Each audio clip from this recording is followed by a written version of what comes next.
Hi, welcome to the FIDE Chess Candidates Tournament. We are in Hanty-Mansinsk, Russia, and we're going to see the final round of this exciting tournament. But actually things has already been decided. We do have a winner and a challenger for Magnus Carlsen in the next World Championship match. Yesterday, Vishy Anand, in a very long game against Sergei Kayakin, managed to defend his position and make a draw. And he now has a 1.5 point lead to the rest of the tournament, which means he is our winner, and we will see a rematch between Vishy Anand, the 5-time world champion, and Magnus Carlsen of Norway, the reigning world champion. Here we see the tournament table, and Anand is the only one who hasn't lost any games. He has won 3 and he has 8 points. And well, he's simply 1.5 point ahead of Levon Aronyan, Shakhriyar Mamedyarov, Vladimir Kramnik, Sergei Kayakin, and Andreikin. And this, yeah, that's pretty much sums it up. He is our winner here.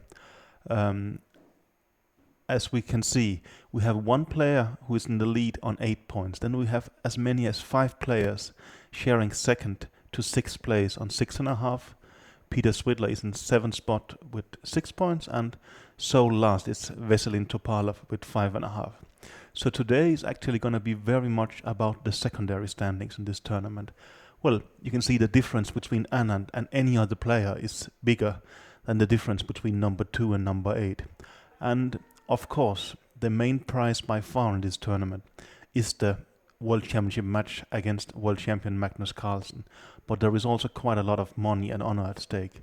So I'm sure we're going to see the remaining players fighting it out, trying to get to the second place in this tournament. But the candidates tournament last year, if you remember, was a thriller until the last move with Vladimir Kramnik and Magnus Carlsen fighting it out, trying to do well in their games in order to qualify for a match against Anand. But they both lost in a very dramatic fashion, and it ended up that Magnus Carlsen, despite his loss, won the candidates tournament. But this year, we're not going to see anything of that sort.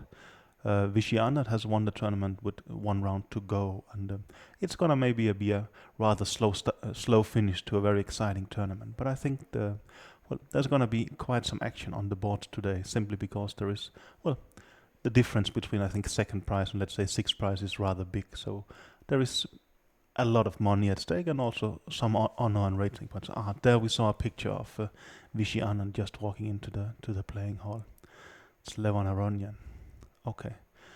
Tournament winner Anand shaking hands with Peter Swidler. And in the right of the picture we have Levon Aronyan about to sit down for his game. Today Aronyan he's meeting Sergei Kayakin, who has a marathon game yesterday against Vishy Anand.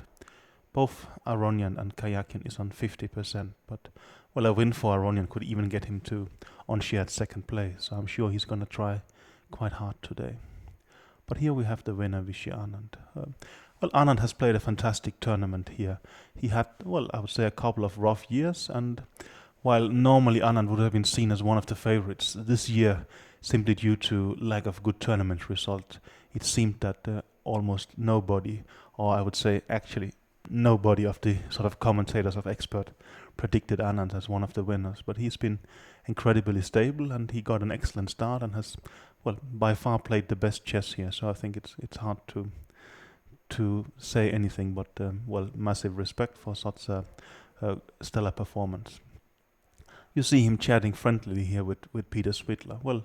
I think it's been here we have the FIDE president, Kirsam Ilomjinov. He's here to make the first move, I would guess, on this board. Let's see. It's very likely going to be 1 e4 from Kirsam and from Anand. Yeah, I think he's instructed there. So he's played e4 and he's shaking hand with Swidler. Okay, here we have Kirsam Ilomjinov have been FIDE president for, I think, at least 16 years, if it's not 18 years. This summer in Tromsø, he's trying to get re-elected, but he's facing Garry Kasparov as an opponent, and that's going to be a very interesting election. But let's focus on the game here a bit. e4, e5 has been played.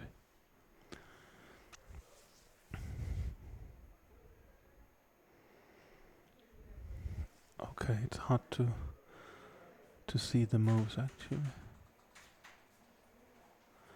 I think it looks like the Spanish, but I'm not completely sure. Our transmission seems to be a tad slow. Yeah, I think it's the Spanish. Anand has just played bishop to a4. In this tournament so far, Switzerland has been playing the Sicilians, but he's always been a huge fan of the martial attack. And I think it's very likely he's gonna play exactly that opening today.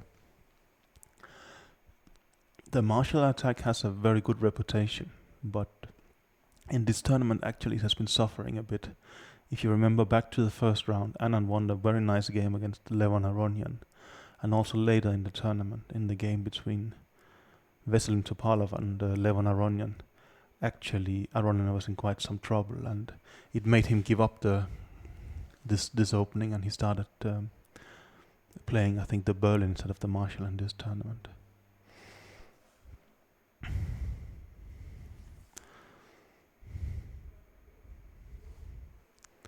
But actually, I think we have quite some funny openings in this game. But and maybe should we jump immediately to the game? Let's say Aronian against Kayakin, because there, well, we have seen quite some interesting development. Aronian has played the move 1e4, and this is well, I would say almost shocking.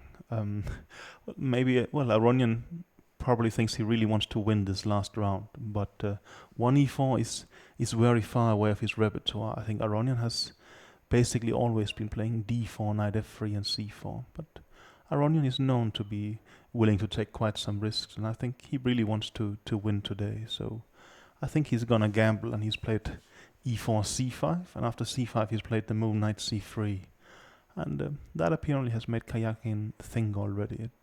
I think it's likely that, well, Kayakin has not prepared at all for 1e4, and when Aronian played it, he thought, I'm gonna be brave, I'm gonna play the Sicilian, and then 2 knight c3. Okay, d6 has been played.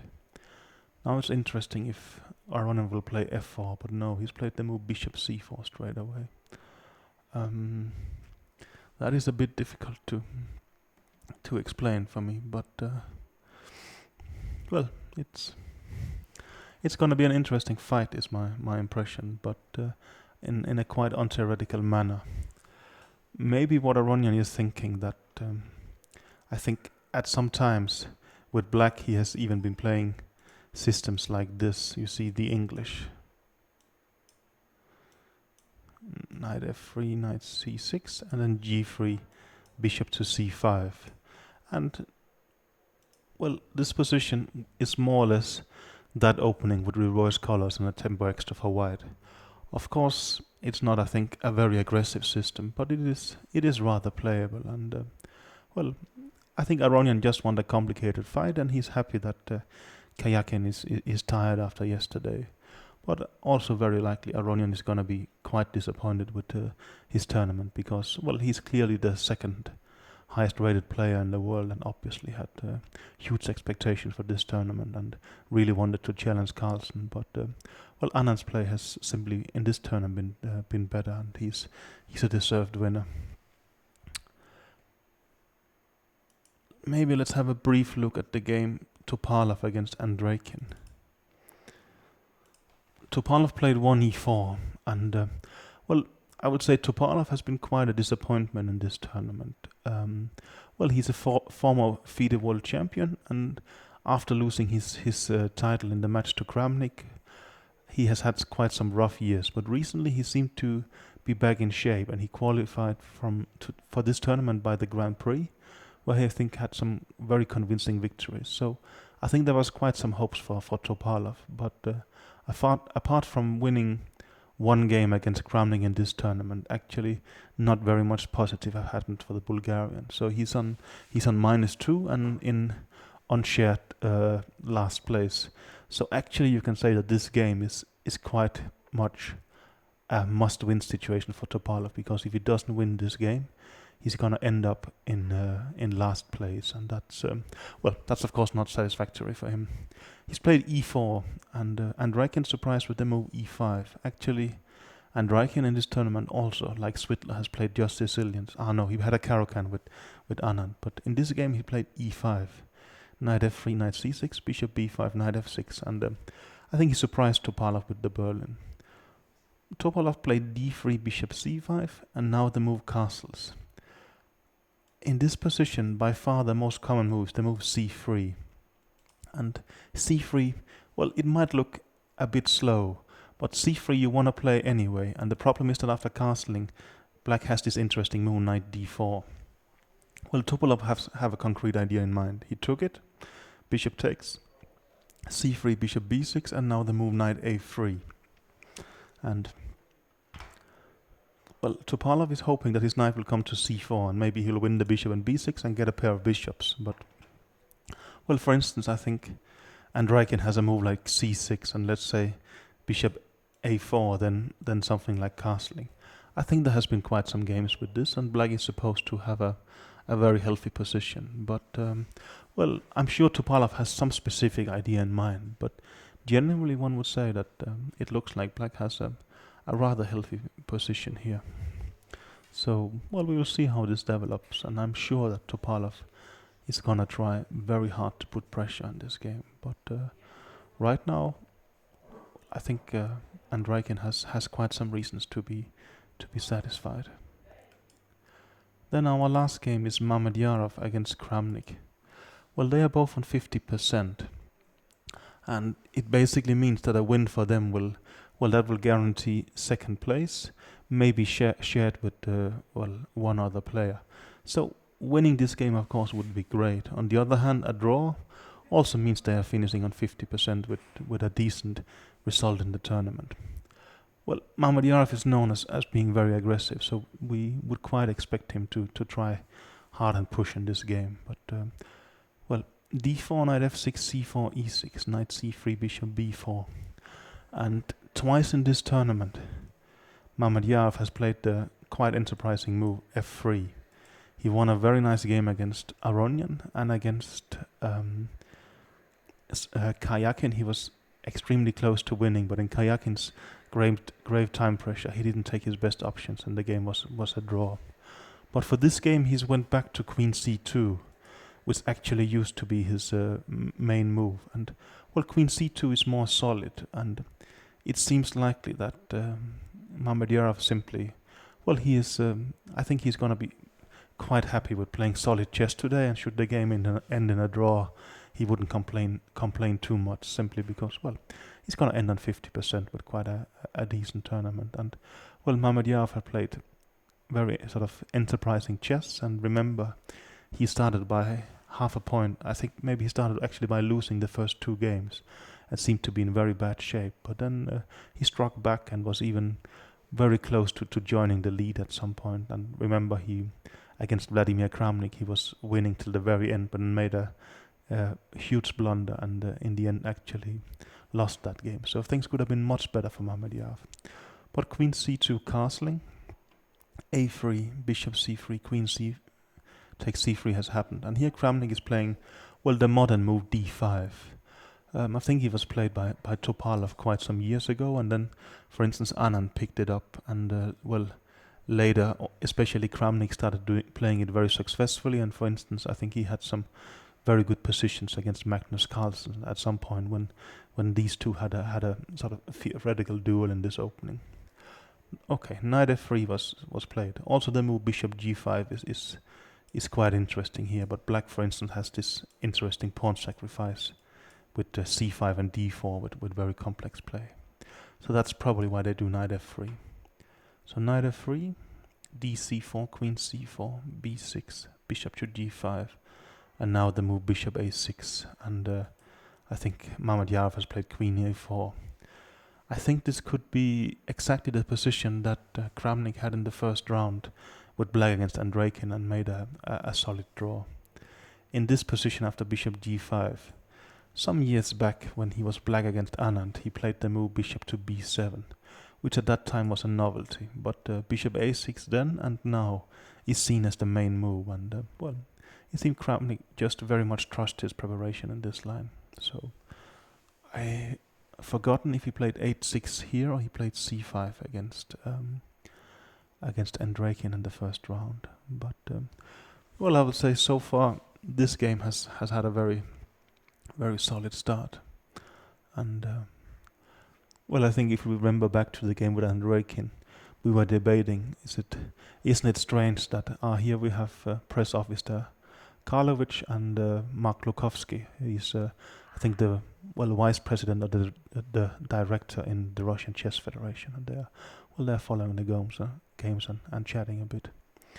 So, but I was saying that in the game against Andreikin, we were discussing Kramnik's opening strategy a bit, and Kramnik generally trusts his own preparation a lot, and you can see it here. He's not afraid of repeating a line that he simply thinks it good. Kramnik just have a lot of trust that this line is simply working for black, and he has been repeating it as black on high level and with very decent results. So he seems just to trust this. But well, at least he's thinking a bit now, and I think his choice is between the move h6 or the move c5. And I think both of them have a rather good sort of theoretical reputation. But let's see. A few things seems to be happening in the game Anand Svitler. So let's go back to, well, not our leader anymore, actually our winner.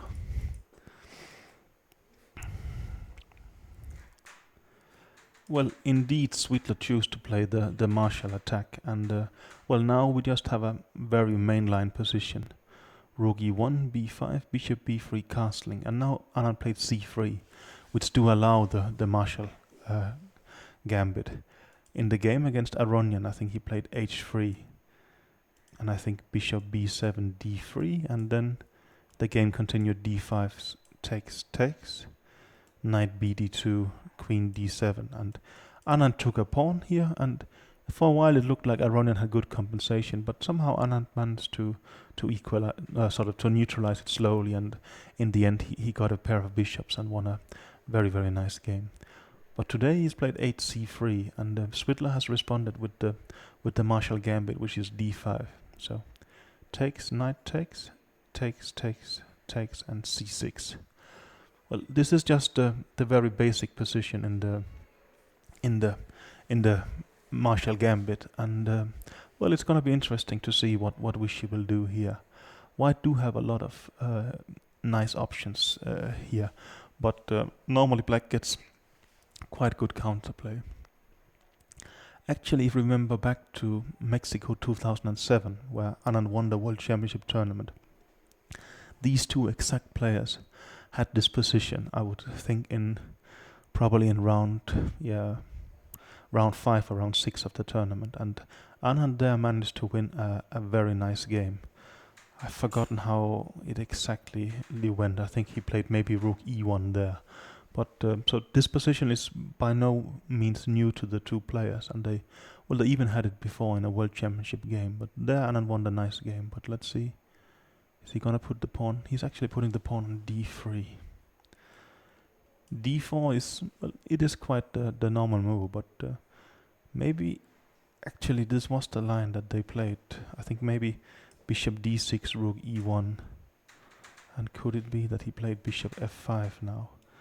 Maybe they played something like this in that game, but I think nowadays after rook e1, black is supposed to play something like rook e8, and next he's gonna play rook a7 to e7 with quite good compensation.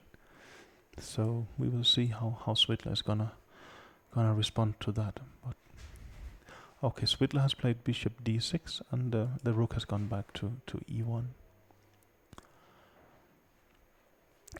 The martial gambit hasn't been doing too well in this tournament, but it's worth noting that's not due to the white players accepting the pawn sacrifice.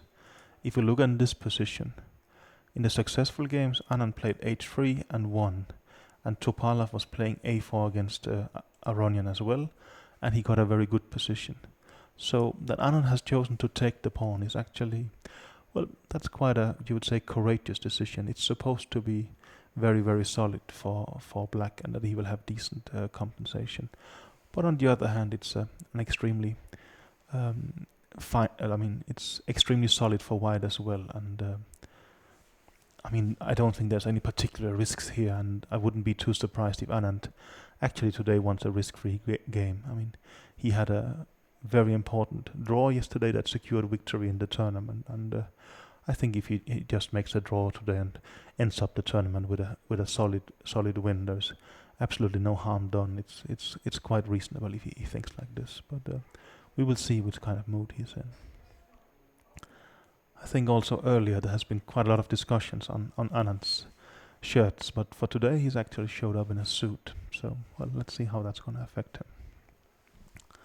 And I think we have mentioned it before, but not today. But if you have any comments or questions, please feel free to tweet us at the hashtag candidates2014.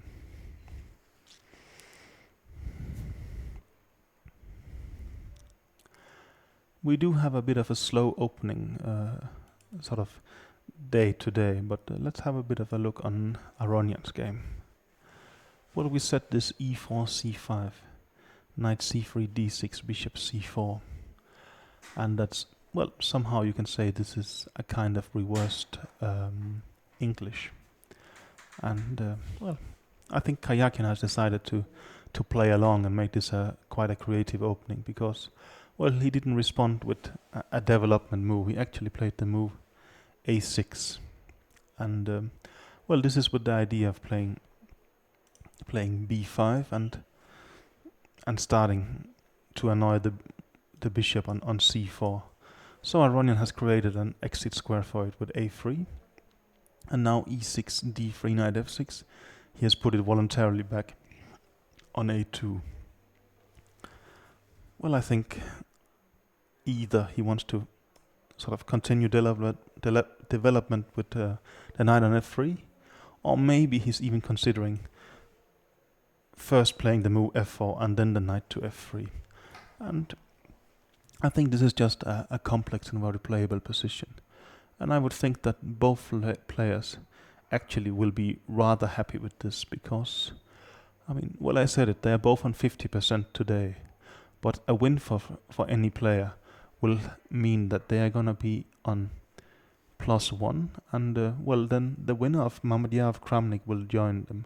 And I think should Andreikin win with the black pieces against Topalov, he will also join them. But Mamedyarov Kramnik do indeed look like a quite drawish opening. So this could actually be, well, a game basically with the second place at stake.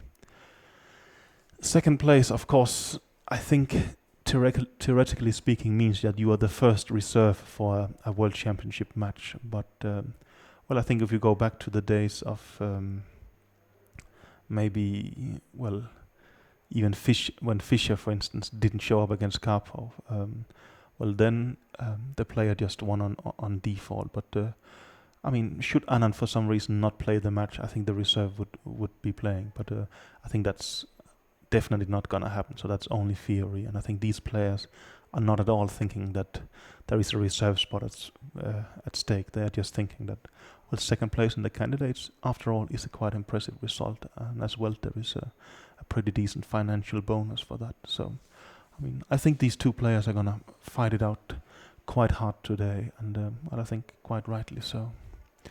We do have a bit of sort of moves in Topalov's game, so maybe let's have a brief look at that.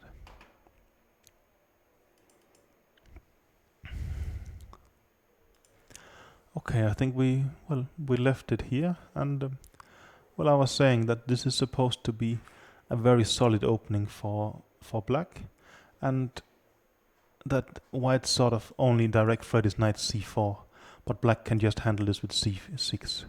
Well, Andreikin did play c6, bishop a4, and castles, and now Topalov has instantly played the move bishop to g5.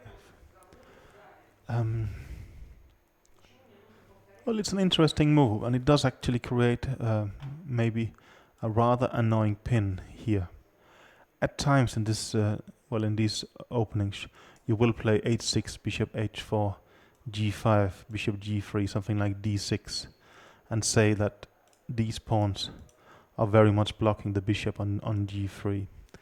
But for instance, at times white will be able to play with d4 and start attacking the pawn on e5. So I would say I would be quite surprised if this is how Topalov is Andreikin is choosing to defend this position. But it is actually I would say moderately uncomfortable for him with this pin. So I'm actually a bit curious on how he will handle this position. Maybe also he looks, I would say, a bit nervous even. I think this is quite unfamiliar ground for him. He's normally not playing the Berlin. He's more Sicilian or Caro-Kann player, and maybe Topalov has quite cleverly chosen to take him out of his preparation. Topalov plays normally other systems against the Berlin, but it seems like he has an interesting idea here. A very logical move for black would be something like d5. And, for a start, it stops the knight going from c4. And also you can say, why not take the center? But maybe Topalov wants to play something like bishop b3 and putting pressure here. But I'm actually not completely sure how to evaluate this. But as we can see in the clock times, Topalov has not even spent a minute. So it seems like, he feels quite confident in how to handle this position. So, let's see how that will develop. But even so, even should Topalov win the game today, he's still gonna be on -1, and I think unless Svitner is gonna lose to Anand, then he's gonna be minimum shared last, and only with a win and some other players losing, he might be joined on that. So I think, for Topalov, he has tried rather hard in this tournament, maybe too hard, and things hasn't worked out for him. But at least he's giving it a last shot in order to try and repair the damages just a bit. Okay, let's maybe go to Mamedyarov against Kramnik. Not a lot has happened there. We have seen the move Queen A4 was the move, and I said that in this position, H6 or C5 was quite logical options. But actually, Kramnik played even a third move, just a move Queen to D7. And, his idea is that should they exchange queens like this, it is true, white do have a pair of bishops, but this bishop on A6 is threatening in this direction. And it more or less means that white will have to play E3. And after something like bishop F1, rook F1, the pair of bishop has disappeared, and I think probably rook C8 and C5 should be more or less enough for equality, and I wouldn't be surprised if Kramnik has mapped this out to a draw in his home preparation. So I think a common move in this position would be Queen C2, and I think here Kramnik maybe already has played the move Queen to C6, and I think according to current theory, black should be doing rather okay in this position. I think, for instance, if they take and play rook c1, I think you will play the move bishop b7 and something like rook c8 next. And maybe it's also possible to play something like rook c1 in this position. But I think even endings like this are supposed to be quite fine. Often you can play a move like this, and if they take the pawn, you're gonna get activity in the c line, and maybe you'll try and wait on the c2 square. But let's see if Mamedyarov has prepared something here. But it doesn't really seem like it. He has spent already more than 16 minutes in a rather known position. So my feeling is that Kramnik as usually is quite well prepared, and he will get an equal position. But actually I keep on seeing Kramnik as usual is very well prepared, but in this tournament he has probably been doing worse in the opening phase than he's very much used to. I mean, he has been in quite some troubles in the opening. I think he was worse against Peter Svidler with the black pieces, for instance, and against Karjakin he was lost after 7 moves, but you can't really blame that on theory. But also against Topalov he got a bad position and lost, and we are simply used to it's Kramnik who never gets any kind of bad positions. But actually this time it's been Anand who so far had no bad positions except for yesterday, where he was in some kind of trouble but managed to make a long draw against Sergei Karjakin. So that is a bit surprising, and that's partly one of the reasons why Kramnik hasn't at all lived up to sort of, well, the expectations for him in this tournament. But mainly, of course, Kramnik's problem has been that he has made, some substantial blunders in the tournament. And, he got this basically 3 point in the previous game against Mamadyorov. And without that, of course, he would have been in very bad shape. So I think, Kramnik will have to sort of, I would say, rethink some of his style and has to try and get better in some of the phases where he's making way too many mistakes if he wants to come back to the absolute world elite where he's belonged there for years and of course have the potential for that. Okay, maybe let's go back to our tournament winner and see which kind of strategy he's chosen today. I think he's played d3, bishop d6. Actually, maybe against Svitler in Mexico, he played the move g3, if I remember correctly, not d3. d3 was actually a move he played against Peter Lecco in the 14th round of Mexico. So, he's staying loyal to this exact same opening as he played in Mexico in round 14. Now he's playing it again here in round 14. So, there is a bit of nice nostalgia in that respect. Svitler played rook e1, bishop f5, and now Anand has played the move queen f3. I think he might even, in the game against Lecco, I think Anand played knight d2, and the game continued something like this, maybe knight e4, knight takes d3, and I think bishop to g5. And, this was a rather a quick draw. I've forgotten the exact details, but at least that was a quick draw. But at that point, Anand needed a draw in order to become the world champion. So there he just played for a draw. Now he's played the move queen f3, and I think this is definitely one of the main sort of sharper moves in this position. And one black option, for instance, is the move rook e8.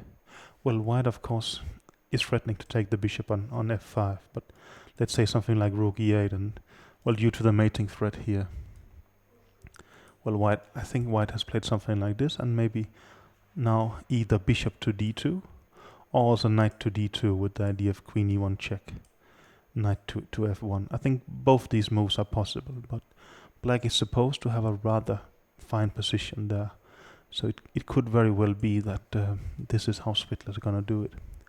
I think the move rook e8 was recommended by Jan Gustafsson, a strong German grandmaster and also, chess commentator. And he made an interesting DVD on the Marshall Gambit, and I think there he suggested the move rook e8. And I think even it's quite well known that, Peter Svitler at times has worked together with Jan Gustafsson. But now Svitler played the move queen to f6 instead.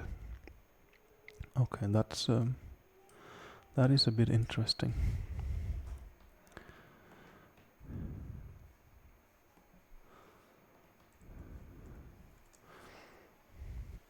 Let's see. Okay. I wouldn't be surprised now if Anand would play something like, let's say, bishop d5, cd5, and now the move bishop f4. I think that, it looks rather solid and I would say positional in some sense, and you will get quite some compensation for the pawn. I think it's difficult to get some compensation for black. I think, for instance, an ending like this, it's true, black is getting the pawn back, but white has this idea, and then either via f3 or via b3 you try to get to the d4 square, and this should be slightly more pleasant for white.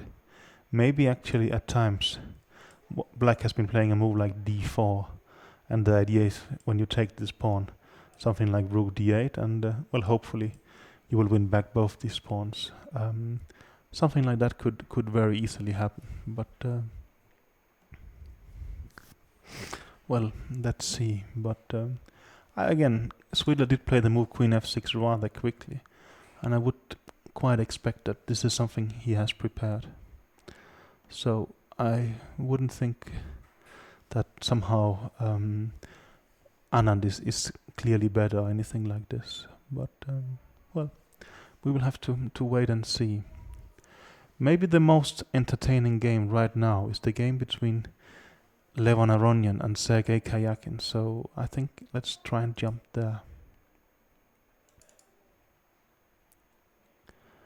I think the last move we saw was 6 bishop a2, and well,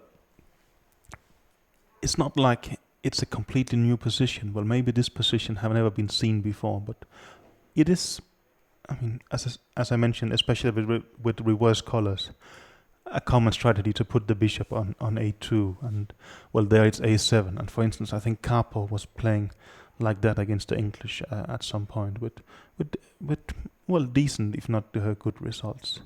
So bishop a2, knight c6, knight f3, and now bishop to e7.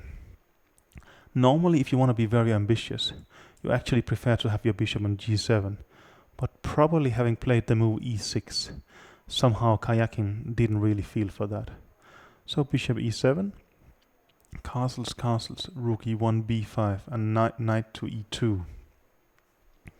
And Karyakin has played the move bishop b7. Well, I don't know exactly how to evaluate this. Generally, I would think that black is having quite a nice position here, and somehow not having played the move f4, I don't think it's very helpful for Aronian. It is a bit difficult for him to develop his initiative. Maybe he wants to play something like knight f4, but even pushing e5 I don't think is a huge threat, and a move like queen c7 is also protecting the e5 square.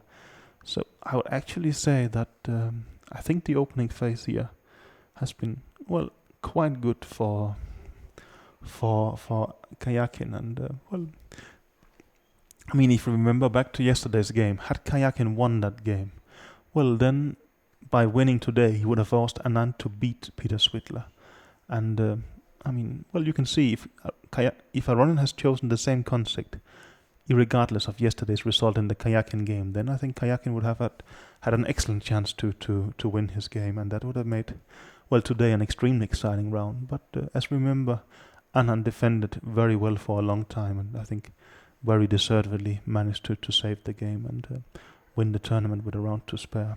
But it's not completely clear to me what is Aronian gonna do in this position.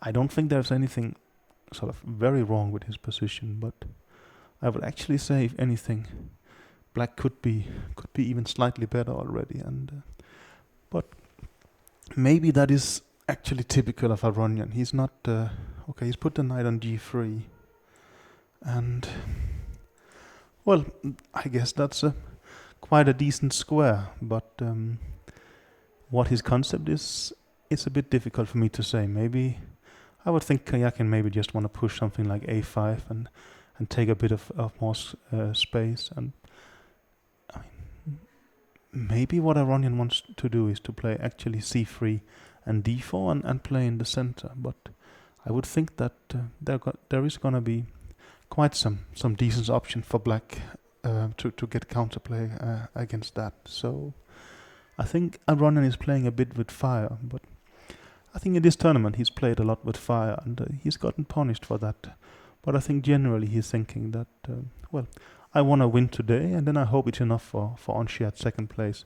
And after all, that would be quite a reasonable result. But, well, let's see. Okay, I think very soon I'm going to be joined by a guest, but let's just quickly look at Mamedyarov against Karyakin. After the move queen to d7, Mamedyarov against Kramnik, he chose to take on d7, knight takes d7, bishop takes f6, knight takes f6, and the move e3. And, well, this looks very, very drawish. I would suspect that, for instance, bishop f3, bishop takes f1, rook takes f1, and it's an extremely equal position. But of course there is a weakness on c7, and that's probably what, well, maybe rook c8, something like rook c1, and it's not completely equal yet. So it could be that in this position after e3, Kramnik actually is going to play bishop b7, rook c1, rook c8, and he is going to try and get through c5 with full equality. Maybe it's slightly better for white, but I would think it is rather draws. Anyway, I'm joined here by the, I think, chief of the press office, Anastasia Karlovic. Welcome. Hello, everybody. Thank you, Peter. Thank you. Hello. So, well, thanks a lot for joining here, and I think you will help with the commentary, but maybe also tell us a bit about, how things are going in the press room, and how is it to be the leader of a press room in a candidates tournament? It's always a pleasure to be a chief of the press center in such event, and it's a big honor, first of all, and it's a big responsibility because, during these events many things are happening and you never know what will happen next. And of course, as a chess fan, I'm enjoying myself to be here to follow this event and just to be the first one who can ask all these questions, the players. So it sounds like a fairy tale job almost. Actually, yes. Okay. For someone who loves chess, I'm sure many people would like to replace me. But well, I think you're doing a good job, so hopefully not. But you said that a lot of interesting things are happening. Sort of, do you have any kind of example, for instance? Yeah, every game it's a really sometimes drama for the players, sometimes just an interesting adventure.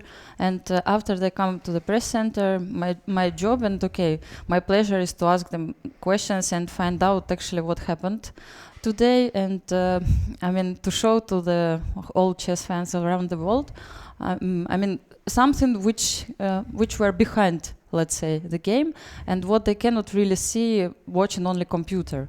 Mm-hmm. So I think my job is to show to people the feelings of players, their reactions, the way they were thinking about it, and of course, this what you cannot predict any time, and every time it's a kind of interesting experience, and you cannot really know what will happen.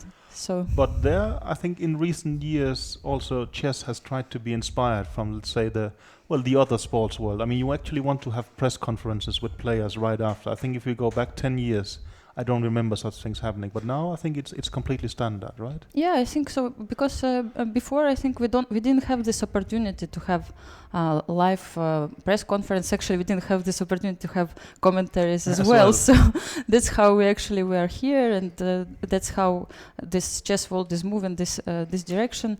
And yes, I think when I was in 2010 in the match Topalov-Anand, even there, I think there was no online coverage of press conference. I think they were recorded, and later on, people were putting them to the website. So, but nowadays, really, it's great that we can have we can see players immediately after the game, and we can ask them immediately questions and catch all this important. I can imagine, yes. And also I think that the spectators are getting a much better view of the personalities of the players and such. And some of them will be very emotional. I think we have seen, for instance, I think Kayakin had a statement at some point, and someone like Anand generally is quite calm, but of course after winning yesterday, maybe not.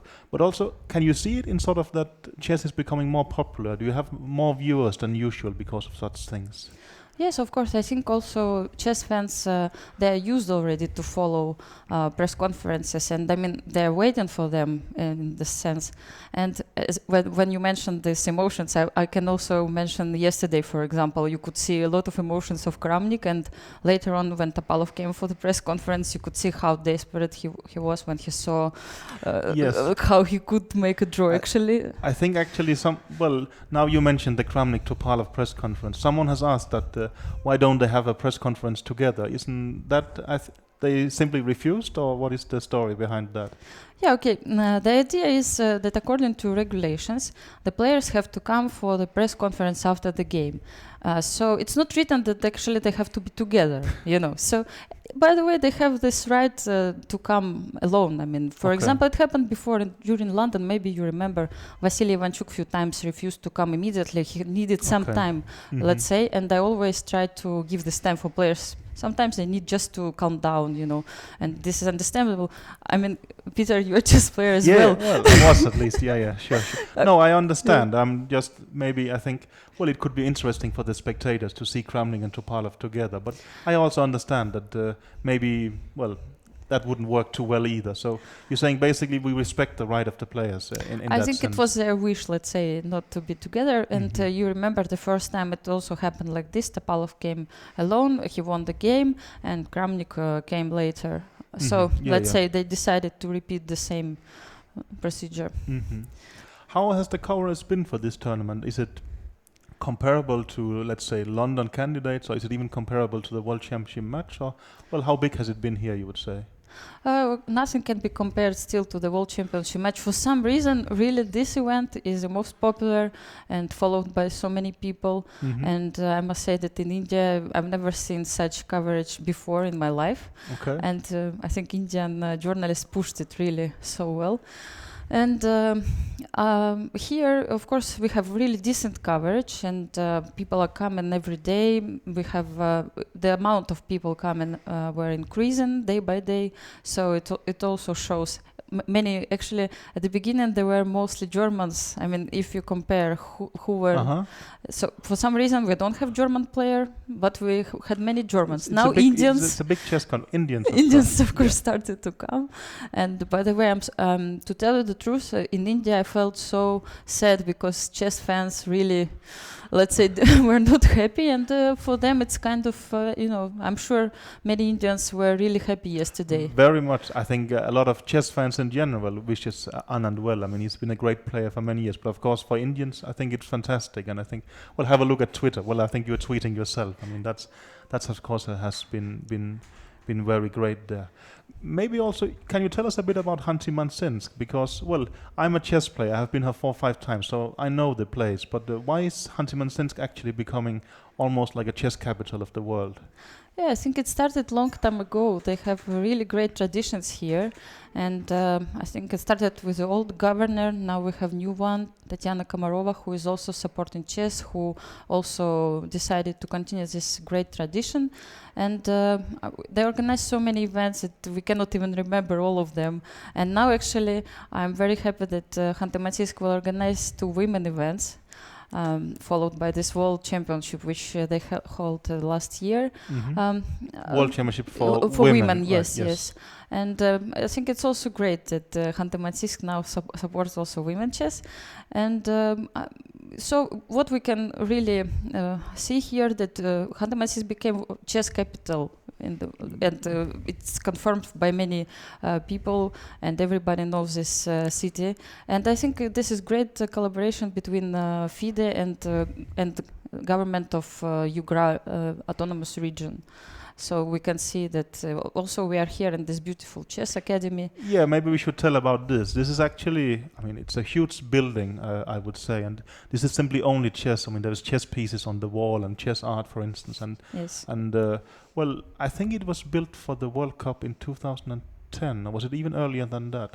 What I remember that in 2010 there was FIDE Congress here, and I've been here the first time during this time. I don't know if the World Cup was also. No, I played here in the World Cup in 2011, for instance. But I think the first time I was in Khanty Mansinsk is probably, I think, as long back as 2005. I was the second of Magnus Carlsen, and 2005 he has been like 14 years old, I think. So, I mean, chess has really been happening here, and actually quite surprising. I think the only player who hadn't been here before is Anand, but apparently... Yes, actually, it's very interesting. Well, maybe people were thinking Anand wouldn't get used to the sort of the temperature here. What is the temperature? Slightly below minus, I would think, right? Today I think it's really, it's about minus 12 or something like this. Actually, the weather has changed so quickly that all of us, we are suffering in the press center. I cannot imagine how players actually feel like these days.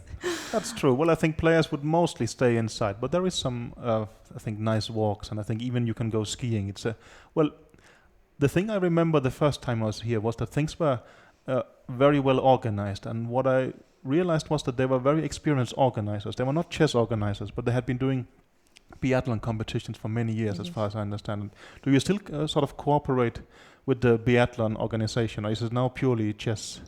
I think all the people who are involved in organization here, all of them also, they started with biathlon, and all of them from time to time actually go now with this biathlon competition, which takes place today in Khanty-Mansi. Actually, I think the Russian championship in biathlon is happening right now. Yes, exactly. So I mean, now it's very difficult for them to choose where they want to be. I can understand that. Yeah. But okay, you said that you and some other arbiters and organizers, you're actually going to stay here for, as far as I know, more than a month from now, right? Exactly, yes. I'm going to be an inhabitant of Khanty-Mansi soon. I mean, for next month again.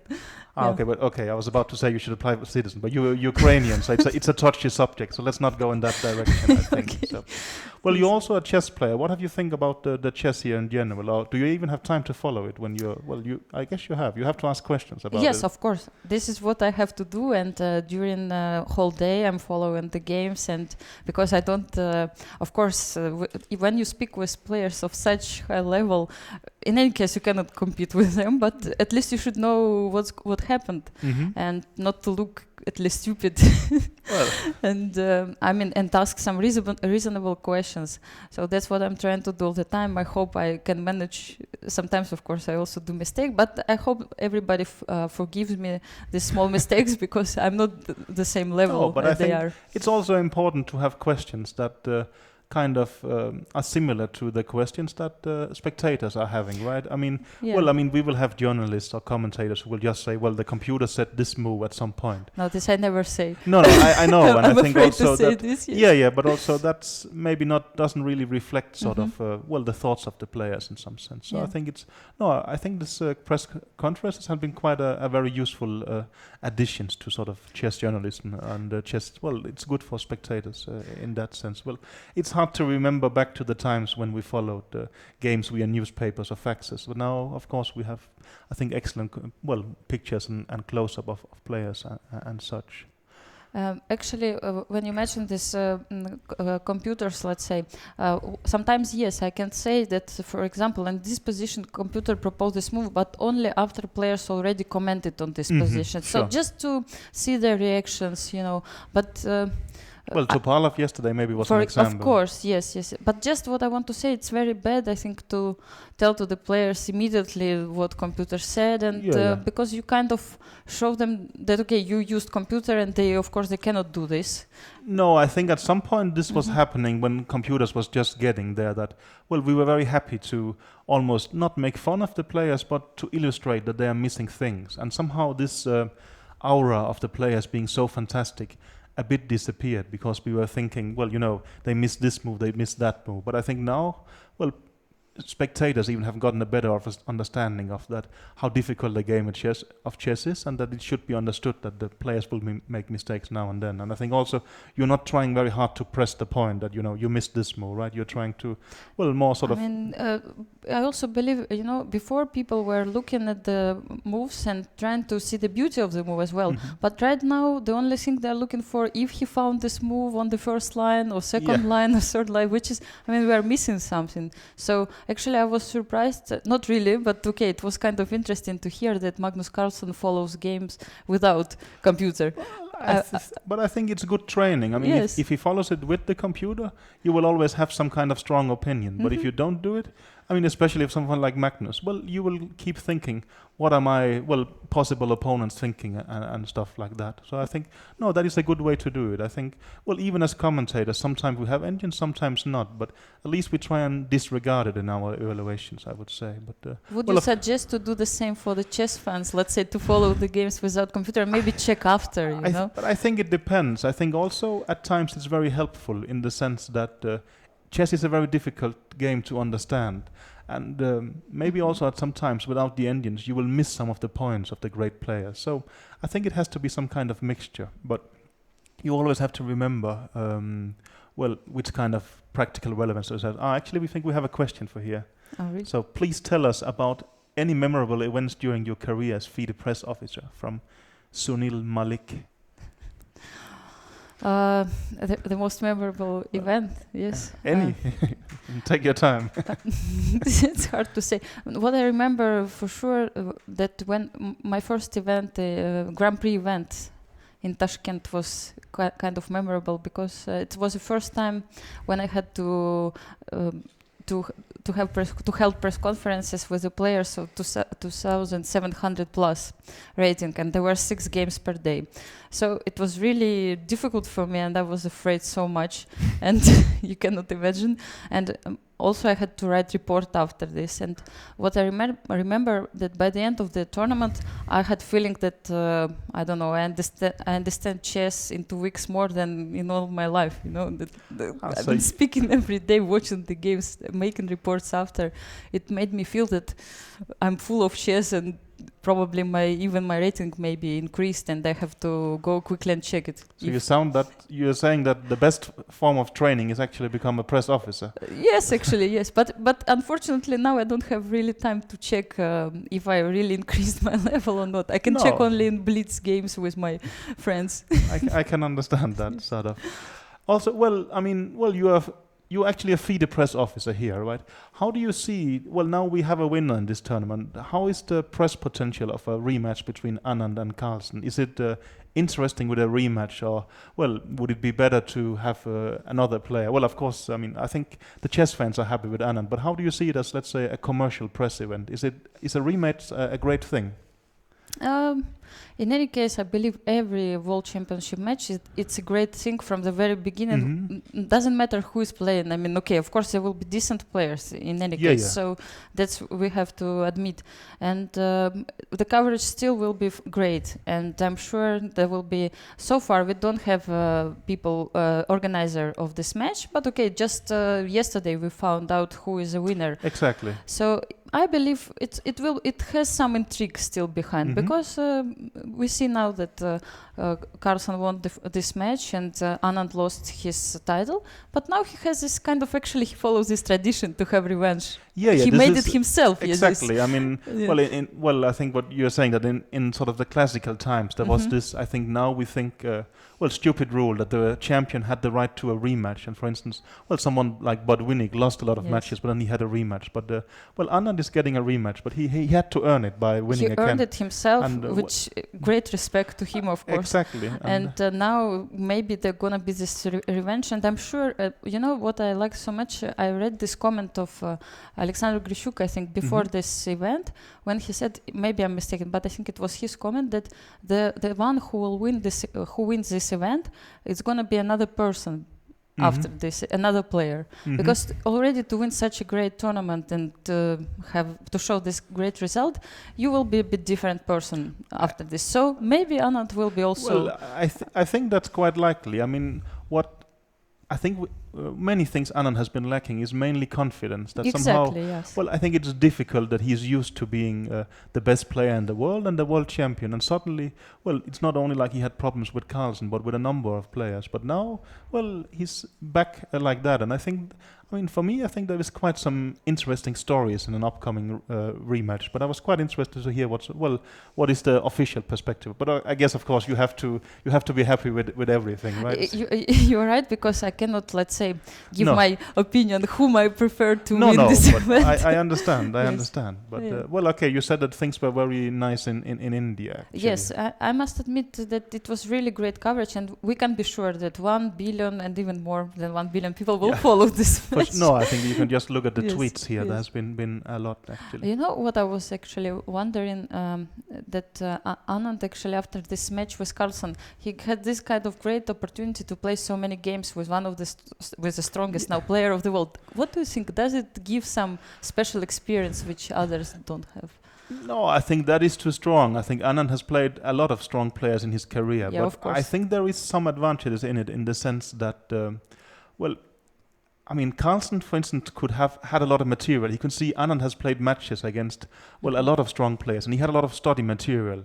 While for Anand, he was actually playing a fresh opponent and quite surprisingly, my impression is that a lot of players has done well in their first World Championship match. You can see, for instance, Gelfand. He did extremely well, I think, at a late age, where he has prepared well for that. And well, I was Anand second in 3 World Championship matches, and I think it's quite clear that the one, well, we did best, well, especially Anand as a player, but also us as a team, was the first one. And somehow I think this freshness is quite nice. So I think it's gonna be a different challenge, both for Carlsen and for Anand this time. Yes.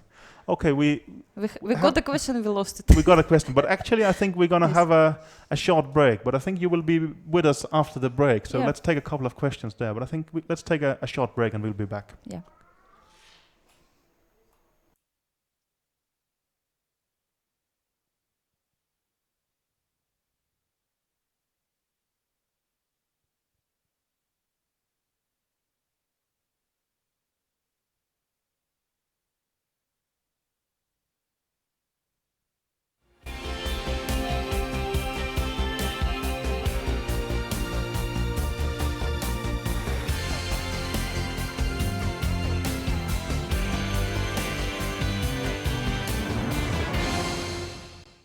India is the birthland of chess, but until Vishwanathan Anand came along, the country couldn't brag about having any extraordinary players. According to Indian tradition, his name can be translated to Anand, the son of Vishwanathan. Confusion with the name started when he first came to Europe. Many thought that Vishwanathan was his first name and that Anand was his surname. Later, Vishwanathan was shortened to Vishy. He learned to play chess when he was 6, and by the time he was 14, Vishy was already champion of India. At 15, he was an international master, and at 17, a world junior champion. From a young age, Anand played with great strength and speed. Incredible intuition is the strongest part of his universal talent. At the beginning of the 90s, Vishy was among the best players in the world, and in 1995, he earned the right to play a world championship match with Garry Kasparov. Anand lost the match, but in 2000 was victorious at the FIDE World Championship held by a knockout system. It was his first championship title. In 2007, Vishy's dream finally came true. Anand won a 2-lap round-robin tournament in Mexico and became the new world champion. He defended his title in 2008 with a confident win over Vladimir Kramnik. Vishy Anand is the only chess player in the world who has won world championships in 3 different formats. Veselin Topolov's attempt to wrest the title from the Indian Grandmaster in 2010 was unsuccessful, and 2 years later, the champion retained his crown in a hard struggle against Boris Gelfand. Anand held the title for 6 years until November 2013, when, in his native Chennai, he finally succumbed to the leader of modern chess, Magnus Carlsen. A player with universal skills and a stunning defender, Vishy Anand remains a serious threat to any opponent in any competition, in any format. Levin Aronian started to play chess when he was 9, and already by the age of 12, he was a world junior champion. He achieved numerous victories in junior tournaments, and the most significant was success at the Goa 2002 tournament, when Levon became world under-20 champion. By this time, his family had moved from Armenia to Germany, and to this day, Aronian shares his time between these 2 countries. The title of Chess Prince gave the Grandmaster confidence in his career and convinced him in the choice of his profession. By the mid-2000s, Aronian had begun harvesting his first big successes in the international arena. The first phase of this part of his career culminated with a win at the World Cup in Khanty-Mansiysk in 2005. The Armenian Grandmaster then earned the opportunity to take part in the candidate cycle. He was soon among the chess elite. His track record boasts first places in the strongest tournaments of our time: Week Anze, Linares, the Tal Memorial, and Bilbao. In 2009, Levin presaged his greatness by winning the FIDE Grand Prix Series. Aronian is a great team player. For many years he has led the Armenian national team and has presided over 3 team victories at Chess Olympiads, and once at the World Team Championships. Aronian is a past master of the rapid game, and has scored repeated victories in Monaco and Mainz. As of the 1st of March 2014, Aronian's rating climbed to a personal record of 2,830. For many years, this Grandmaster has held the number 2 spot in the world rankings, and world champion Magnus Carlsen names Levin his biggest threat. Like many other chess stars, Sergei Karyakin was born in the bountiful 1990s. When he was 5, his father showed him how the pieces move. 2 months later, Karyakin visited the chess club of the Pioneer's Palace in his native Simferopol.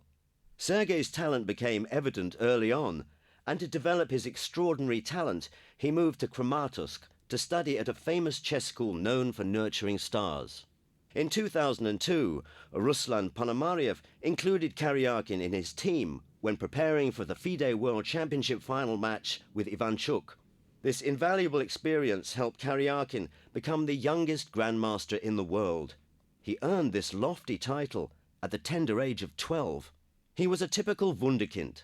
Chess ruled his life from an early age, and he dedicated everything to his main goal of becoming world champion.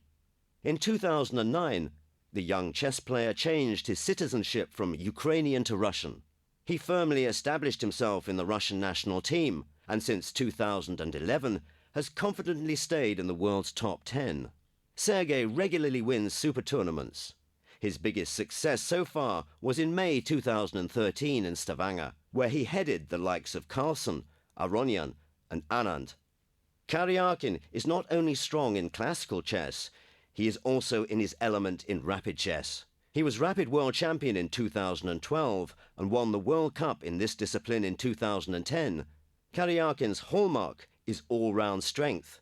He is equally good in calm positional games as in wild tactical flights.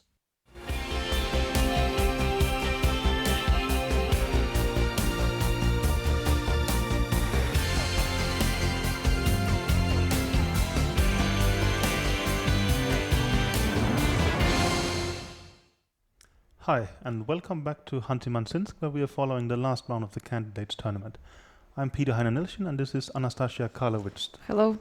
And, I think we had a talk about some things in the press center, and we will go back and take some of the tweets with questions to you. But I think first, maybe let's have a look at the games in this tournament that's going on right now. I think we should start with the game between our tournament winner, Vishy Anand, and Peter Svitler. Let's see if we can get them up at the... Yeah, I think this is the position right now. I think we left you after the move Queen F3, and Svitler replied Queen F6, which I think I checked it. It's one of the main theoretical moves, actually. So Queen F6, Knight to D2, Queen to G6. And, I think here already there is the threat of Bishop to G4, which meant that Anand had to play Bishop D1, and now Svitler took the pawn back. Bishop D3, Knight D4, takes. Well, it looks like black has just gotten the pawn back, but it has to be said that white do indeed have a pair of bishops here. So I think it could be slightly better for Anand. So Svitler exchanged, Rook E8, another exchange, and King F1. And then, Svitler did not want this pair of bishops to sort of survive. So he played a nice move here, Bishop to F4, eliminating that. Anand has played Bishop F3 and take on C1, King F8, A3. Well, this is the position right now, and looks equal. Yes, looks equal. That's also what I would think. I mean, it is slightly better for white. I think that Anand might try something like C4, but I think black's position is simply too solid, and maybe something like Rook E6 next or something like that. But just to sort of now we're debating what you do in the press room, but what would you ask the players about for this game? And not too much has happened, I would say. Yeah, but Peter, imagine yourself, you won already the tournament and you have to play the last game. What would you feel? It's not something I have a lot of experience with, I would say. But I can understand that, no. But I guess that will be sort of the direction that, Anand has been saying that he slept extremely well, but I wouldn't be surprised if actually after yesterday, for a change, it must have been hard. Maybe. But the only great thing is that we have Anand and Svitler, who normally speak a lot about their games. That is true. I don't know if they can speak a lot about this game. But they will, point some interesting moments, I'm sure. But it's clear, we are thinking the game will be drawn, but I think actually Anand is a bit better in this position, and Svitler will have to find, I think, a couple of good defensive moves. But, now I made the move Rook E6, but let's say something like C4 takes and Rook takes. there is even ideas like this, and this pawn is going to be weak. So it could be that white actually is slightly better in this position. That will be interesting to see. Do you think Anand would push a little bit, Okay, actually he has nothing to lose as well, yes? Well, I mean, the tournament is over for him in the sense that he has already won it. So it would be logical. But, I mean, I think that he's just, so happy with how well he has done things so far. So that normally he should be quite pleased with a draw in this game. But if he's subtly better, why not play? But I think it's kind of maybe new fashion in chess, actually, which Carlsen invented. That even you don't, you have nothing to lose, nothing to gain, but still you just play chess and you see if the position is comfortable for you. Why not to play this position? Yes? You're thinking maybe of the last game in Chennai, I'm thinking also about the game Aranyan. Exactly in St. Louis, right? Yes, exactly. Yes. But you are following. I mean, you were not the press officer. No, but I'm still following. You're still following. Course. Okay. Yes.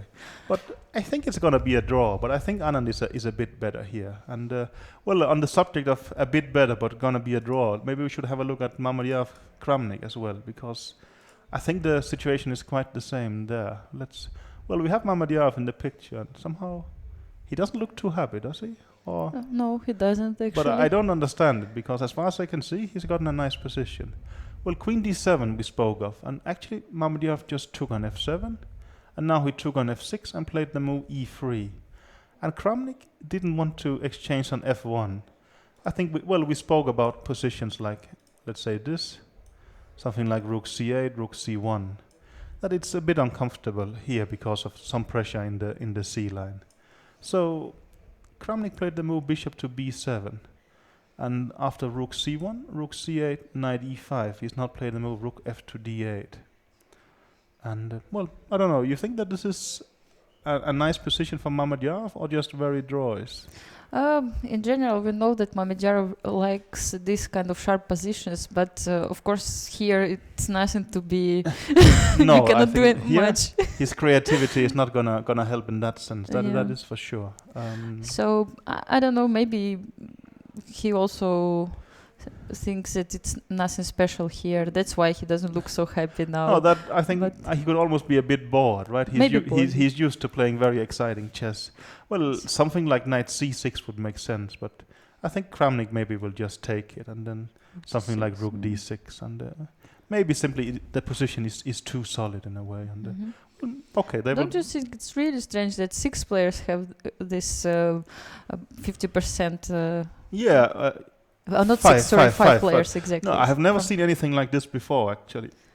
I mean, also we spoke about it during yesterday's game, that Karjakin was actually, the last challenger to Anand, but he was actually quite closer to last place than to first place, right? So this is quite strange. No, I think, these players are, anyone who wins here will get onto maybe unshared second place, right? So there is a lot at stake in that sense.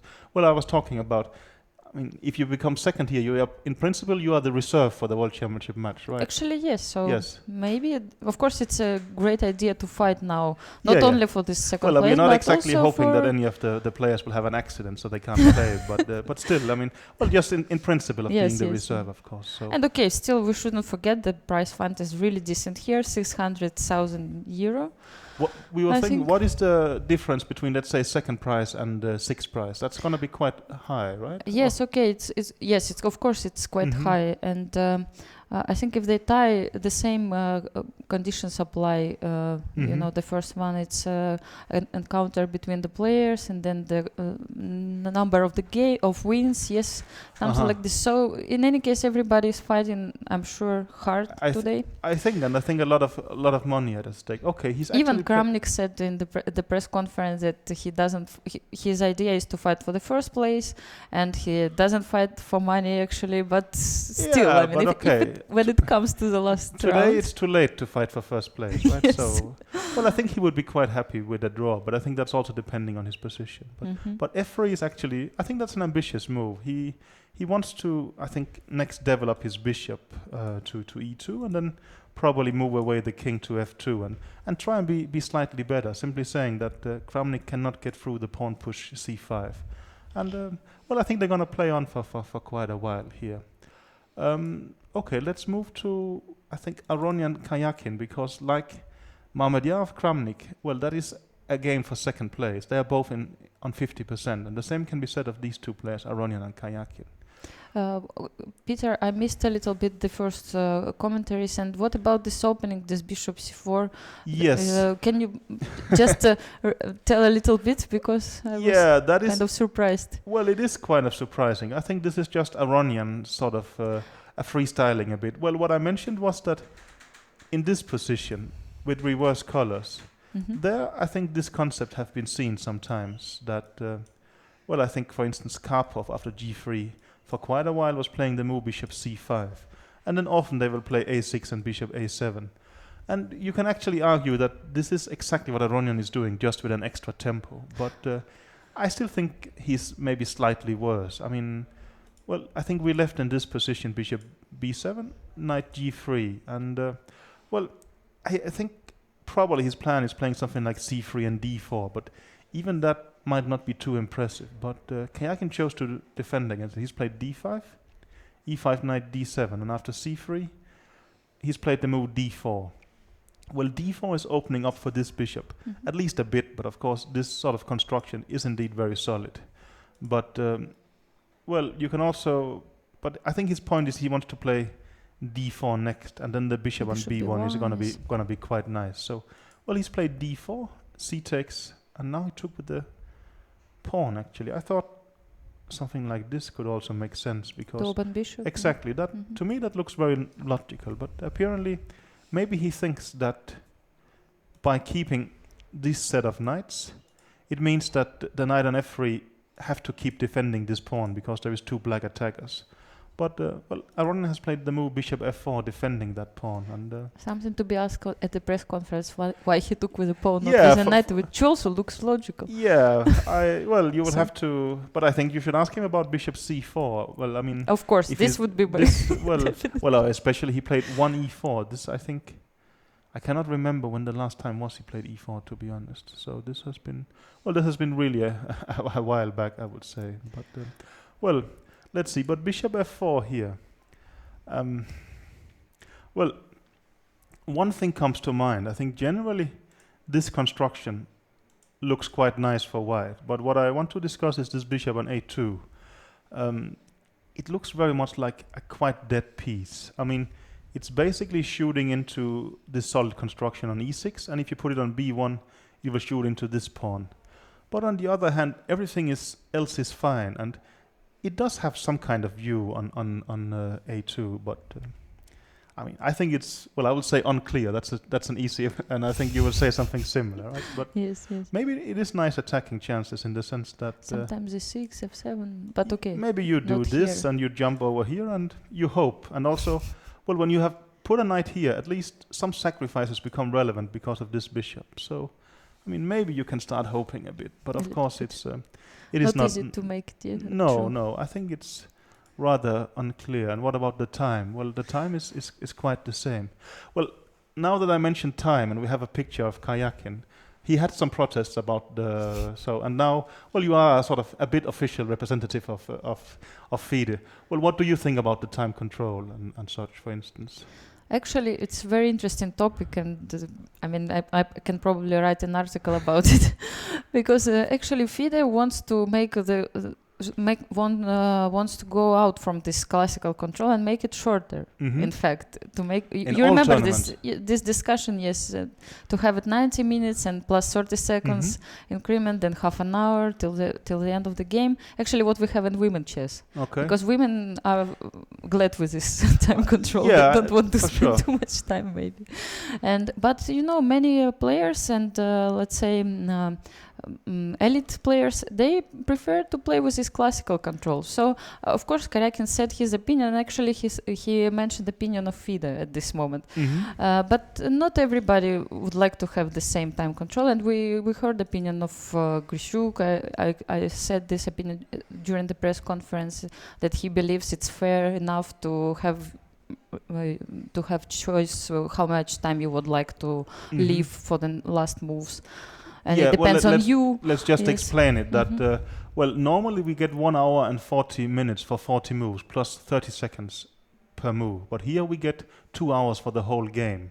And I think, well, one argument is the one that, well, I think you are making, and especially Grishuk is making, that, well, when you get 2 hours for 40 moves, you can just choose yourself to leave 30 seconds per move. So, I mean, it's actually just more freedom in some sense, and maybe the problem is that players are not used to this freedom. So, I mean, it's almost like when you give somebody some money and they spend it immediately. Maybe it's not a fair comparison, but let's actually leave. It's interesting comparison. Yeah. Well, I mean, but I can understand that when you have this.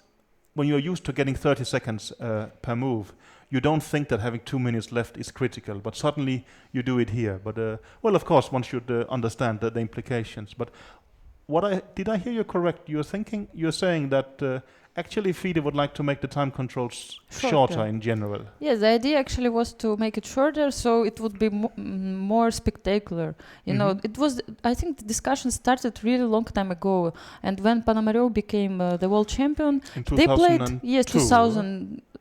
Yes, about this January time. 2002. Yes, I think they even use this short time control. And what I remember, we had organized some events in Kharkiv at that time in Ukraine, and his only obligation which he put to organizers, he said he would like to try this new time control, 90 minutes. So it was, I think, even first time used in our event. So basically, FIDE would like to support this control.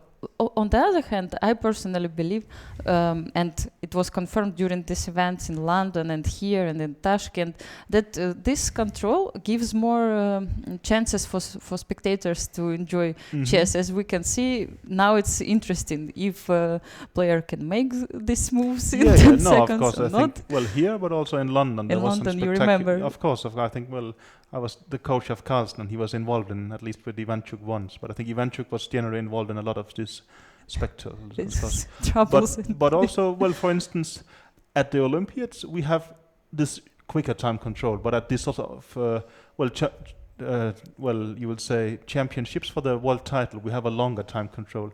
You ideally would like to have the same control, I would guess, right? Yeah, but look, actually, Karyakin mentioned this World Cup, yes. But if we have classical time control also in World Cup, can you imagine playing 20 days sometimes with 7 hours? I mean, I think again it's logical to have shorter time control there at least. Well, I think also, I mean, there you have tie-break games, right? Yes. So also, no, I remember. Well, when I played here in Khanty-Mansiysk, actually all my matches went into tie-break. So of course that is quite tiring, yes. Yeah, but I think also, well, it is in some sense nice that you are punished a bit for going into a tie-break. But of course, I mean, no, I think in general in sports it is nice that we play with the same rule in private tournaments or in kids tournaments. Maybe not kids, but I mean at all different levels in some sense. That, but of course, I know also there is this strong classical tradition. So, well, there is some debate there. But I think we got some views. We have one more game we should look at before we go to some questions for you. So let's see. We had here Bishop G5, 8-6. This is the game, well, Veselin Topalov against Dmitry Andreikin.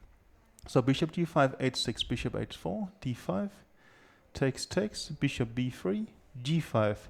Well, I think I mentioned that I thought Black's problem in this position was this pin, and Andreikin has chosen a very radical way of stopping that pin. So he's just gone gone G5, Bishop G3, Rook E8, Rook E1, Bishop C7, and he's simply reinforcing this pawn on E5, and well, with these two pieces, and he's saying that this bishop on G3 is going to be a bad piece. Well, White can always play D4, but then after something like E4, this is weaknesses, but it's also space, and I think there could be quite some black attack. So, I mean, I think in my opinion we have a quite interesting position here, which is hard to evaluate. Well, what would you think here, for instance? Okay, G5 move is a move which you cannot make so easily. No, I understand. But on the other hand, I agree with you. I would also like to have one knight on G6, but it's not possible in this That's position. going to be difficult, yes. Yes, but okay. He's just played knight C2 Knight here. C2. Okay. Trying to use maybe this white squares, weakness of white squares. I don't know if it's still possible to do. Yeah, maybe you were saying something like he wants Knight to put the knight to E3, for instance. But it's not really putting pressure here because there is actually two black defenders. Yeah. So I maybe think it's a great idea to fight for something. My feeling is Black has a quite reasonable position here, but we will see. Well, now when we have a game of Topalov, I mean, one of the discussions, of course, has been his games with Kramnik and, for instance, the handshake things. You think that's good publicity, or is it just a bit of a pity in some sense? And well, what is actually the rules? Do the players have to shake hands? Actually, that's interesting question. I think this question can be addressed to chief arbiter later. Yeah. Yes, for sure. But what I remember, according to the rules, players have to shake hands before the games. Okay. And this is actually interesting thing because we know that many players, they shake hands somewhere in the places we don't see maybe. And then some of them, they repeat this handshake, sometimes they don't. And but I think sooner or later FIDE should really insist on this handshake because in all other sports actually I understand, you can see the picture. But yes, I also understand what you're saying, sort of that when do we have to shake hands? I mean, at times maybe there is also some cultural differences. I mean, for instance, in Denmark we will shake hands, but I think we will do it once, and well, when we come 3 minutes before we might shake hands, but I think sometimes I play with someone and then when we start the game we shake hands again yes. And it becomes a lot of handshaking, but maybe I agree with you, but for photographers, let's say for publicity, it's important, let's say, to see this handshake. This is a sign of chess, I mean, gentlemen, I don't know how to say. No, but you're saying like in boxing they meet in the middle of things like this, and this should be the start. Okay, well actually maybe we should go for some questions. So here we have one for you. What do you think of Vladimir Topalov coming at different time for press conferences? We have answered this question already. I think yes. we debated it, but sort of.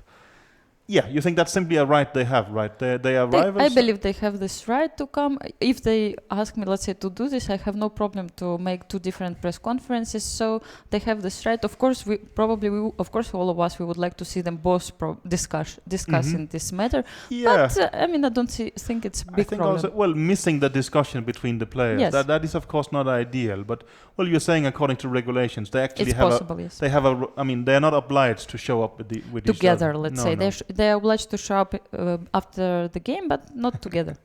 Well, and we know there are special relations between them. So now we have a question from Mr. Rao. Who is the most difficult player to handle in the press after a defeat? Good question. Eh? Yeah. Okay, of course it's not easy to deal with Vasily Ivanchuk when he loses a game, and especially when I really also feel that he shouldn't lose a game by time, especially, and he has this really bad mood. But first of all, we are from the same country, and that's true. let's say I know him so many years, and we already found some balance. And I mean, I always try to let him, to give him time to calm down and to come later, and I'm trying not to push him. But you're almost saying that you, as a press officer, you also have to be a bit of a psychologist. You actually have to know the players. I mean, well, I could imagine in other sports they will just expect them to act extremely professional and saying, well, this is your job, so please behave properly. But, well, maybe in football they are also standing outside kicking some things, and then you will calm them down and bring them in. And is that more or less your job here as well? No, but there is, I think, still difference. First of all, I'm a chess player myself, and I know how difficult it is to lose a game and to come and to speak about it after. Believe me, when I was losing my games, I didn't want to speak with anybody. And I know the feeling, and it was actually dangerous, you know, to speak with me. So I always try to understand the mood of the player, and of course, if the player is really in bad mood, I'm trying not to push too hard. But okay, it depends, of course. And I mean, and chess players, you know, it's still a little bit different sport if we compare with any other sports, because people are using. I mean, they're mentally tired, they're nervous. I mean, and I mean, I believe it should be different attitude for players. And I'm very sorry if I push sometimes too hard, but okay, what to do? But okay, we need some answers for them as well. Yes, still we need, yes. Of course, I understand that at times it will be difficult as a press officer in order to get some of the answers, right? I'm trying to find this kind of balance. There has to be some kind of balance, but also I think players has gotten used to press conferences because I think in the beginning we were probably skeptical in some sense, but we also understand that we actually, fans and spectators gets to know the players to some extent, and that there's huge benefits in that. So I think it is in some kind of decent balance. But of course, it is tough the first time when you have lost a hard game, and then That's for sure. suddenly somebody gives you a microphone and expects you to say something not sort of what you want to speak about exactly. right now. Yeah, Yes, yeah, that's sure. for sure. Was there a last question maybe, or yes, we have one here. Nice to hear you live from Vikram. Could you also share some normal routines of players behind the scenes? Well, I don't know if you can do that. I don't know. I can say, for example, about this event. I live at the same hotel with the players, and I mean the routine I think is usual for everybody in each event. And I can see players coming for dinners, lunch. If I also at the same time at the same place, and I see them having the same, sometimes having the same table. Mm-hmm. Yeah, this You is, know, for so instance, we have had some tweets earlier. What about the personal friendships between the players? Will you actually see players eating together, for instance? During this kind of events, not really. Okay. Everybody has its own second or group, let's say, people, supporters, and they prefer to stay with them during dinners or other breakfasts, let's say. And but of course, they will always say hello to each other. I mean, there are not such things like this. And I mean, I think the atmosphere is quite friendly, but at the same time, everybody tries to keep this territory. For sure. Yeah. I think also maybe this is a different tournament. This is the candidates Exactly. tournament. I think in other tournaments, well, for instance, I Grand think Prix is easier, but still, some players try to isolate themselves. Well, I think even maybe not all players are staying at the official hotel. Even yes, I think Topalov is not staying at the official hotel, and Mabedjar also lives somewhere else.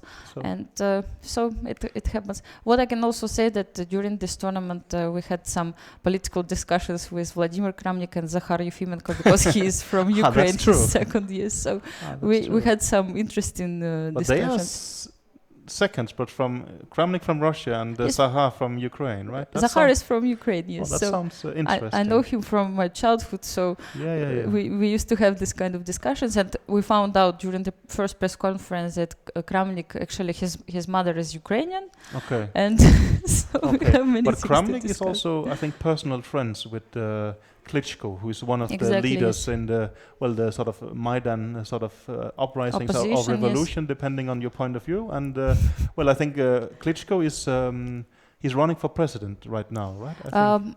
I'm not really sure about him because now they're discussing about one leader from opposition. But let's say I'm not really aware right now what's happening. I think it's happening these days. Exactly. But what Kramnik said during the press conference, the first one, that he wanted to visit his friend, but he was a little bit busy with. That sounds reasonable enough. So that's. Okay, maybe I should say thanks a lot for coming here. I think it's been interesting to hear a lot of sort of the stuff behind the scenes, and also we should give you a bit of time to prepare good questions for the players. I think we could actually start having press conferences quite soon. So I think we will hear from you shortly again. But thanks a lot for coming here. Thank you very much, Peter. Actually, I'm using many of your commentaries to understand what's going on. And of course, it's like guiding lines for me for my questions. Okay. Thank you for all these days being with us. Thanks you. A lot. Okay, let's go back here and try and follow some of the chess games. And I think straight away, let's have a look at the leader Anand's game here. I think we left you in the position after a3. And, I think we were deciding that white is slightly better in this position simply because of the idea of pushing the pawn with c4. And there is a pawn weakness on c6. But we thought it should be enough for black to defend. So let's see what has happened here. Rook d8 was played by Switler. I think one point of this move is that, we will see it here in a bit, so I'll explain it. C4, knight f4, bishop takes c6. Well, with the rook having gone away, partly it's not hanging on e8, and there is also the idea of putting the rook on d2. So Switler has played knight to d3, rook c2, b takes c4. And he has gotten his pawn back, and, it does look to me like he's very close to equalizing. He could be still slightly worse, but I would very much assume that with correct play, this game should still be quite an easy draw. Well, for instance, if you take the pawn here, you can take just this pawn. But in general, I would say that these pawns are moderately weaker than these pawns. And maybe a white bishop will start trying to round up some of the pawns. But in general, I think it should be enough counterplay for a draw. And I think very likely, Anand's tournament will come to a quiet end, and he's done a spectacular job, and he's going to win this tournament by quite a huge margin. So, actually, let's go on to some of the games that will decide not first place, but decide some of the minor prizes in the tournament, and that's what more or less is left in this tournament that's at stake. So let's have a look here. Yeah, F3 was played in the game between Mamedyarov and Kramnik, and I think you remember that I was rather skeptical about Kramnik's position. Not extremely skeptical, but saying that he was slightly worse. But I think very typically Kramnik, he had some kind of very specific idea in mind. So he's played very interesting move here, c5. Generally, this is the move that white has been trying very hard to prevent, because after, let's say, takes, should he take back here, then he's just going to have a weak pawn on c4, and the knight will have an excellent square on c4. Sorry, the weak pawn is on c5. So that would, of course, not be Kramnik's idea, but his idea is much deeper. He's played the move knight d7, so he's made it into a pawn sacrifice. And for instance, a move like c6 will not work, because knight e5, cb7, rook takes c1 check just wins a rook. So Mamedyarov had to take, because else, if Kramnik gets to take back with the knight here, he's doing very well. So knight d7, rook d7, e4. Mamedyarov's point is still the same, that if something like, let's say, rook c5, then he's going to take here, and maybe something like bishop c4, king e2, and again, there's going to be a very weak pawn on c5. But Kramnik is just going to keep the tension. He's played the move king to f8, and it's very difficult for Mamedyarov to do something concrete here. Maybe he's planning something like, let's say, bishop to e2, but I wouldn't be surprised if Kramnik's idea is, let's say, rook c7, and we could say rook c7, and if something like b4 you take, and the only move to keep pressure is b5, but I would think c4 should be quite fine for black. Also, the black king could be about to enter, maybe not that far, but I think Kramnik is having just enough counterplay in this position, and a draw seems indeed extremely likely, but still some play left here. But I would really think that this game is going to be a draw, and I think also, we debated this game, and that a draw could be a rather good result for both players. They will finish on 50%, and they will say they had their chances, and they failed at them, but they gave it a decent shot. But let's see. Then maybe I would say, we have two other games which are both kind of exciting. Let's have a look at, let's take Aronian and Kayakhin first. I think we left you in this position, bishop on f4, and then the move knight c5 was played. And, that is very logical. What I was saying here was that I think the white plan is knight e4, and maybe jumping to g5 with one of the knights and trying to create some kind of attack. But Kayakhin is preempting that. He's played the move knight to c5. And simply, if knight e4, he will be able to exchange it. And Aronian, he decided that there is one piece that's rather out of play. So he took the rook from a1 and put it on the logical square c1. And here Kayakhin has replied with the move b4, and I don't know how to exactly evaluate that, but I think b4 should be quite a reasonable move. Actually, it's somehow creating counterplay in good time. It would be logical to take it, but then you're going to take back with the knight, and you have these two knights attacking here, so very likely he will have to play the move bishop c4 defending it. But I would think black should have a quite solid position here, and maybe he could even be slightly better. But I still think it's a complicated battle. But I think Kayakhin has done well in order to create counterplay in good time, and that's very much what he should do.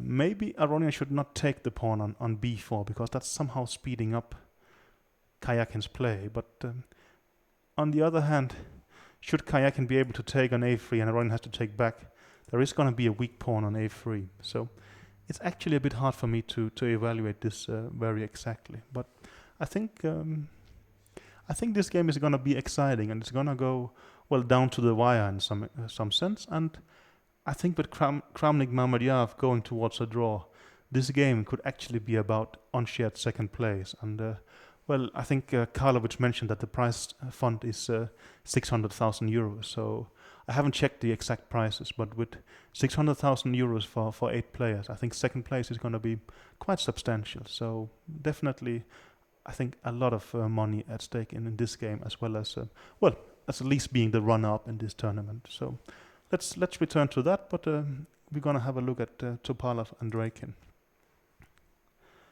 Okay. Yeah, I think this was the situation last time, and Topalov played the move knight to c2, and it wasn't completely obvious to us what the idea of knight c2 is, but I would guess it's something to do with probably playing d4 next, and somehow hoping that this kind of structures after d4, e4 will be decent.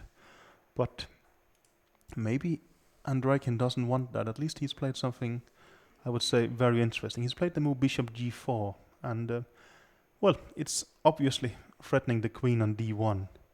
And well, it gives Topalov a choice. He could just play the move queen to d2, but he could also choose a more ambitious concept, let's say playing something like f3. Actually, that makes quite some sense to me. And after f3, well, let's say if he goes to h5, I would consider playing this move d4. But it is true with the bishop on h5. Maybe you can just play e4, and actually this is going to be quite an interesting sort of tension from White's perspective. So maybe here it would be more logical to play something like knight e3 and get to this square. And let's say if he goes back to d7, then I think I would start considering a move like d4. And I would say that right now it's not completely obvious to me how should Andreikin treat this position, but I think it's gonna be quite interesting at least. So yeah, we'll have to keep a close eye on this game. But I think to sum up things a bit, I think we have two very interesting positions and two very drawish positions. And despite that it sounds quite strange, let's actually go and have a look at the drawish positions, because that's where things are happening right now. Especially, I think Anand Svidler is coming closer to a conclusion.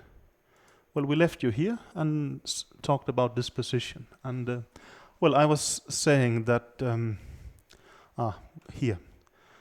I was saying that these two pawns were less weak than these two pawns, but it seems that Anand decided to take this pawn. Knight takes b2, rook c2, and now Svidler had this nice move, rook c8, which means that he's not gonna move away this knight, but he's gonna pin his hope on a pin. Yeah, sorry for that that expression. But let's see. So king e2 has been played now, and I would think that there should be some kind of way for Svidler here, but maybe it's not so simple actually. Okay, he's played the move king to e7.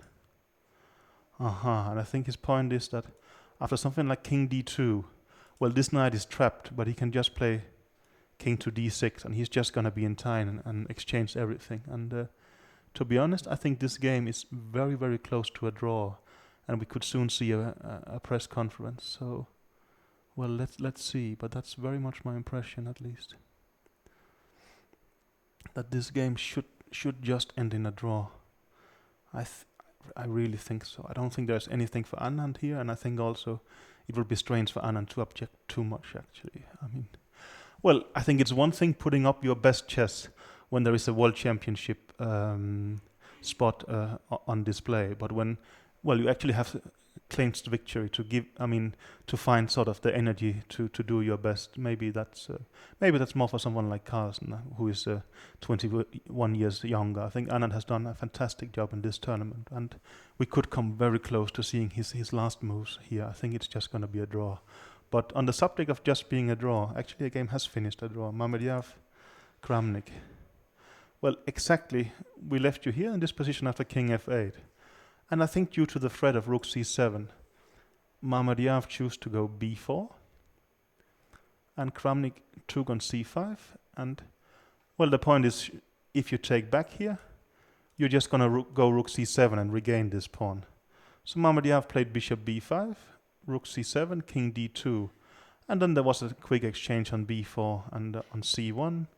And Kramnik just put his pawns on black squares. And, well, the player agreed a draw in move 30 as that's what's possible. So, I mean, not too much to say about this game. But I think, yeah, well, for Kramnik, of course, it was a disappointing tournament. While for Mamedyarov, I think the result was disappointing, but his play was actually very enterprising. But they're going to end on 50%, and I think, well, Mamedyarov is going to be reasonably happy with that, and Kramnik, well, of course, he was dreaming of challenging Carlsen the next match, and he failed in that. So I think we're going to go to a press conference very soon, but let's just keep our eyes on the Anand game, which I think could also finish quite soon. Let's... I think the press conference is sort of going to start, and well, then we will be back to Carla, who was our guest here today, in a second, and we'll see what she has to ask them about. Okay, Swidler is walking around here already, and he doesn't look overly scared, right? So, okay, see you back in a bit after the press conference. Сейчас. Они сейчас.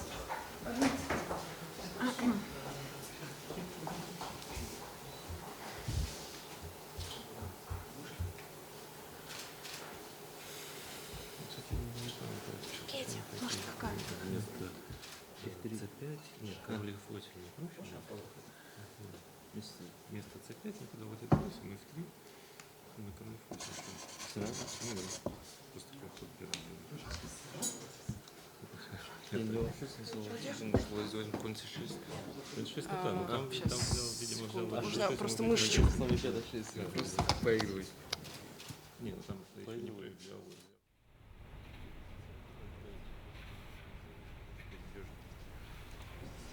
Я думаю, что так сначала, что поиграть просто. А 6 просто. Король 8, да? Просто. Okay, so we are ready to start. It's 14th round of FIDE candidates in Khanty-Mansiysk, and the first game finished in a draw between Shahryar Mamedyarov and Vladimir Kramnik. Уважаемые дамы и господа, добро пожаловать на пресс-конференцию после заключительного тура турнира претендентов. Первая партия завершилась ничью. У нас в гостях Владимир Крамник и Шахрияр Мамедьяров. So what was your mood today before the last round and according to the situation in the table, let's say?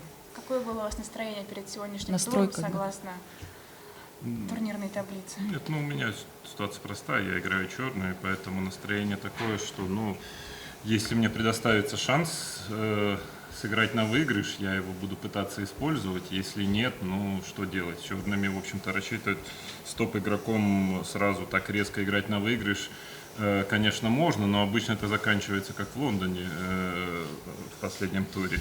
Поэтому, в общем-то, учитывая, что мне не было необходимости играть на выигрыш, я как бы играл обычную партию и смотрел по ситуации. My situation was quite easy because I was playing black, and if I could have a chance to play for win, so I would definitely do it. But it's to play with a top player with black and to try to win. So this may end like London. So I just wanted to play. Ну, я тоже, в принципе, если честно, не знал, что играть, но когда после ферзь I didn't know what to do, but ферзь d4, ферзь d7, у меня с Владимиром эта позиция уже вот встречался, мы пару раз I had this играли, position with и Vladimir. всегда очень интересная before. позиция, ферзь c2 я It's играл. very interesting. I Ну, played здесь я же минут 20 d2. подумал, решил, что сегодня I вообще was буду thinking без for риска 20 играть, minutes and I decided to чтобы, play without risk. ну, даже, чтобы, ну, после ферзь d7 понятно, что уже белый вообще не After рискует. queen И особенно черный takes тоже, d7, конечно, не рискует. Я имею в виду, что просто White без and риска. black are not Хотя risking. просто, я, когда же ферзь d7 взял, я же подумал за, скажем, 20 минут, как думал, что, наверное, турнир закончился. I think that after queen d7, the tournament is over. Да, и так что... Ну, на самом деле, там от черных некоторая точность требуется. То есть я тоже, честно говоря, Black считал, needs что, to be accurate в общем-то, я, still. конечно, не должен уже проиграть, но это опасно расслабляться слишком рано, потому что Определенные тут тонкости в позиции есть, и можно попасть под пресс, если не точно сыграть. Здесь, например, когда ладья d8 играл, я же думал, что у меня будет такой приятная позиция, ладья c6, ладья d6, слон b5, и мне казалось, что даже эту позицию можно играть, ну, очень приятно играть на выигрыш, но даже я думал какой-то минут там 2, потом понял, что вместо того, что слон b5 выиграть, могу просто поиграть партию. Под a6. И просто выигрывает черный, просто форсированно выигрывает партию. Ладья c1, ладья b1. А можно начать со слона 4, b5, Maybe you should have d6. started Но все равно ладья c1 захожу, у черных лучше. Да, это ловушка, я ее видел, да. Better for black. I saw this trap. Так что лучше, ну, так уже понял, что f3, ну, не знаю. Не, ну здесь какие-то есть некоторые опасности, например, даже здесь еще, как ни странно, допустим, такой самый естественный ход типа ладья b5, здесь позиция может стать довольно неприятной, вот после размена и слон c4, я вот так думал, ладья d4, b3. И белые подходят король e2, ладья c1, пешка c5 слабовато. И, в общем, ну, наверное, ничья, но черным еще работать и работать за ничью. То есть, поэтому все-таки вот на c5, конь d7, наверное, тоже правильный ход, потому что, например, на ладья d5, во-первых, c6 есть ход, во-вторых, даже конь d3 тоже мне не нравилось. То есть, тут какая-то точность от черных нужна. Я понял, что расслабляться еще рано. И что надо все-таки делать несколько точных ходов. Но от король f8, наверное, точно, потому что белым трудно усилиться. То есть я возьму на c5 только когда подведу короля на e7, и это очень много меняет. Поэтому, скажем, если белые ходят типа слон e2, я могу еще один полезный ход сделать, король e7, и уже потом взять и будет безопасно. И ну вот b4, bc, здесь похоже, что отыгрывается пешка, но здесь уже ничья получается. Шахряр, что-то еще хочешь добавить по поводу партии? Или? Would you like to say something Я more сейчас говорю about просто, this game? ну, так скажу, довольно странная ситуация была. Просто я решил сегодня особо не рисковать, наверное, просто это из-за того, что я очень устал. Я здесь все белые партии, когда белым играл, у меня все время что-то не хватило на доске. Там фигура, пешка, там, я не знаю. Сегодня решил какую-то одну партию играть как нормально, там, чтобы знать, как это делается, спокойнее играть в шахматы. И решил сегодня вот как раз последней партии играть солидной партией, и вот из-за этого солидный ничья получился. I had quite a strange mood. I wanted not to risk because I was very tired, and in this event I was playing white usually without a piece or without a pawn, but that's why today I decided to play solidly, and this is a solid draw. Вопрос к обоим игрокам. Как вы можете оценить вот выступление в этом турнире и что удалось, как бы, что не удалось? Я понимаю, конечно, что все боролись за первое место, но оно только одно. И вот ваш комментарий. How can you estimate your play in this event? Ну, что касается меня, конечно, результатом я недоволен, потому что это такой один из немногих турниров, где, в общем-то, первое место очень сильно отличается от всех остальных. Поэтому результатом нет. Но игрой тоже не очень доволен, потому что при том, что были какие-то позитивные моменты и, в общем-то, какие-то куски или отдельная партия, которую я проводил хорошо, но, к сожалению, играл неровно и зевал много, и явно мне не хватило сил просто на весь турнир, очевидно. То есть, и вот этим, конечно, это немножко меня разочаровало, хотя, с одной стороны, все-таки я уже не молодой, конечно, но я как бы понимал, что турнир будет тяжелый, длинный, напряженный. Я к этому готовился, но, к сожалению, не смог избежать связанных с усталостью грубых ошибок, которые, к сожалению, мне свойственны бывают. Вот это, конечно, меня разочаровало.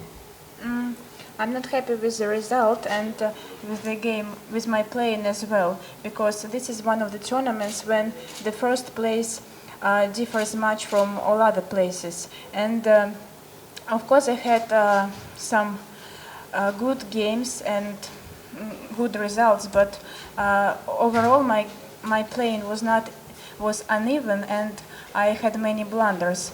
Of course I was lacking powers and strengths because I was tired by the end of the tournament. Of course I was getting ready, I was preparing. Hi, we are back in the playing hall, and I think right now, yes, we have just seen tournament winner, and challenger to Magnus Carlsen make his last move against Peter Svidler. He took a pawn on a6 and offered a draw because Svidler could just take the pawn back. Svidler took on a3 and Anand took on a6. So, these players had quite a comfortable draw, and I think Anand now can go and fully celebrate a very historic victory. It's been more than 19 years difference between the first time and the second time he wins a candidate tournament. Something has never been done before, and I'm very sure we're going to see indeed very happy Indian on the press conference, and maybe he will even say more than his opponent, which is going to be Peter Svidler. But let's see. That should be a very fun press conference to watch quite soon. But we just managed to see the absolutely last sort of doings of Vishy Anand, the winner in this tournament, and we'll go back to the press conference.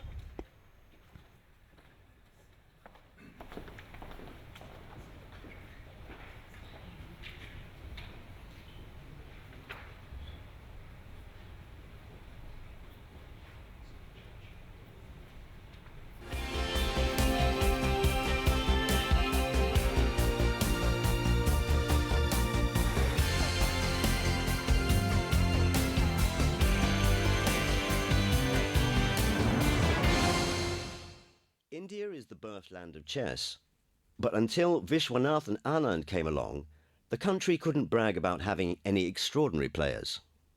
According to Indian tradition, his name can be translated to Anand, the son of Vishwanathan. Confusion with the name started when he first came to Europe.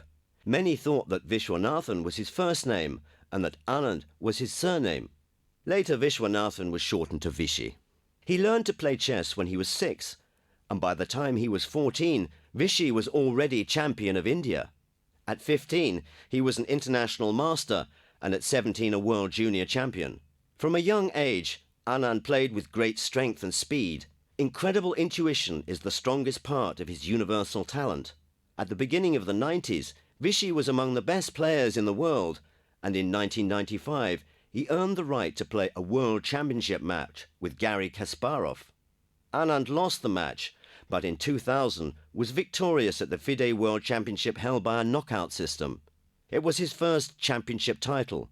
In 2007, Vishy's dream finally came true. Anand won a 2-lap round-robin tournament in Mexico and became the new world champion. He defended his title in 2008 with a confident win over Vladimir Kramnik. Vishy Anand is the only chess player in the world who has won world championships in 3 different formats. Veselin Topolov's attempt to wrest the title from the Indian Grandmaster in 2010 was unsuccessful, and 2 years later, the champion retained his crown in a hard struggle against Boris Gelfand. Anand held the title for 6 years until November 2013, when, in his native Chennai, he finally succumbed to the leader of modern chess, Magnus Carlsen. A player with universal skills and a stunning defender, Vishy Anand remains a serious threat to any opponent in any competition, in any format. Peter Svidler was born on the 17th of June 1976 in St. Petersburg, where he still lives. He started playing chess in 1983, and it wasn't long before he had some significant successes. In 1991, he shared a win at the USSR Junior Championships. In 1994, he became under-18 world champion and gained his Grandmaster title. In the same year, he became Russian champion for the first time. He has claimed this title on a further 6 occasions, an absolute record. Peter quickly entered the peloton of Russian players and subsequently the world elite. For many years, this Grandmaster from St. Petersburg played for the Russian national team, and usually very successfully. He has 5 gold and 2 silver Olympic medals, and wins at the World and European Team Championships. Despite the impressive results, many specialists think that Peter is yet to fulfill his fantastic chess potential. Svidler is a superb tactician with many beautiful games and victories against the world's best players to his credit. Vladimir Kramnik was born in Tuapse into a family of painters. His father taught him to play chess. Vladimir quickly made the grade and then became a candidate master, his city's champion among adults. When Kramnik was 11, he came under the influence of Botvinnik, who praised the young talent and invited him to his chess school. Kramnik progressed rapidly, won under-16 and under-18 World Junior crowns, and in 1991 became an international grandmaster. His first major success came at the Olympiad in Manila in 1992, when the young grandmaster scored 8.5 points out of 9. Since then, Kramnik has been a permanent member of Russia's national team. He played his part in the team's victories at the 1992, 1994 and 1996 Olympiads. And by 1993, Vladimir was already a candidate for the chess crown. In 1995, Garry Kasparov invited Kramnik to help him in his World Championship match against Vishy Anand. This was a great experience for Kramnik, and he profited from it when he beat Kasparov in 2000 in London and became the 14th world chess champion. Vladimir Kramnik held the title from 2000 until 2007. He played World Championship matches with Peter Lecko in Brissago in 2004, the score 7-7. In 2006, in Elista, he beat Veselin Topalov with a scoreline of 8.5 to 7.5. In 2007, Kramnik shared second place at the Mexico tournament, where Anand became champion. In 2008, they played a match, which Vladimir lost 4.5 to 6.5. In 2013, Kramnik shared honours at the candidates tournament with Carlsen, but the tiebreak left him in the second place. During his outstanding career, Vladimir Kramnik has won more than 50 tournaments, and he holds a special and distinguished record. He has won the Dortmund Super Tournament 11 times. In 2013 in Tromsø, Kramnik climbed his last unexplored peak. He won the World Cup and proved his strength in a knockout competition. Like most of the outstanding grandmasters, Kramnik has a universal game style. Experts point to his stunning opening game, unique gift for positional play, and exceptional professionalism. Shahriar Mamedyarov was born on the 12th of April 1985 in Samgayit. He was taught to play chess by his father in 1993. In the same year, he started to attend lessons in a chess school. The young player enjoyed repeated successes in youth tournaments and became the only player in the world to become under-20 world champion twice. This is not the only record that distinguishes the Mamedyarov family. Shahriar's elder sister Zainab and his younger sister Turkan also hold grandmaster titles. During the last few years, Shahriar has seriously worked on his chess style and become a more universal and skillful player. Attack is still his strong point, but he has improved his opening play and become more technical. Shahriar managed to scale a whole new level of play, and 2013 was an especially successful year for him. In June, he won the Rapid World Championship and shortly after consolidated his success by winning the prestigious Rapid event in Geneva. Being one of the winners of the tournament in London and victorious at the stage in Beijing, Mamedyarov took overall second place in the FIDE Grand Prix 2012 to 2013. Shahriar has definitely proved to his opponents and fans that he is ready to conquer the highest peaks in the game. Вопросы? Невольно как бы все люди, которые играли в турнире в Лондоне, в этом турнире как-то так или иначе как бы будут сравнивать как бы свои результаты и ощущения. Могли бы сравнить свои ощущения как бы в Лондоне, почему там так удалось хорошо сыграть так во втором круге и почему здесь второй круг оказался провальным?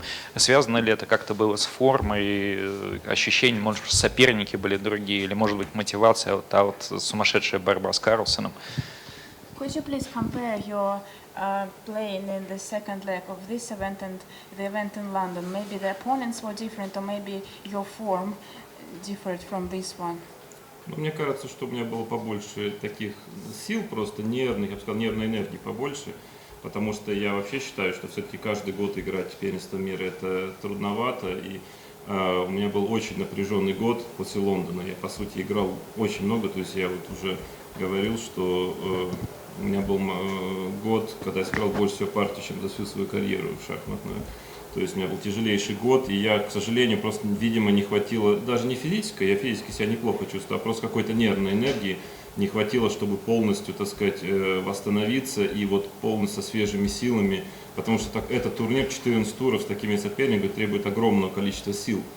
Мне, к сожалению, не удалось накопить эти силы за вот этот промежуток времени. Я уже говорил, что я отказался от всех турниров последние 2 месяца, просто чтобы вот накопить силы, но не хватило времени. Может быть, если был через пару месяцев бы турнир, может быть, я уверен, что я сыграл бы лучше.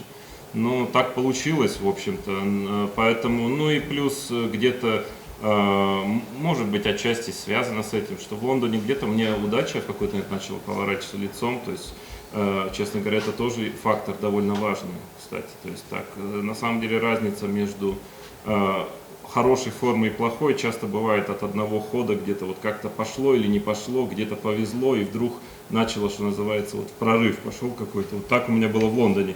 Я бы не сказал, что я намного лучше играл в первом круге, может вообще не лучше, чем здесь, но вот потом какой-то прошел прорыв, как-то мне чуть подвезло и пошло. А здесь вот, к сожалению, вот какие-то зевки. Вот на самом деле основная разница в этом. Я не вижу такой же громадной кардинальной разницы в другом. Но вот эти два фактора, я думаю, были определяющими в этой разнице результатов. Yes, in London I had more nervous energy because after London I have been playing for many events, and maybe I have played more games in the previous year than in whole my life. But physically I feel. No, yeah, I better translate.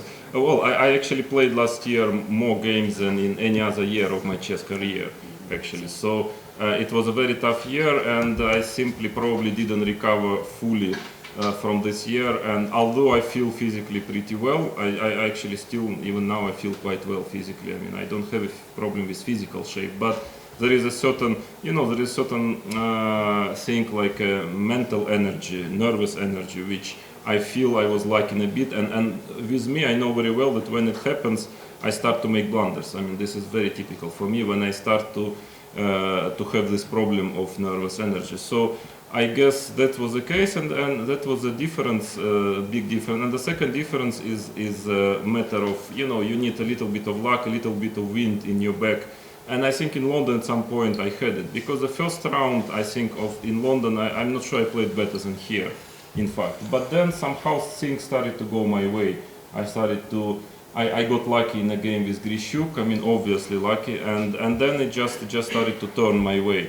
Here, okay, unfortunately, in the most decisive moment, even still when I played with Switzerland, I still had decent chances to win the tournament, but then I just blundered. So that is, sometimes the difference between a good result and bad result is not so huge. It's just about a couple of moves, in fact, 2-3 moves in a tournament. And this time it was not in my favor, this difference. So I think these 2 points are the major points why my results differ to London, compared to London. Спасибо огромное за то, что вы приходили каждый день в наш пресс-центр после партии, делились своими комментариями и мыслями. Спасибо вам. Thank you very much for attending our press center after the games.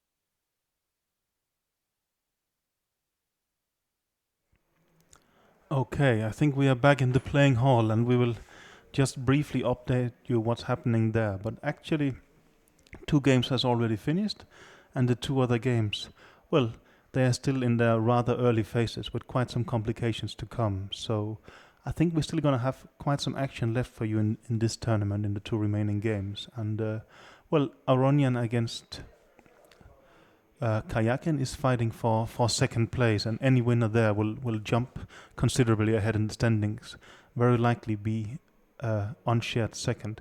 But Andreiking do have a chance, and he's playing against Veselin Topalov, who is last in the tournament. So that's of course also a chance for him to win the game. But we have two very complicated positions right now, and I think quite soon we're going to go to the press conference with Peter Swittler and Vishy Anand, the winner of this tournament. And I feel very sure that when we come back for that, there will still be quite some action to follow. Okay, the press conference starts now.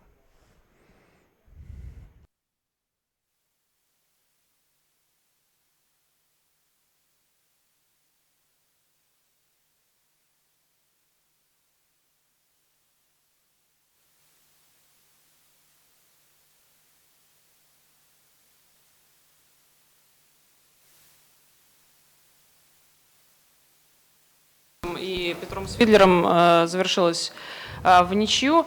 Первый вопрос Вишанду. Насколько сложно было играть, зная, что вы уже победили в этом турнире? Well, it has its challenges. I mean, you need to decide what you're really aiming for and what you're going to play for, and then it's important. It's very easy to drift in these situations. So.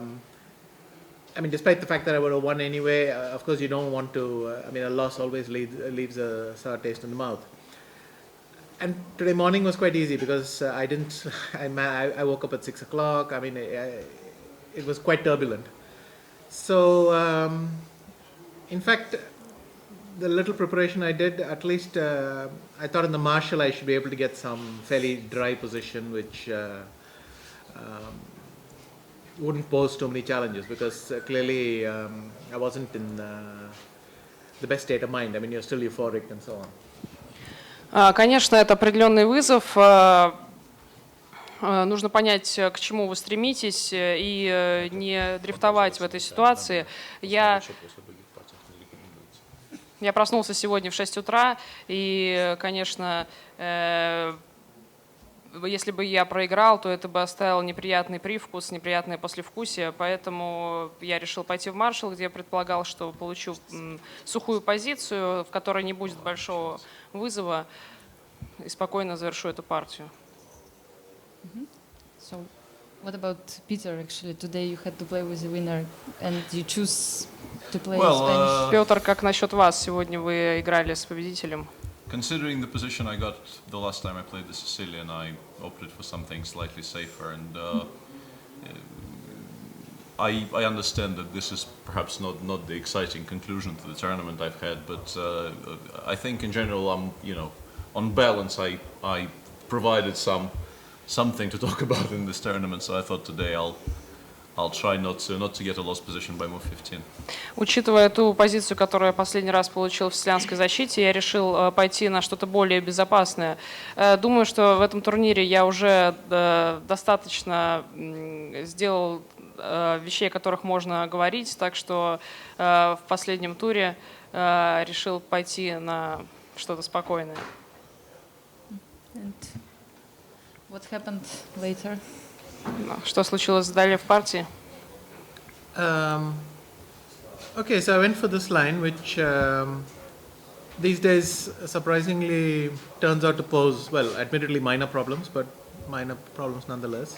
Я пошел на этот вариант, который в последнее время удивительно, но ставит самые главные проблемы. So probably people will know that after Queen H4, Caruana beat Levon recently.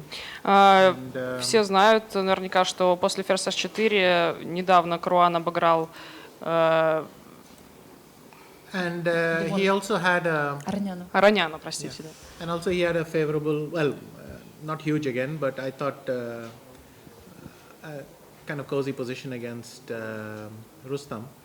Также у него была хорошая позиция против Рустама Касымжанова. But then bishop f4, I mean, that game went like bishop e5, bishop d2, b4. Та партия продолжалась слон e5, слон d2, b4. But after bishop f4, bishop f3, takes, king f8. Но после того, что случилось в партии, король f8. I mean, I had a little idea, which is a3. У меня была небольшая идея в ходе a3. And the point is simply that the black knight loses the b4 square. Ну, идея просто в том, что черный конь теряет поле b4. C4, and I mean, if knight e7, at least white can press for a bit.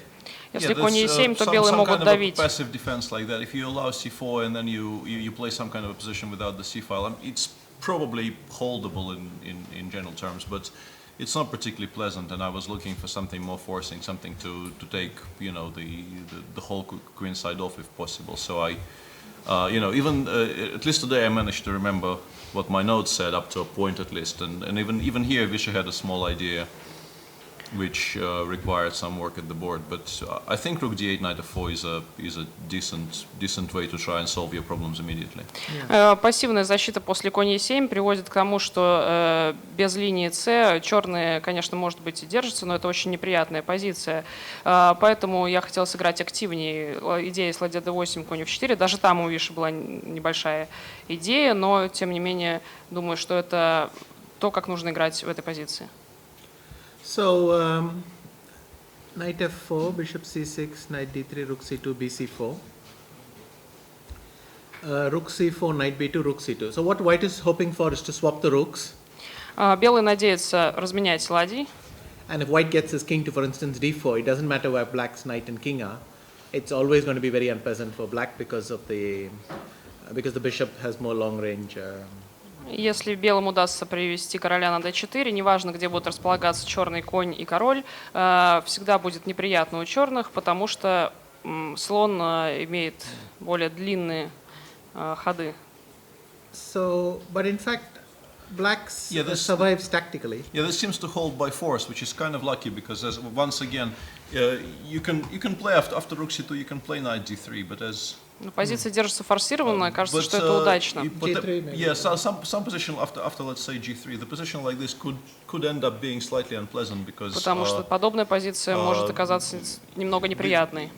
Bishop always somewhat dominates the knights in these types of positions, and although once again, I mean, 4 pawns against 4, you will have to do something drastically wrong to be in a lot of trouble, but this can take forever, and I didn't really want to suffer forever today, so I was looking for a more forcing way to equalize, and I think rook c8 does that, because after king e2, king e7, I am just in time to get the king out. Да, в позициях после конь d3, g3 слон всегда будет доминировать над конем в подобных типах позиций. И, конечно, при 4 пешках на 4 пешки нужно сделать действительно что-то очень плохую, серьезную ошибку допустить, чтобы стало очень уж плохо у черных. Но все-таки эта позиция будет неприятная, и игра может продолжаться бесконечно. Это не то, на что мне хотелось идти сегодня.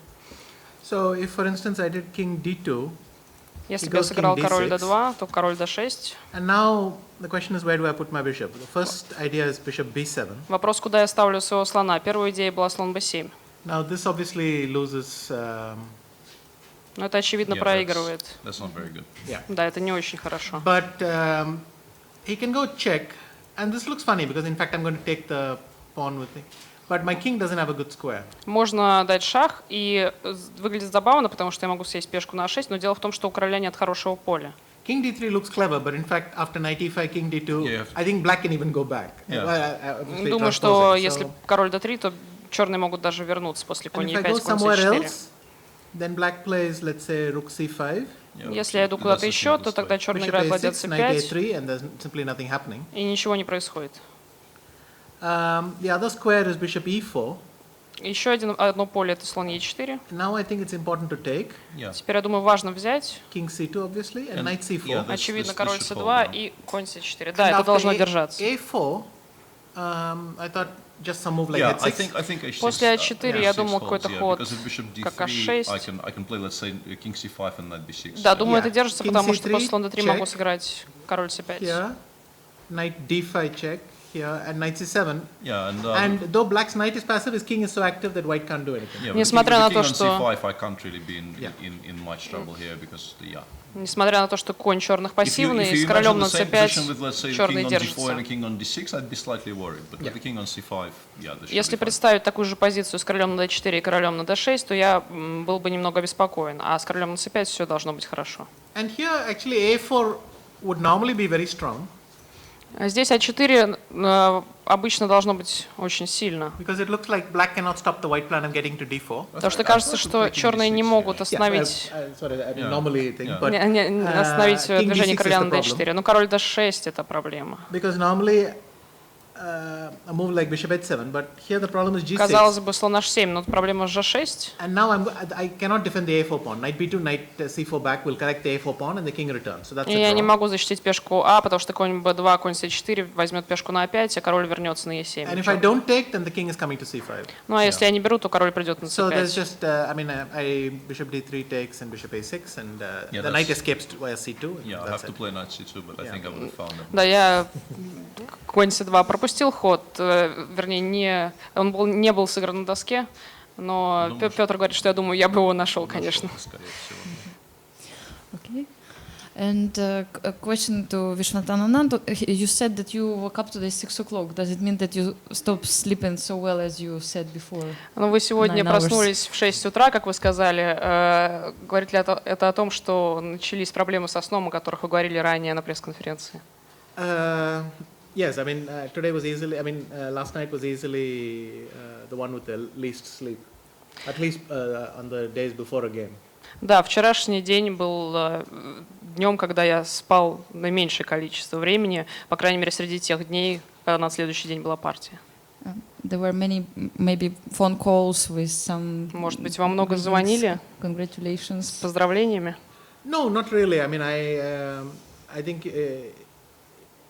I really wanted to finish the tournament first and then do all that, but no, I think simply you can't escape this.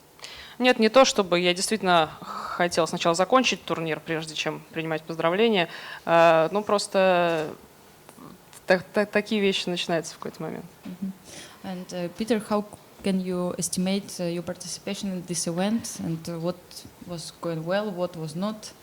Петр, какую оценку вы можете дать вашему выступлению в этом турнире, что получилось, что нет? This really should be about Vichy, so I don't want to take up too much time. But basically, the most prevalent feeling right now is a feeling of a huge wasted opportunity, because I think, at least in the first half, I played very interesting chess and I had chances in almost every game, and I think a lot of what happened, what went wrong in this tournament were what you would maybe call unforced errors on my part. And without those, I understand that, saying, what if I won all the good positions I had in this tournament is completely pointless. It never works like this. But I do feel like a lot of the things that generally don't go well with my play, for instance, I have to thank my team, Maxim, who was here, and Nikita, who was helping me from home. I think we've done a lot of very, very decent, very important work, and a lot of it, what surprised me, a lot of it actually came off here. A lot of stuff we looked at did happen, which does not normally happen with me. And as I said, the general feeling I have right now is that, I played reasonably well, at least in the first half of the tournament, and even in parts in the second, but I kept on making strange mistakes in situations where I shouldn't have, and because of that, a tournament which could have been very interesting from my point of view finished like, well, a minor disaster. Эта пресс-конференция должна быть в основном о Више, поэтому я постараюсь не отнять много времени. Но сейчас могу сказать, что превалирует чувство упущенных возможностей. В первой половине турнира у меня были шансы практически в каждой партии, и, к сожалению, очень большое количество, то, что можно назвать невынужденных ошибок с моей стороны. Конечно, я бы не хотела говорить, что бы было, если бы я выиграл все эти партии, в которых у меня были возможности. Это не имеет никакого смысла. Я хотел бы поблагодарить мою команду, Максима и Никиту. Никита работал из дома, Максим был здесь со мной. Мы очень много работали, и действительно многое из того, что мы смотрели, случилось. То есть эта подготовка сработала. Я считаю, что играл довольно неплохо в первой половине турнира. Но опять же, невынужденные ошибки привели к тому, что турнир, который мог сложиться очень интересно и хорошо, получился таким небольшим разочарованием. Любое существительное можно выбрать из этого ряда. Катастрофа. Аня сгладила это слово. Есть ли вопросы еще? Мы помучили просто Виши вчера. Не надо, но тем не менее, да.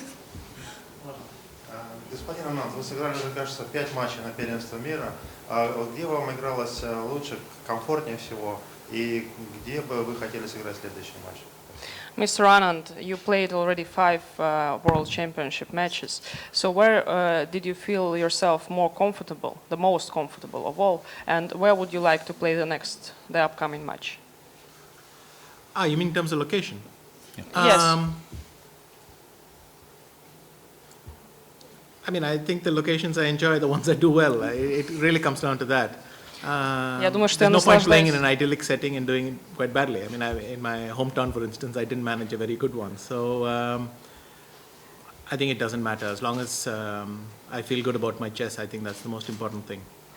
На самом деле, конечно, я наслаждаюсь теми местами, где у меня хорошо идет игра. К сожалению, в родном городе игра не шла, и мне не удалось показать хороший результат. Так что не думаю, что город имеет какое-то большое значение,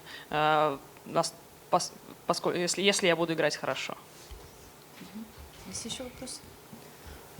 Нет вопросов. Ну, я хотела еще последний вопрос задать насчет того, какие бы вот партии вы могли бы выделить в этом турнире и, возможно, включили бы в книгу своих лучших партий.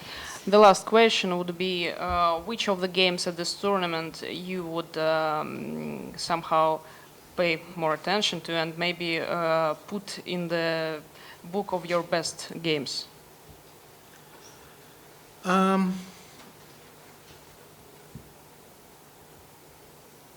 I mean, it's funny, in the final position, the one I agreed to draw with Dmitry, I actually saw this rook sack line, rook c4, bc4.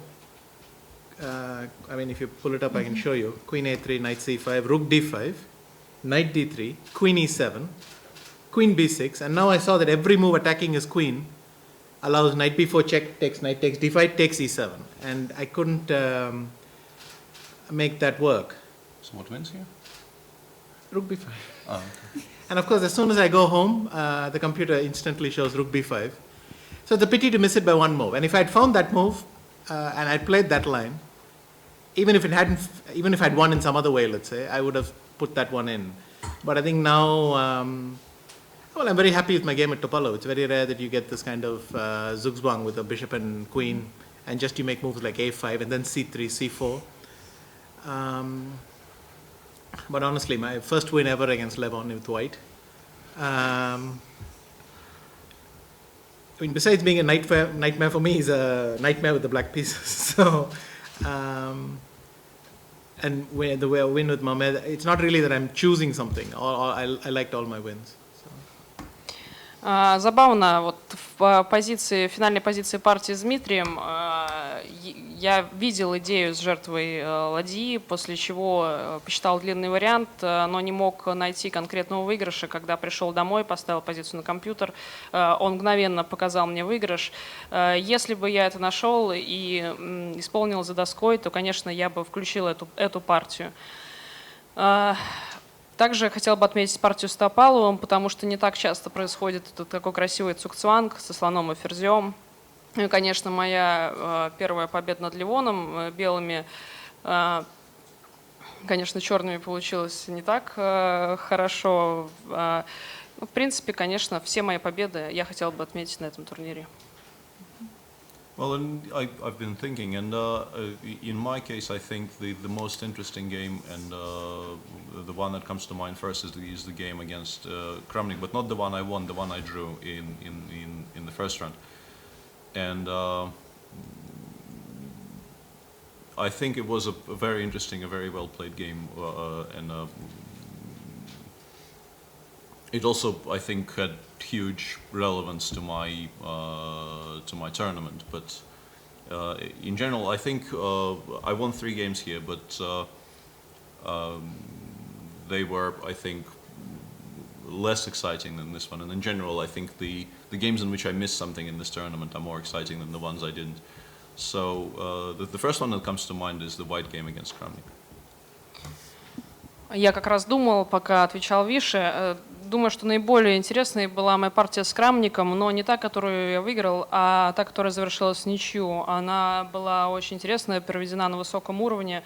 Также, конечно, имела важное значение для турнира. Я здесь выиграл 3 партии, но думаю, что они были не столь интересны, чем те, где я что-то упускал. Вопрос сразу к двум гроссмейстерам. Пожалуйста, несколько слов оцените вот в целом уровень организации турниров в Ханты-Мансийске. A question to both the grandmasters. Please assess the level of organization in Khanty-Mansiysk in a few words. I mean, I thought it was essentially flawless. I didn't. It was very comfortable. We stay in a hotel very nearby. The tournament hall is excellent.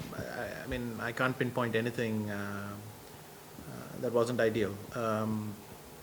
Of course, I am biased, but still, I felt that it was a very pleasant and cozy environment to play in.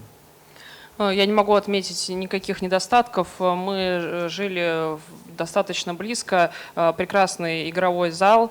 Конечно, я предвзят, но действительно не могу отметить ничего, что было бы не идеально. Ну, я всегда на этот вопрос отвечаю, что мне всегда здесь очень нравится, и в этот раз тоже все было хорошо. Единственное, на что здесь можно жаловаться, это вещи, как бы, которые трудно ставить все-таки организационному комитету, как сказать, упреки. Не смогли организовать правильную погоду. Можно, конечно, об этом говорить, но это будет выглядеть немножко смешно. А кроме перепадов температур никаких претензий нет, и никогда их нет. В Хантах всегда все организовано очень здорово, и я на самом деле всегда пытаюсь людям объяснить, что за исключением, может быть, как сказать, несколько добраться, может быть, сюда не так легко, но когда добираешься, таки здесь всегда все хорошо. I've been always saying that I like it here very much, and I also liked it this time too.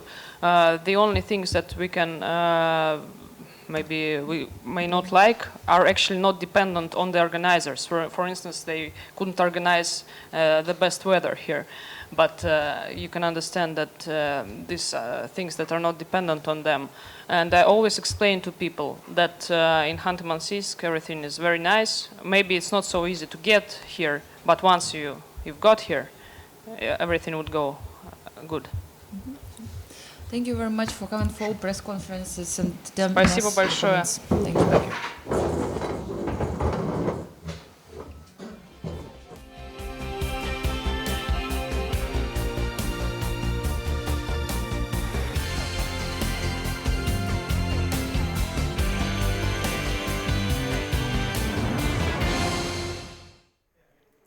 Hi, and welcome back to the last 2 games of the 2014 Candidates Tournament. We have just seen the press conference with Vishy Anand, the winner of the tournament, and of course he was very delighted with his win. And well, as we actually quite expected, he said that he had slept very well for the whole tournament, but last night was difficult. And well, somehow I guess you are used to the tournament tension, but suddenly when that's over and you know you have won, well, then things turns out quite differently. But despite first place and Magnus Carlsen's challenger being decided, we still do have some very interesting chess. And at the board right now, I think Levon Aronian is about to create, well, something very, very original. So let's have a look at that. I think we left you in this position, rook c1, and now Karjakin played the move b4. And Aronian played bishop g5, and after b3 he thought for a long time and played the incredible move bishop to b1. I mean, it looks, in my opinion, simply absurd, right? Look at the pawn on b3 and the bishop on b1. I mean, if black can keep this b3 pawn on the board, then the bishop on b1 is just going to be imprisoned for life. It's a dead piece. There's nothing positive you can do about it. So Aronian is really evaluating that somehow tactical things are going to happen, and he's going to win the pawn on b3 with the queen, or as we will see in the game, activate his bishop in another way, and it looked very, very dangerous to me, but I think it has turned out extremely well for the Armenian player. h6 happened. Well, there is quite some tactical tension. For instance, this bishop is hanging, but then he's going to take the knight, and then queen takes b3 will be an option. So Karjakin played h6. Bishop takes e7, knight takes e7, knight e4. And knight e4 is threatening the knight on c5, and maybe at times jumping to d6.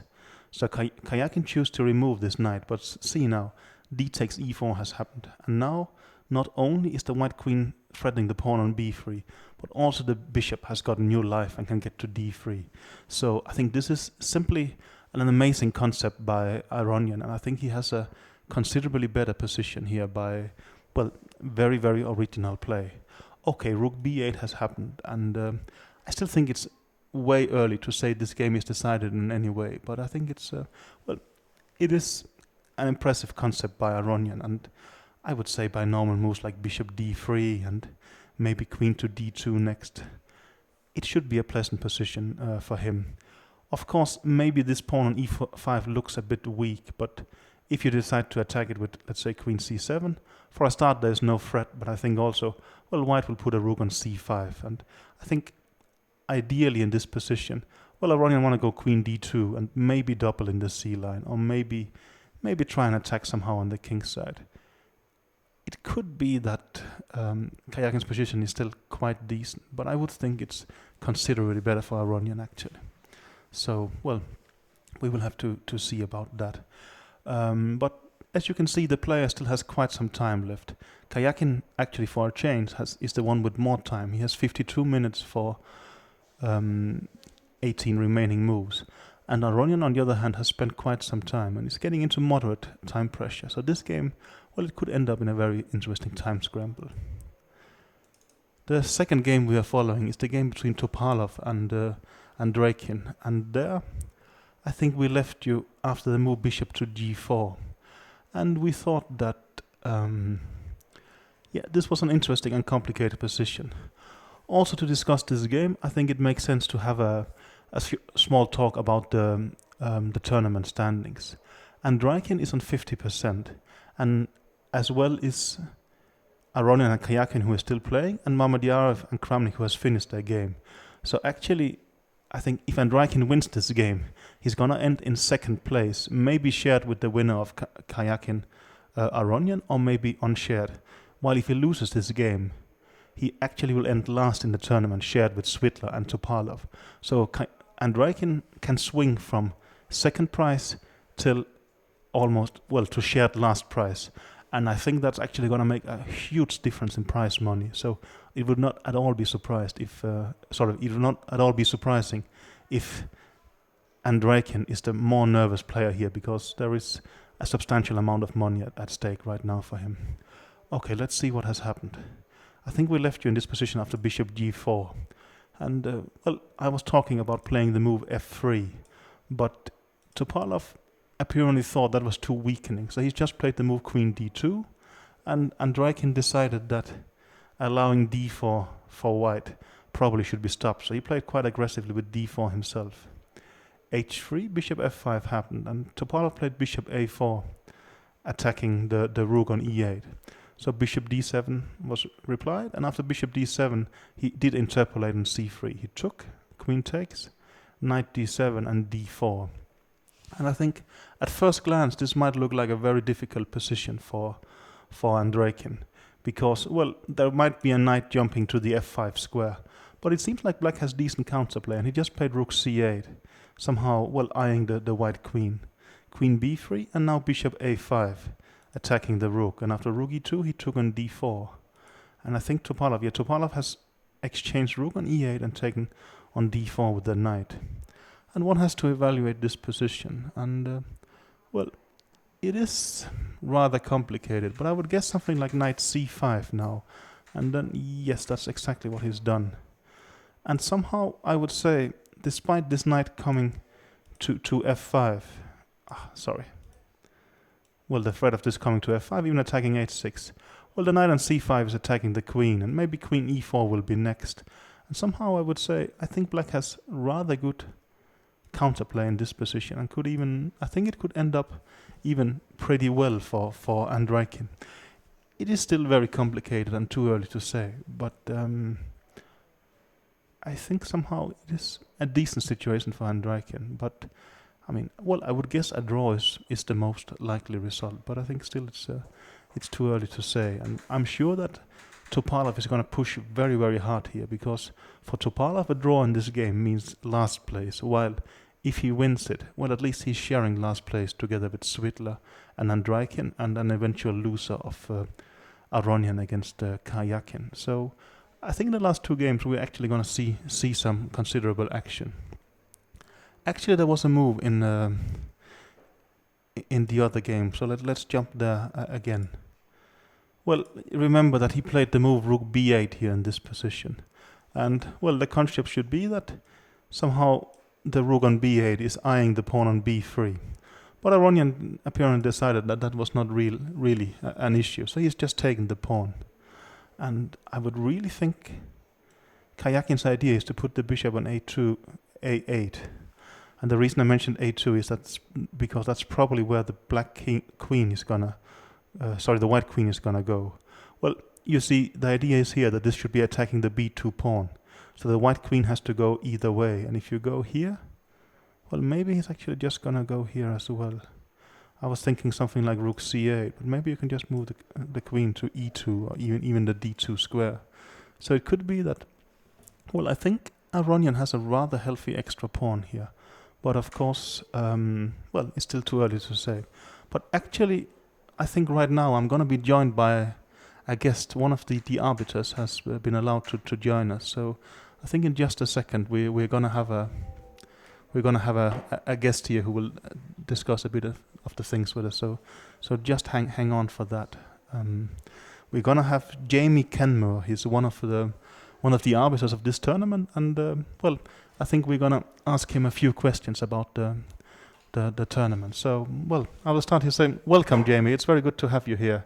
It's very good to actually be here, and what can I say? It's great to be here for the chess TV viewers. Okay, that's good to hear. Actually, maybe it's a world premiere. I've never before heard that an arbiter goes live on television, actually during a match he's arbitrating. But maybe, well, how can that be allowed, actually? Well, there's only 2 games going, so probably maybe it's okay to sort of have a quick little rest, so to speak. But I must say it's a very good experience to be here, and it's excellent to see top players play. Yeah, so you're almost saying that, well, I spoke with Carla, which was in the press center, but she said it's actually an amazing benefit of the job. You get to see a lot of top chess. You sounds like it's the same, actually. Yes, it's excellent for, well, A, for an Australian to be here, and B, to see good chess. And everyone is just sort of talking about this tournament back in Australia, and the fact that, there's someone here and to see the good chess, and they're actually probably watching this coverage live now. So you were saying even in Australia, this tournament is creating quite a buzz in some sense. Oh yes, definitely. Yes. They were saying pretty much from about round 9 that Vichy would have this tournament in the bag. Yeah, well, it looked like that, but I think if you ask Vichy, he only felt safe maybe around round 13, I would guess. I would definitely say round 13 would be the time when you could actually say he was guaranteed. Yeah, that's at least that's my hunch. But well, how is it being an arbiter here? Is it an easy job, or is there actually, well, what does an arbiter do? Well, that's a good question. What does an arbiter do for 4 boards? Well, there's quite a lot behind the scenes, like. After the games are finished, it's not sort of just go home, relax, and that's it. We got to get the score sheets ready, got to get, make sure the signs are ready, make sure who's playing on which board, make sure everything's set up, make sure just everything is done for tomorrow's round. But then when we come in, you got to check the toilets. You got to make sure there's nothing. One of the players may have sneaked something into the toilets overnight or something. You're actually checking that? Yes, you have to actually check the toilets. You have to actually make sure that they are ushered to the toilets. Really? So there's no cheating. Because I remember in last year's candidates tournament, I was always following Magnus Carlsen to the game, and then, they were checking Aronian, and Aronian, with metal detectors. But he said he had to go to the toilet, and I told him sort of jokingly, well, maybe he's hiding something there. And he said, well, you have seen Godfather too. But apparently you're saying you're simply checking all kind of facilities for hidden objects or anything like this. Absolutely, you have to, because chess is a sport, and at this level, as much as you can say that these players wouldn't cheat, I feel very sure they wouldn't cheat, but that probably doesn't mean that we shouldn't make sure they don't. Of course, it's one of the main critical things that you must just check. Also, making sure that everything is just in place, ready to go for the round, because you wouldn't want to just turn up and all of a sudden lights aren't working or something like that. So it's very important that you just check through and do the checklist every day. I know it's a controversial subject, but let's take it anyway. How is the rules about handshakes? I knew this was going to come up, and I know that in Australia it did cause a lot of controversy, but nods of a head could be considered as a way of saying a friendly greeting, like it did happen in the second encounter. And, what is the exact rules? It doesn't say, it says social greeting, or how does it work? Okay, for me, shaking of the hands is usually an acceptance of agreeing to play and so forth. Okay, there could be times when a person could be sick. You shake the hand, you give over a disease, it makes them sick as well. So we don't know the circumstances fully. Could there have been someone being a little ill in the first encounter? It is quite possible. Still a bit unlikely, but I understand. But also, what you're saying is that the rules doesn't specifically say you actually have to shake hands. There isn't actually a definitive ruling, but it was said at the technical meeting that all players must shake hands. Okay, sure. Okay, did you give them a warning or just decided to... I think the chief arbiter gave them, just probably sort of reminded them as such, but in general it was, we sort of knew this was going to happen, obviously going back from their last major encounter and for sure. And all the rest of it. So it's very important to just make sure that everything is above board. Anything else? How do you handle, for instance, time pressures and such? I mean, how many arbiters are you for a start? Well, there's 3 arbiters. So at the moment there's 2 upstairs now. We've got the chief and the deputy chief arbiter. And time pressure as well.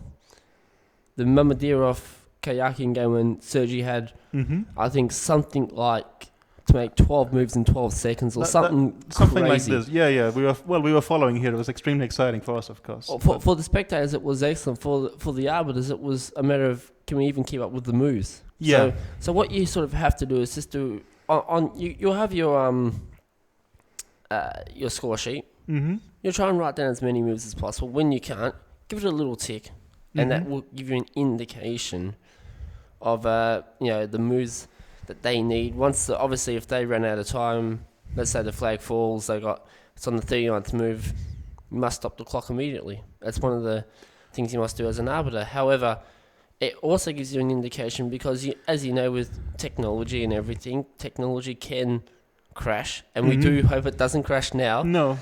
Because if it does, it will be quite bad. But, it's important to just do everything manually. No, I'm noting that all the time you're going around noting down something. So that's going to be the clock times, right? Just in case there's a technological crash, you will actually have it, right? I mean, well, of course we have video and such, but even so, actually, how is it about video? I know, for instance, in like football, of course we have video, but we're not allowed to use it. How is it in chess? I believe that you can use it when there's something really, really technical and you need to refer to it. But generally, there is things in the rules that will cover it and we'll make sure. Well, for instance, I mean, let's not mention any names, but there is an old example of the touch move rule. Would you be allowed to go and check the video if someone claimed touch move, for instance? I know the case that you're talking about, and it did happen, I believe, at the very same city. I believe so, but I think you would be able to check the video, but then again, you would go by witnesses, and as arbiters, you would make sure that you're sort of on the ball and always doing your regular checks. It's important as an arbiter to be walking around doing checks and making sure everything is above board. Because if you're not doing that, then you're not really doing the job of an arbiter. No. What is actually your education, sort of? Well, both in private life and as an arbiter. I mean, do you have any kind of juridical background, or is you more have a chess background? Me, it's a very interesting story because I actually learned chess when I was 16. So I'm sort of like what's known as like the old grandpa of coming into the chess scene. However, you know, in those 10 years of being part of the chess community and chess family, I've now been, you know, got the IA title now, approved today at the presidential board, doing a bit of training, team captain of Palau and the Solomon Islands. So for me, that's sort of my background. In terms of, do I have family in chess-wise? Absolutely not.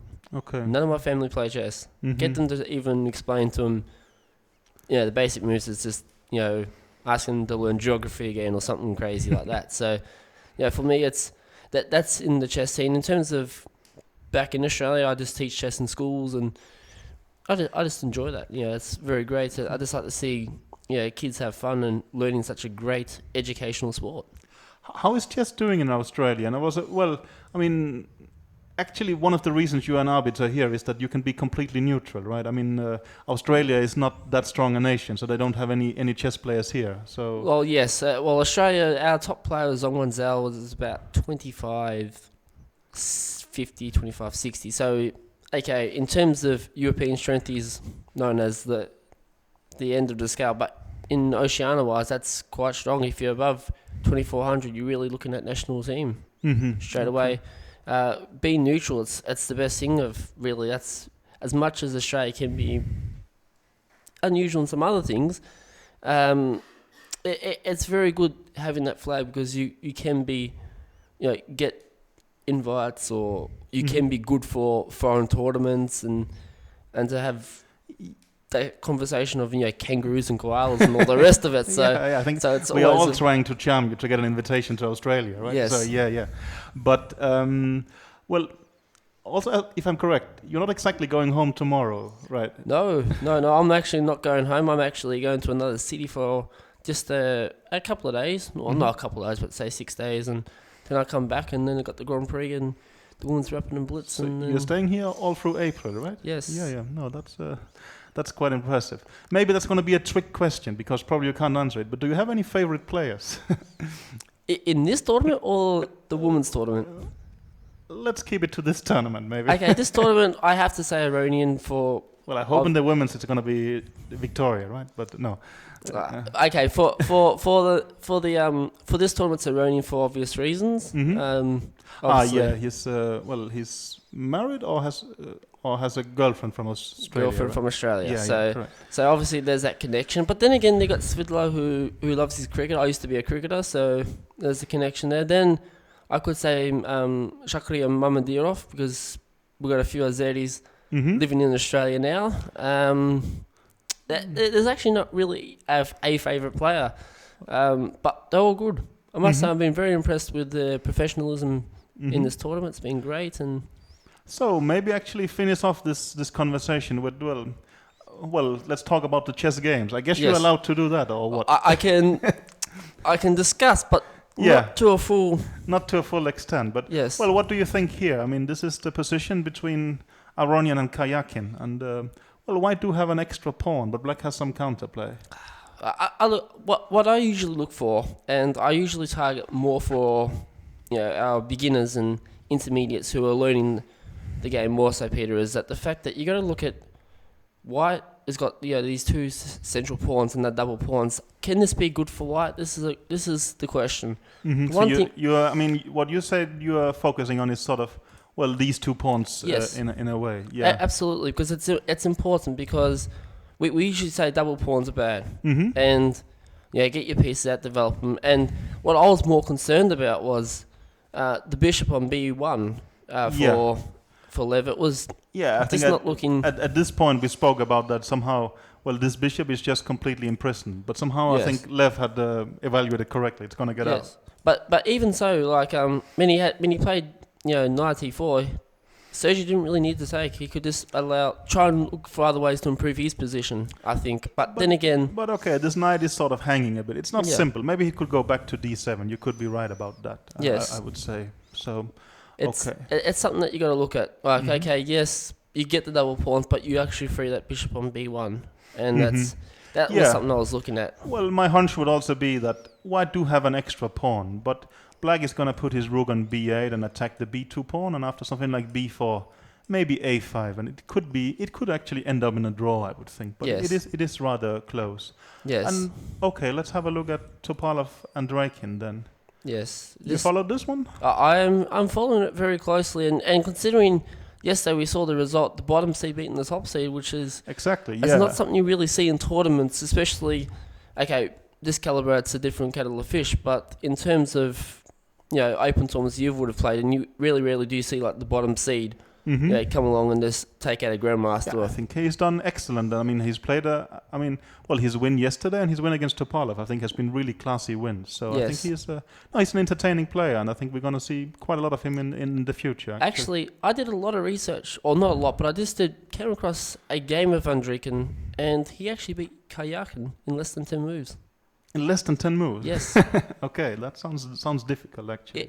It is interesting, and I will somehow try and get the game to you, Peter, but it was this very unusual. So Dimitri is no stranger to not at all. I players. think everybody has been quite impressed with him in this tournament, that somehow, he seems to be able to keep on putting pressure and playing interesting chess. And what I like a lot is that he's not intimidated at all. He's just trying to play interesting chess as far as I can see. He knows he's the bottom seed. Yeah. He's just, for him, it's about the experience, just playing at these top players, and the fact that he's got the chance to play against 3 former world champions is.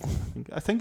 He's quite young. He's from 1990, as both Karyakin and Carlsen. Right? Yes. So it's an incredible generation there. So if he wins his game, he could be on shared second, I think. Yeah. Do you know the exact prices here actually? You mean monetary-wise? Yeah, exactly. Not off the top of my head, but I know that Vichy has earned himself a 6-figure sum in euros, so that's good. But Andrikin is the one that has been impressive, and I'm not going to say the result as yet, but he is doing much better than what people had expected. So. Okay, great. So it's in this game, looking at it, it's again double pawns. I think he's going to have quite decent compensation. I would think this game should most normally be a draw, but maybe Topalov is going to press very hard. But I think, I don't think Andreikin is going to win it, but it should rather be a draw. Yes. But, maybe we should let you get back to your real job here, but thanks a lot for joining. It was very good to have you here on the show and for answering our questions. So I hope you enjoyed it too. Yeah, I definitely did. Take care, and thanks to the viewers, and we'll let you continue on. Let's do that. Okay, cheers. Okay, this was Jamie Kenmure, one of the 3 arbiters in this tournament, giving his opinions on various subjects. But let's try and follow these games here to the end. Right now, Topalov actually has established his knight on d6, and he could have some kind of advantage. But on the other hand, maybe there is the move f5 now with the terrible threat of f4, and I would be completely surprised if that actually gives quite decent counterplay. So. We do have, I think, some quite interesting things happening here in the time pressure. So let's see. And at the same time, Aronian hasn't replied yet. No, he just did that. So actually, let's go back there just a bit. Okay. After Aronian took the pawn, and he went back with the bishop, threatening here. And then queen c2, rook b6, rook c2, d1. And it is actually just an extra pawn for Aronian, but I would think that after something like, let's say, rook fb8, black should have indeed excellent compensation. He's threatening immediately to take on b2. And let's say something like b4.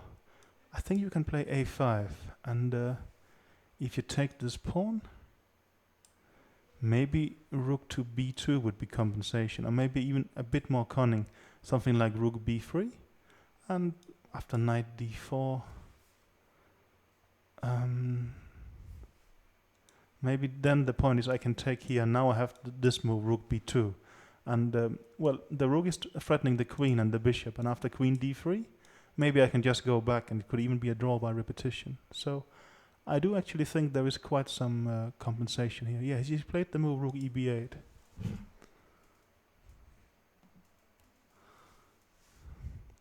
Let's see there.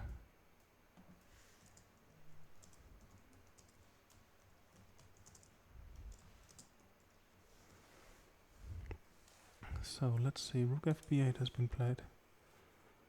I really think he has to play the move b4. I can't see any other moves actually.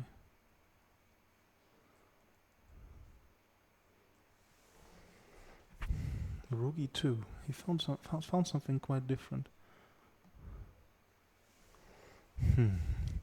Well, I like the move in the sense that the other move just might have led to a draw. But now we have to start evaluating what happens in this scenario. He's gonna get a queen for 2 rooks, and now I would think queen takes a3.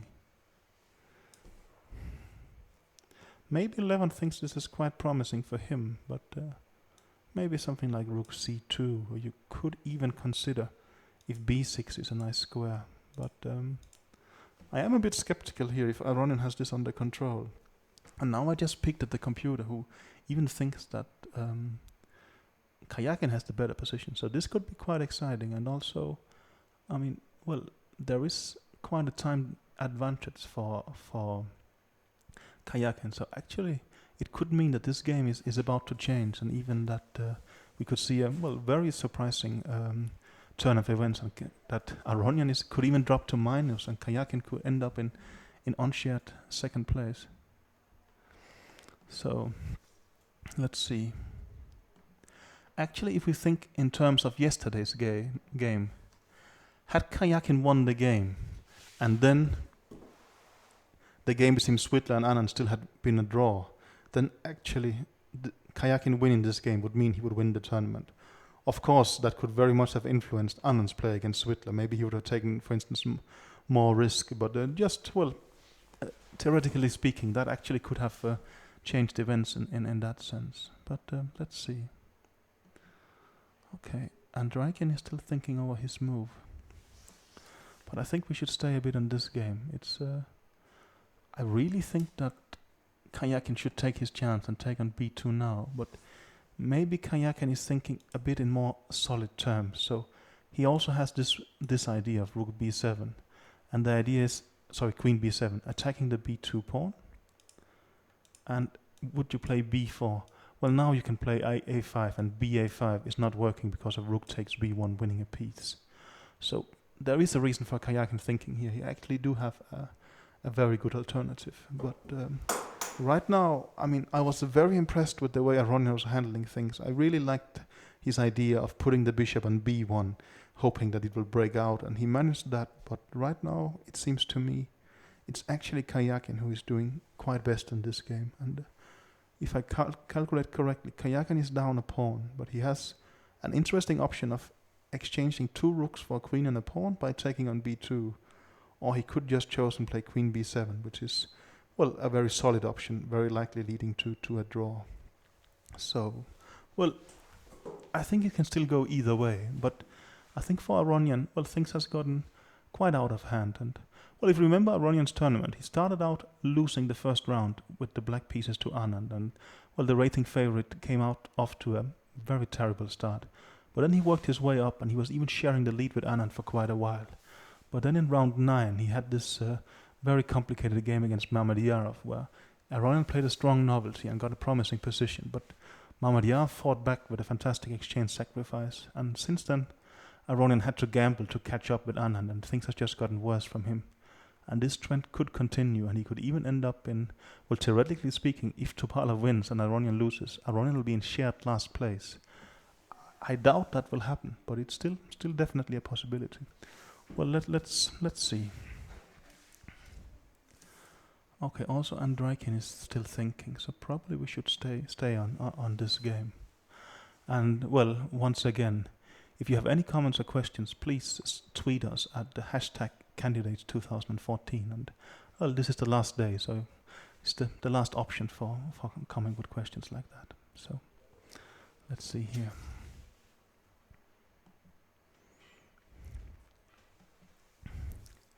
Aronian has 23 minutes for 15 moves. That's not too critical, but not fantastic either.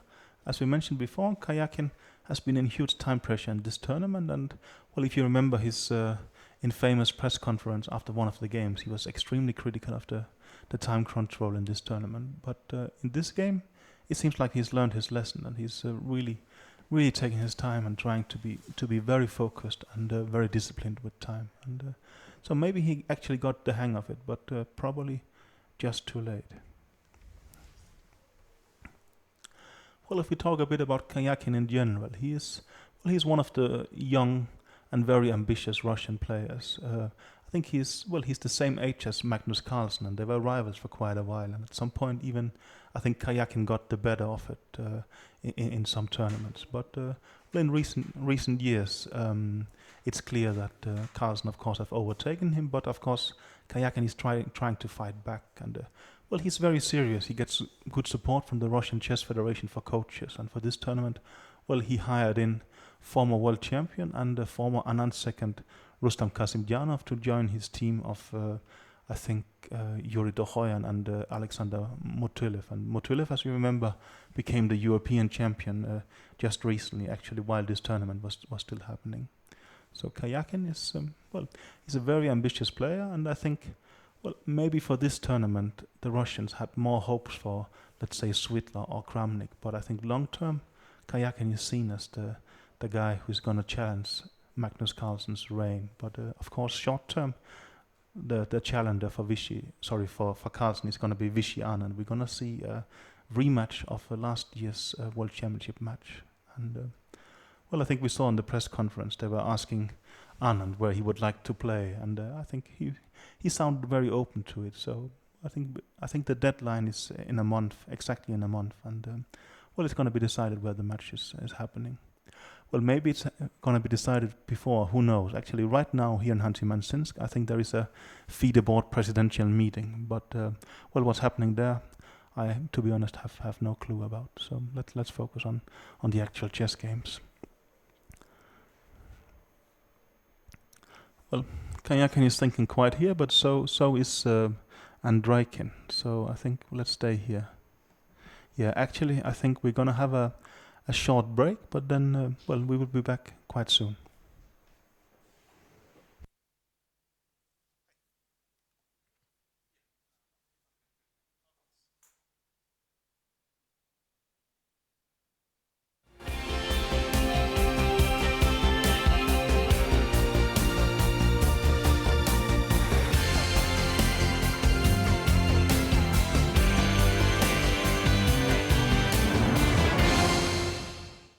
India is the birthland of chess, but until Vishwanathan Anand came along, the country couldn't brag about having any extraordinary players. According to Indian tradition, his name can be translated to Anand, the son of Vishwanathan. Confusion with the name started when he first came to Europe. Many thought that Vishwanathan was his first name and that Anand was his surname. Later, Vishwanathan was shortened to Vishy. He learned to play chess when he was 6, and by the time he was 14, Vishy was already champion of India. At 15, he was an international master, and at 17, a world junior champion. From a young age, Anand played with great strength and speed. Incredible intuition is the strongest part of his universal talent. At the beginning of the 90s, Vishy was among the best players in the world, and in 1995, he earned the right to play a world championship match with Garry Kasparov. Anand lost the match, but in 2000 was victorious at the FIDE World Championship held by a knockout system. It was his first championship title. In 2007, Vishy's dream finally came true. Anand won a 2-lap round-robin tournament in Mexico and became the new world champion. He defended his title in 2008 with a confident win over Vladimir Kramnik. Vishy Anand is the only chess player in the world who has won world championships in 3 different formats. Veselin Topolov's attempt to wrest the title from the Indian Grandmaster in 2010 was unsuccessful, and 2 years later, the champion retained his crown in a hard struggle against Boris Gelfand. Anand held the title for 6 years until November 2013, when, in his native Chennai, he finally succumbed to the leader of modern chess, Magnus Carlsen. A player with universal skills and a stunning defender, Vishy Anand remains a serious threat to any opponent in any competition, in any format.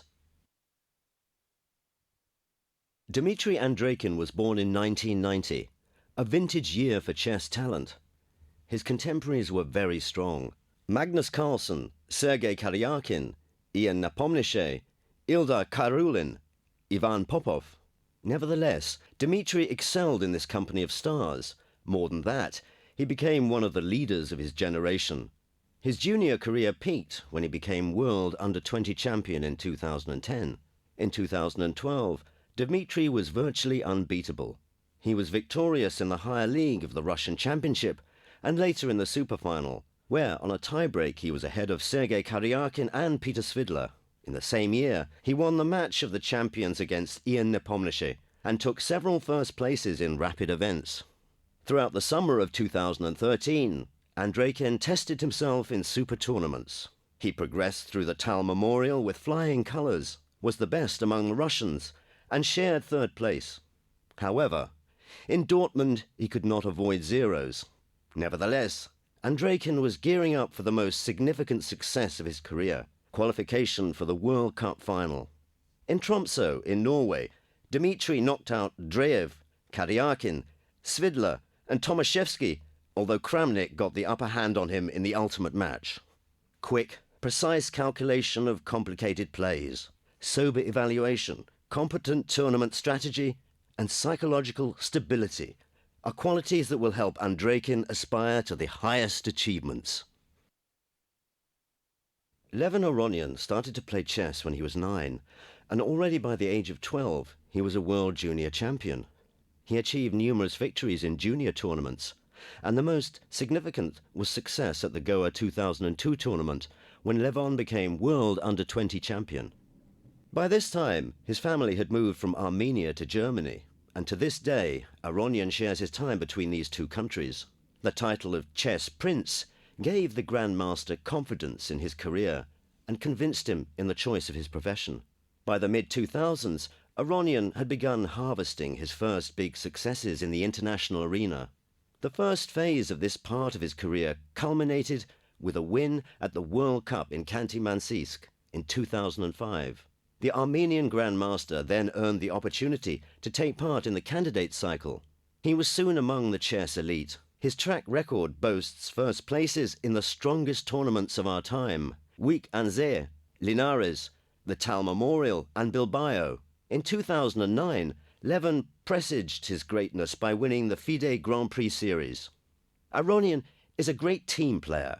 For many years he has led the Armenian national team and has presided over 3 team victories at chess Olympiads and once at the World Team Championships. Aronian is a past master of the rapid game and has scored repeated victories in Monaco and Mainz.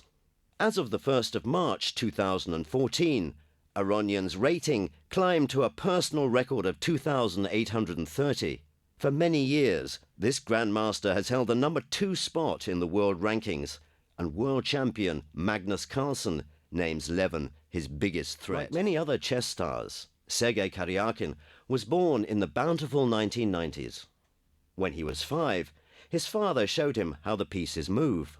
2 months later, Karyakin visited the chess club of the Pioneer's Palace in his native Simferopol.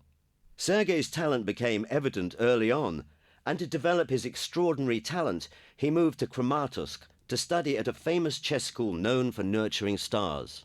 In 2002, Ruslan Ponomaryev included Karyakin in his team when preparing for the FIDE World Championship final match with Ivanchuk. This invaluable experience helped Karyakin become the youngest Grandmaster in the world. He earned this lofty title at the tender age of 12. He was a typical wunderkind. Chess ruled his life from an early age, and he dedicated everything to his main goal of becoming world champion. In 2009, the young chess player changed his citizenship from Ukrainian to Russian. He firmly established himself in the Russian national team, and since 2011 has confidently stayed in the world's top 10. Sergei regularly wins super tournaments.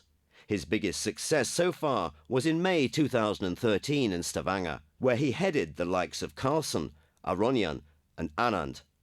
Karyakin is not only strong in classical chess, he is also in his element in rapid chess. He was rapid world champion in 2012 and won the World Cup in this discipline in 2010. Karyakin's hallmark is all-round strength. he is equally good in calm positional games as in wild tactical flights.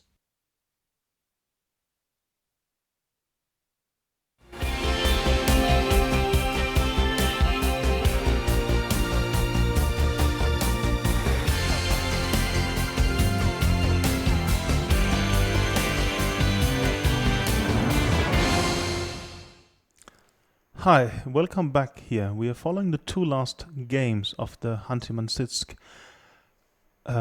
candidates tournament here for qualifying for the playing Magnus Carlsen, but that has been decided. It's Vichy Anand who's going to have a quite surprising rematch against the Norwegian champion. But what's left at stake here is the fight for second place, and that's actually quite fierce right now. So I think we should go straight and follow the games there. And I think we left you in this situation the last time here after rook f to b8, and Aronian played the surprising move rook to e2, and I thought that taking on b2 would be quite interesting for Karjakin, and so did the computers. But Karjakin chose a rather different setup. He played just the move queen e7, and when Aronian protected it with his rook, he played the rook to b3, and he's claiming that he has sufficient counterplay in the B line against the pawn on b2. But Aronian has just played the move queen to b1, and now he's starting to threaten something like bishop a2, expelling the white rook. And it's not completely clear to me if actually Karjakin has this under control. So, I mean, this game is swinging back and forth, but right now, as far as I can see, it looks like advantage Aronian. And Aronian, well, as I said, if the loser of this game could end up in last place or second, but last place, while the winner could even be unshared second. And I think that's going to make a huge difference, both in a psychological sense, but also in a financial sense. So really a lot at stake here right now. In the other game, actually, very little has happened. We've only seen very few moves since we left it. I think, let's get it here. I think we had this position, and I was talking about the move f5 for black, and I think f5 looked quite decent, but Andreiken played the move bishop b6, and I think his idea is that this knight will at times go to e6, and the bishop here should attack versus f2, and it looks, I think, very, very solid. Topalov has played knight c4, and Andreiken has played knight e6, and one idea, of course, could be to take off this bishop. But here, of course, there is double pawns, but somehow this bishop is not doing a lot, and I think this is a strong defensive knight on e6, and something like rook d2 should basically secure the draw for Andreiken. But, I think that's going to be quite a good result for Andreiken. But of course, by winning, he could have gotten very, very close to, he will have gotten a second place. But now, he's going to end up in the middle of the tournament. But I think for, someone who's having his debut in the candidates tournament, it's a great result. And also, he's by far the lowest rated player in this tournament. So I think Andreiken can be very satisfied. Also, I said he's getting to 50%, but actually he's done it in a very entertaining manner. But okay, we had a move here, rook to e1 by Topalov, but I don't think that's changing anything substantial in the position. Yeah, I was about to say maybe he can play bishop d4, and he just did that. And, that's basically his concept, that he's going to make a draw that, for instance, something like knight e5, he's just going to take it. And his general concept is that the knight on e6 is very strong. It protects any kind of pawn break with f4, and that these pawns are generally not worth more than these two pawns. And he just have solid positional compensation. Okay, Topalov played b3, but I really think that this position Andreiken has quite under control. If anything, he might be a bit pressurized on time. But he do have 10 minutes for 6 moves, so it's nothing that should really matter, I would say. Let's see.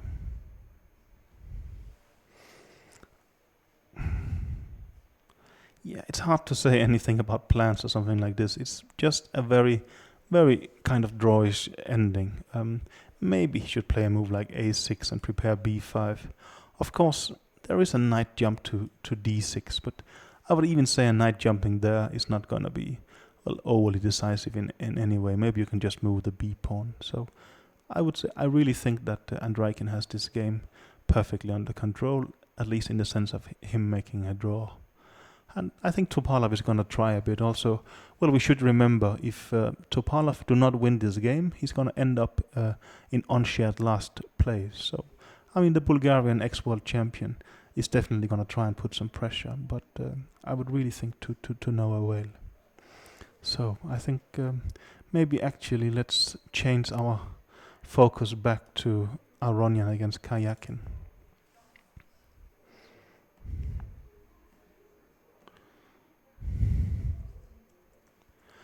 Well, nothing has happened since then. Actually, you did have a move. He played the move queen to c7. And, well, let me have a look.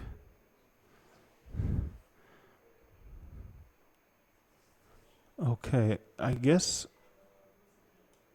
if something like bishop to a2, is he even considering this exchange sack? I wouldn't be completely surprised, but maybe it's not. Maybe it could actually be possible, and then somehow you would have great compensation here. And something like king g2, there is the move knight g6, and this check is going to be very annoying on the f4 square. So it could be that he's thinking about that actually. He's prepared this exchange sack. But how is he going to avoid that?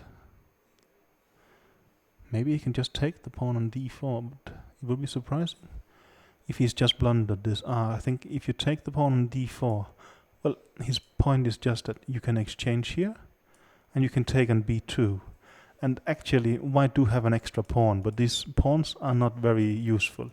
Let's say something like this, and well, if you give a check here, it's probably even gonna be... Hang on, what's happening here? King h7? Can I take this rook? If I can just take... No, there is the move queen to b7. Attacking the rook here, and more importantly, attacking this bishop. And this could be just winning for black. So there is actually quite some tactical complications right away here. I don't think he's going to take on d4. But this exchange sacrifice actually means that, well, it's not going to be trivial for Aronian handling this. And, well, I've mentioned it sometimes, but there is no longer first place at stake in this game. But it looks very much like unshared second place is at stake, which means that they are playing for really a lot of money, and to be runner-up in the candidates is, after all, not exactly a bad result for any player. So let's see. They're really taking their time, but 13 moves left each, and Aronian just over 18 minutes. It's not fantastic, but it's no disaster yet, I would say.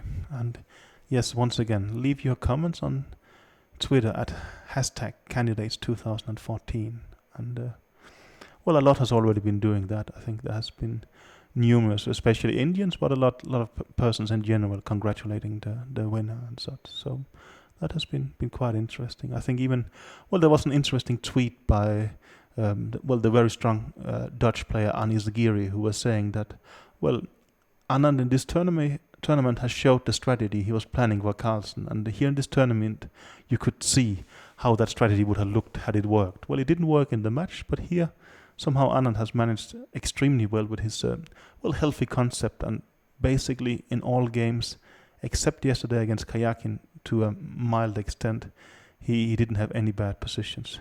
Okay, queen c1 played.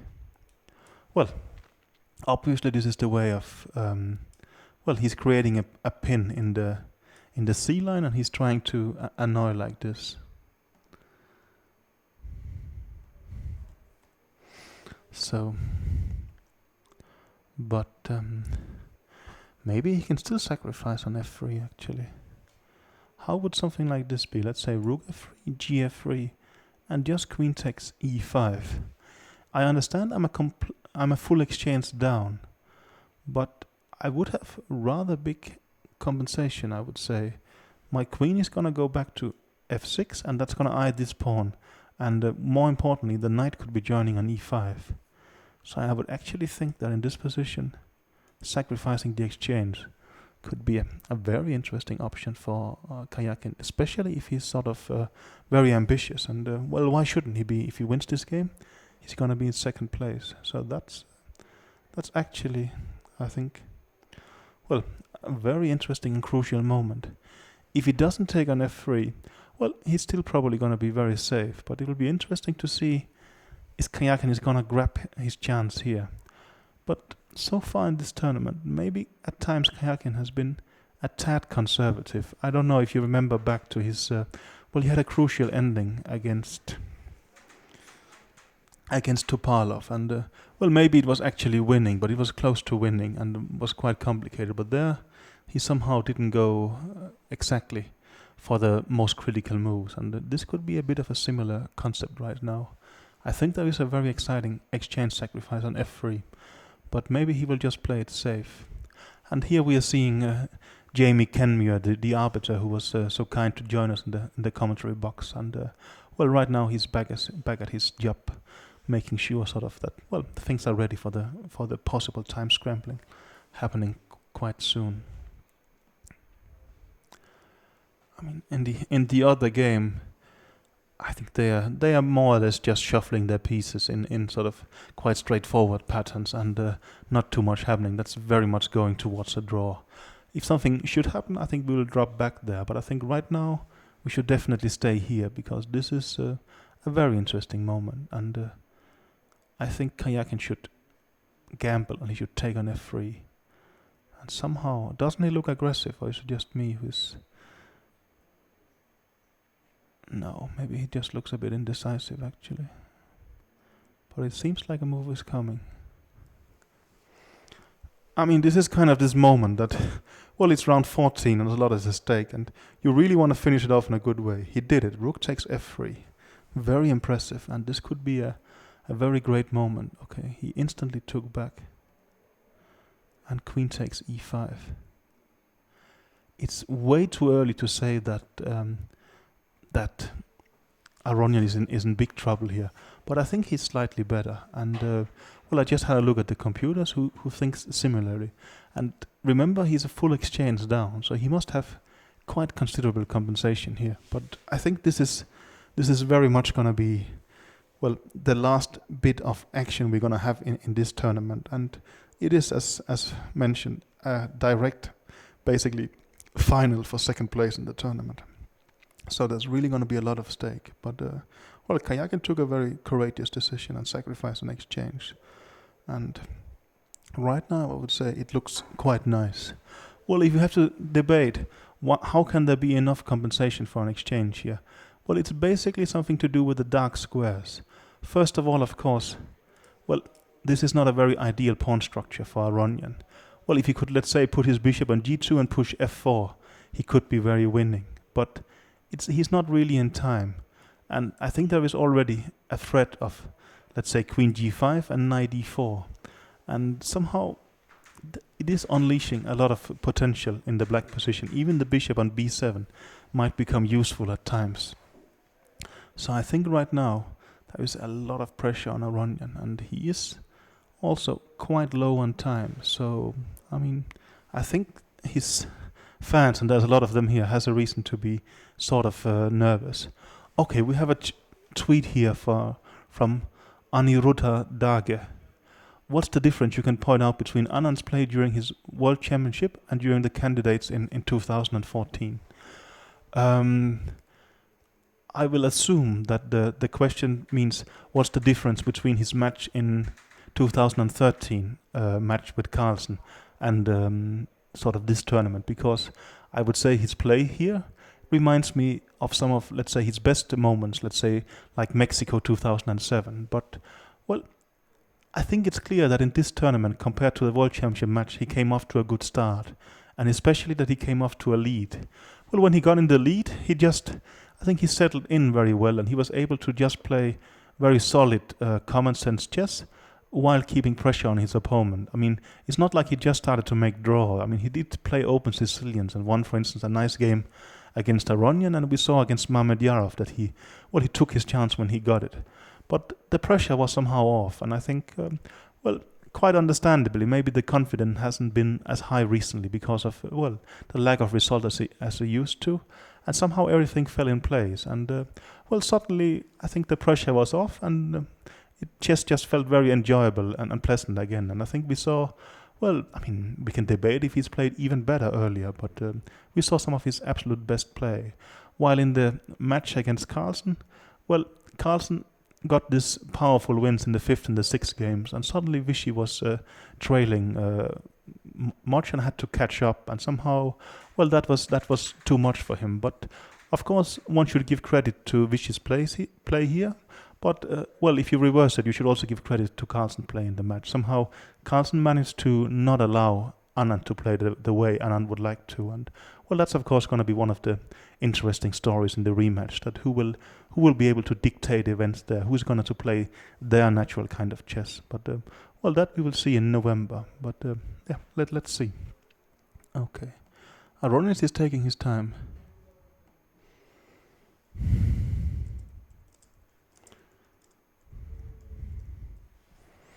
So let's see, queen takes e5. Actually, Aronin is down to 13 minutes for, I think, 13 moves. No, it's for 11 moves. So he still does have more than a minute.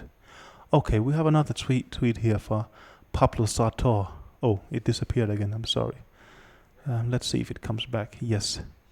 No, this was for Karlovic, so I don't think I want to answer on her behalf. So let's see. Actually, the computer right now is very skeptical on Aronian's behalf. On what basis does FIDE choose its wildcard entry for candidates? From Badresh. Well, actually, it's not FIDE who's choosing the wildcard, it's the organizers. I think the rule is that if you organize the tournament, then you are allowed to get one player. Maybe this player has to be more than 2,700 in rating.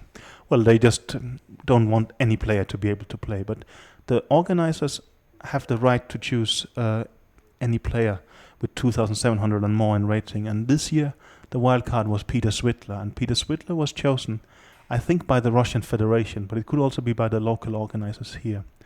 And I think if we go back to last year's tournament in London, well, there the wild card was Timur Rajabov. And that might sound strange for a tournament being organized in London. But the tournament was sponsored by, I think, the Azeri oil company. But due to, well, I would say political tension between Armenia and Azerbaijan, the tournament was not organized in Azerbaijan, but instead in London. But they still got the wild card as they was the sort of main sponsors of the event. So that's the history of wild cards in candidates tournament. Maybe the tweeter was thinking about wild cards in the World Cup, and there it's true that the organizers, that the FIDE president actually have, I think, 4 or 6 wildcards. And I think once I was lucky enough to get one of these wildcards because, well, I had a strange tiebreak situation in one of the European Championships where, at least in my opinion, they were misinterpreting the tiebreak rules. And because of that, they chose to give me a wildcard from FIDE. Okay, we have a tweet here from Deep Vamanan. How do people select seconds for the championship match? And do you think Kramnik will be a second for Vichy? Well, I think they select... we have a move here, rook d3. And, well, that's quite an interesting move. And let's just see, rook d3, queen to h5 has been played. And now, well, he really want to put his knight on e5 next. And it's worth mentioning that f4 doesn't work because queen takes e2 could happen. But, well, again, when we talk about the seconds, well, I mean, you do it based on people you think who can help you, both in a chess sense and also in a personal sense. And, well, I think it's quite normal to look around your sort of, well, good friends and colleagues. I mean, well, strong chess players that you like to work with. And I think, well, Vichy has been doing that, right? And, well, that's what I hope, at least. I thought we were also friendly when we were working together. And you saw, well, last time, for instance, he brought in Peter Liko from Hungary, who, well, I think they were very good friends for many years. But, of course, Liko, in the meantime, has also worked for Kramnik against Vichy.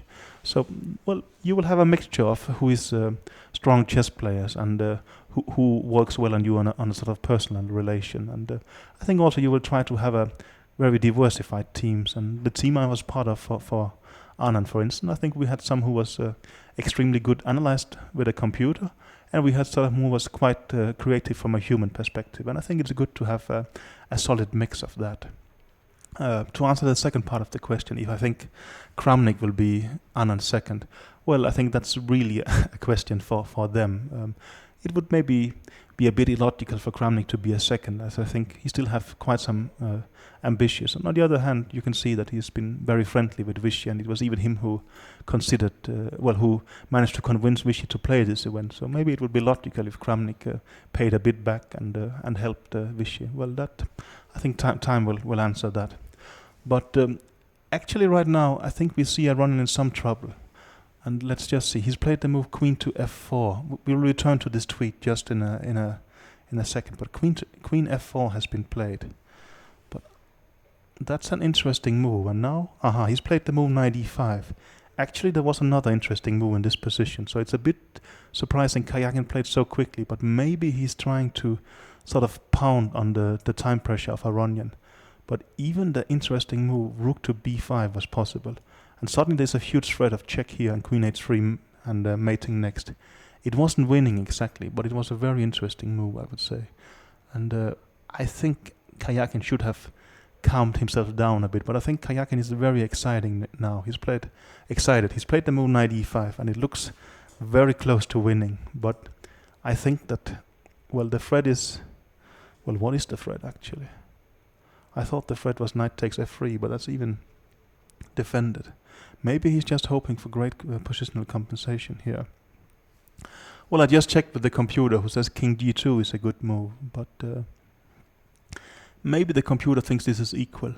But I think it's a very difficult position for Aronian in practical play, and at the same time he has less than a minute, so per move. I mean, he has huge reasons to be very, very nervous about this position. I mean, one idea, for instance, is just playing the move Knight G6, and if the queen then goes to G4, you're gonna go Queen to E5, and your knight is gonna jump to this beautiful square on F4.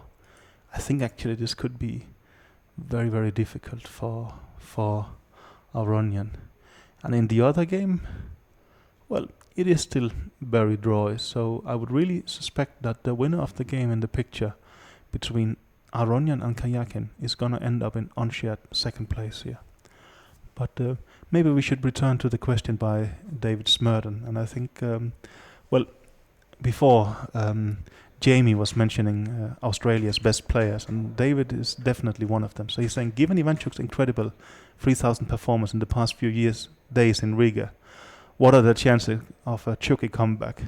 Well, I think Chucky will always be Chucky. He will come back at times, and he will have bad moments at times. And I think we saw last year in the candidates that he's probably too unstable to actually become,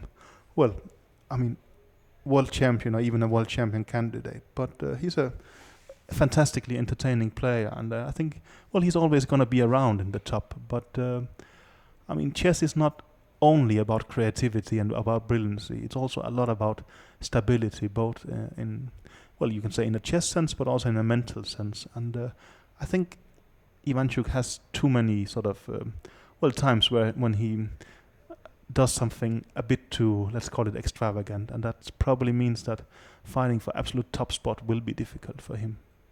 But he still, he amazes by playing fantastic chess at times, and I think, he's great to have there, and maybe he was even slightly missed in this tournament, but I don't think so. I think this has been a fantastic tournament, and for instance, Andreikin has been a nice replacement, and so has Mamedyarov. But Ivanchuk, of course, is one of the players that can always play interesting chess, and I think we saw it last year in the candidates, where he had a plus score against both Carlsen and Kramnik, but had some very dreadful losses in other games.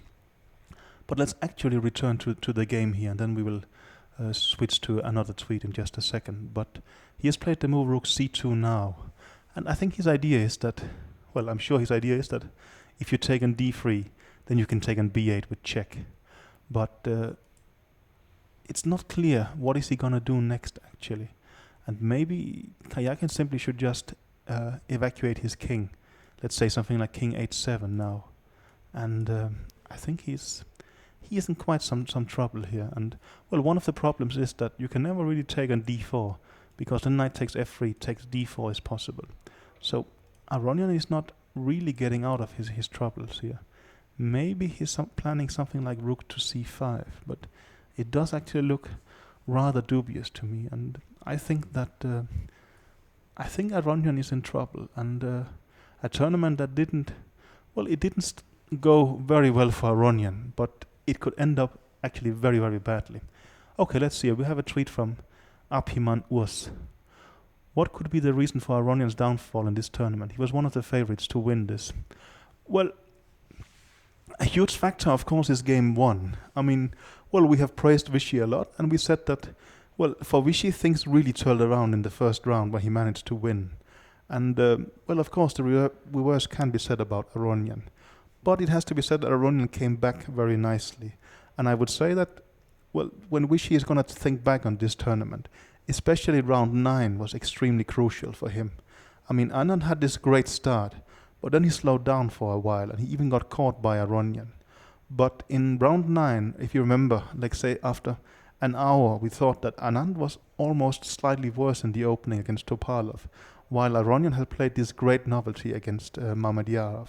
But I think the really turning point was Mamedyarov finding this excellent exchange sacrifice, while at the same time Anand stabilizing his position against Topalov and just turning it into a pleasant edge, which indeed after some ups and downs, Anand turned into a win, while for Aronian he got on the wrong side of this excellent attacking game from Mamedyarov. So I think if we have to, well, be sort of more precise, I would say that round 9 was the really critical round of this tournament, and that's where things went very bad for Aronian, and when Anand suddenly broke out into a very clear lead. I think, well, also if you looked at, for instance, what the bookmakers or the experts were saying before round 9, they still saw Aronian as the favorite in this tournament, while after round 9 it was just a sort of Anand exhibition to the end, more or less. So I would say that the really crucial game was round 9 against Mamedyarov, but to blame Aronian also is quite strange, because he played an excellent novelty and he played some interesting chess there, but I think he could end up being quite punished for that. But still, well, the position we have here with Karjakin is actually rather complicated. I still think it can go either way. And well, I'm keeping an eye on the game against Topalov, Andreikin, but I really think that's going in a very drawish direction. So I think it's more fun just to keep our eyes on the time pressure in this game. So I think we should stay here.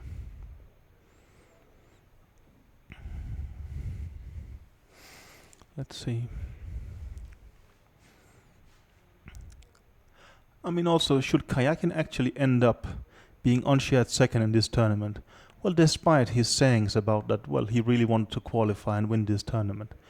I mean, unshared second place is not bad for someone who is having his debut in this tournament, and he's still very young. He's he's 24, while Magnus Carlsen is 23, but I think Karjakin's birthday is in January and Carlsen's in November, so they're both from, I think, 1990, and it's clear that, of course, Karjakin do have quite some, well, promising years ahead of him, and it would be, well, rather realistic at some point that it could be Carlsen against Karjakin, even not depending on the result of the next match. I mean, it's very likely that in quite some years to come, it's Carlsen and Karjakin will be quite some of the dominating players. But, well, maybe Karjakin already is one of the dominating players, and he could end up in second place. But it's going to depend on the next, well, 23 minutes, if my math is correct here. So, let's see. He's looking very focused, and well, one has to give him that. He has quite good discipline at the board. That is, I think, one of his main strengths. Maybe it became a bit too much and he got into these huge time pressures. But, well, in this game at least, I think he has learned his lesson, and he's timing it very well. And having these 9 minutes more is quite impressive and important. Okay, we have a tweet here from Jonathan Rouse, and well, Scotland's best player and, well, I would say almost chess intellectual. Something completely chaotic about Aronian Karjakin game, like round 14 in a Rocky movie with wild punches and no ducking.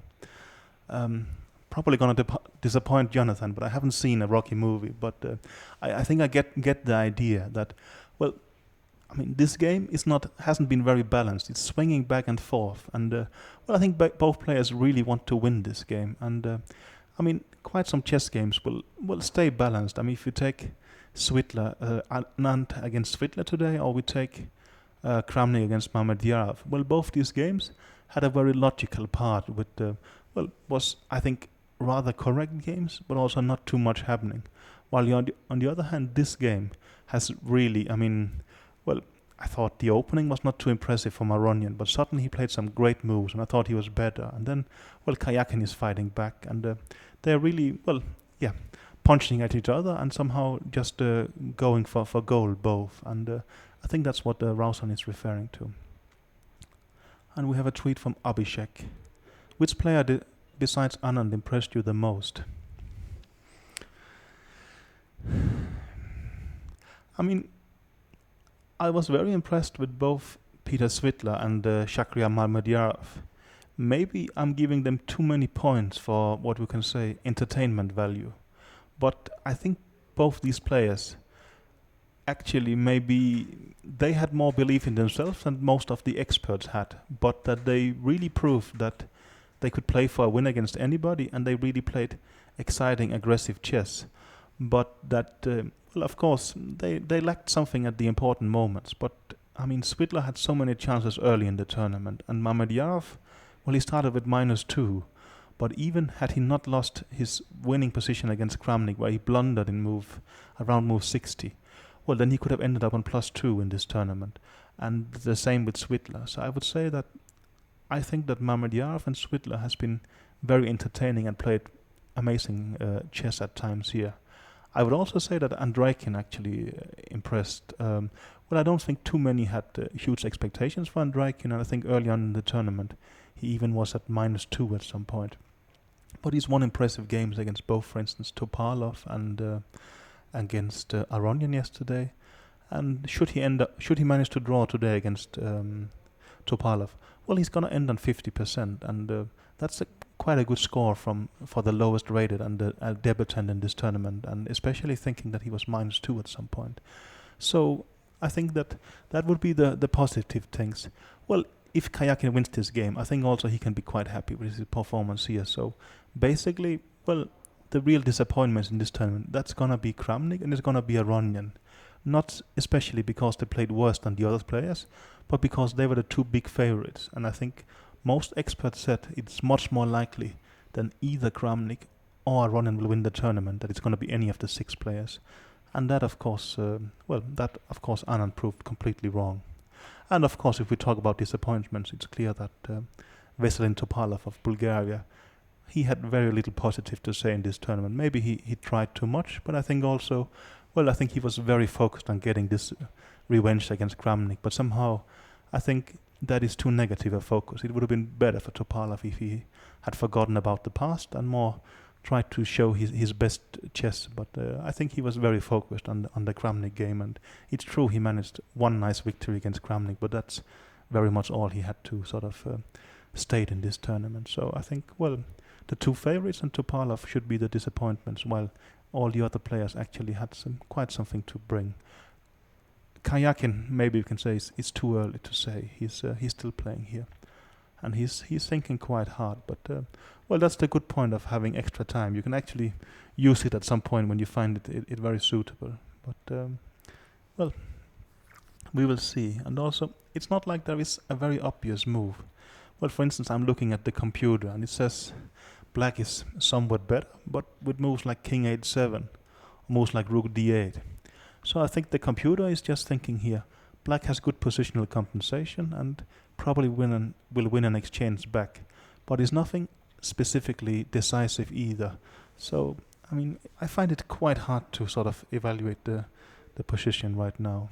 Maybe Rook D8 actually is a nice move, because if I'm not mistaken, then Rook C5 is met by this thing, and it's true that the queen can hang there, but you can take on F4. But we have seen a third move, Rook to B5 actually, and that has some powerful plans at least. But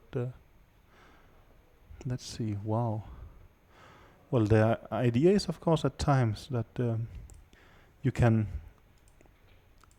after the knight has been removed from e5, there will be some ideas like rook g5. But of course, first of all, there's a threat of knight takes d3 in the position now. But what happens after rook c8 check, king h7, rook takes a8? This is actually a very concrete line.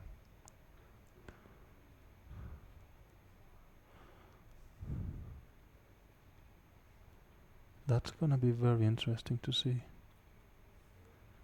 But maybe Karjakin has calculated it beautifully actually. And that simply in this position after rook c8 check and rook takes a8, maybe knight g6 is just completely killing here. And if that's the case, I think Karjakin has just done this beautifully. The idea should be that after queen g3, well then there is the move rook g5. And you're gonna win the queen. But also maybe you have the knight coming to f4 and you will win further material.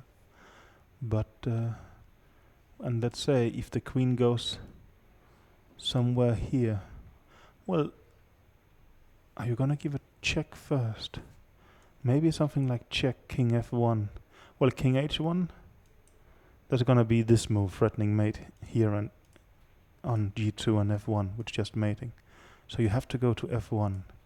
But then I would think that this, and now the move rook g1, and there's basically no threat to queen f1 mate. So it could actually be that Aronian is simply lost in this position, and that will be quite shocking.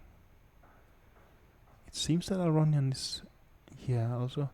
Now I had a look at the computer evaluations with starting, so he's played the move h4. He's simply taking the g5 square under control. It's quite an amazing move actually. And no, an impressive idea here in time pressure, but I would say somehow I doubt it's gonna work. And well, it looks like things has just gotten from bad to worse for Aronian, while for Karjakin actually, well, he could be on his way to Onsiad second in this tournament. And well, remember, I think Karjakin at some point was -2 and alone in last place. So it's still too early to say, but things could have improved considerably for Karjakin, and he might end up in second place. So that's that's impressive. And I don't know the exact financial terms, but I think second place and third place actually are very, very considerable in this tournament. And there's a huge difference between ending alone in second place and let's say ending up in fourth and fifth. And well, of course, Karjakin gets a lot of support from the Russian Chess Federation, but still, it must be. I think it could end up as a very nice payday for the Russian player. But let's see. In the meantime, on the other board, well, Topalov maybe is slightly better, so it's not like that game is decided. But I think we have a very exciting time pressure, and we should very much try and follow that. And let's see if Karjakin can come up with. He has 9 minutes for 8 moves. He's played bishop to b7. Okay. Well, that is simply it's preventing the rook c8 idea. That's basically his point, that he's preventing this move, and it looks rather normal. And for Aronian, the situation here is quite desperate. Well, there is a threat of knight takes d3 for a start, and preventing that is not obvious. And well, rook takes d4 doesn't work because knight f3 check is just a simple fork. So maybe he has to play something like, let's say, rook c7, but maybe rook c7 would drop the pawn on b2. Yeah, he's played rook to c to d2 actually, and that could be, I think that could be the best move defending. But still, I think he's in a very difficult situation, and not only on the board, but also he has less than 4 minutes for 6 moves. But also Karjakin is a bit low on time, so we could see a bit of action here just in the end of this tournament.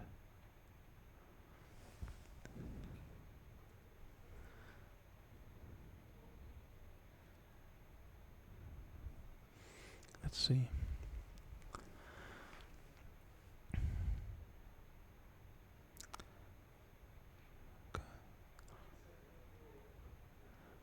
true that, well, I'm thinking Karjakin is in time pressure, but if we compare it with the rest of the tournament, he actually has much more time than he had in quite some of the time scrambles here. So, well, I was about to say he's probably going to take his time, but not quite. He's played the move rook to b6.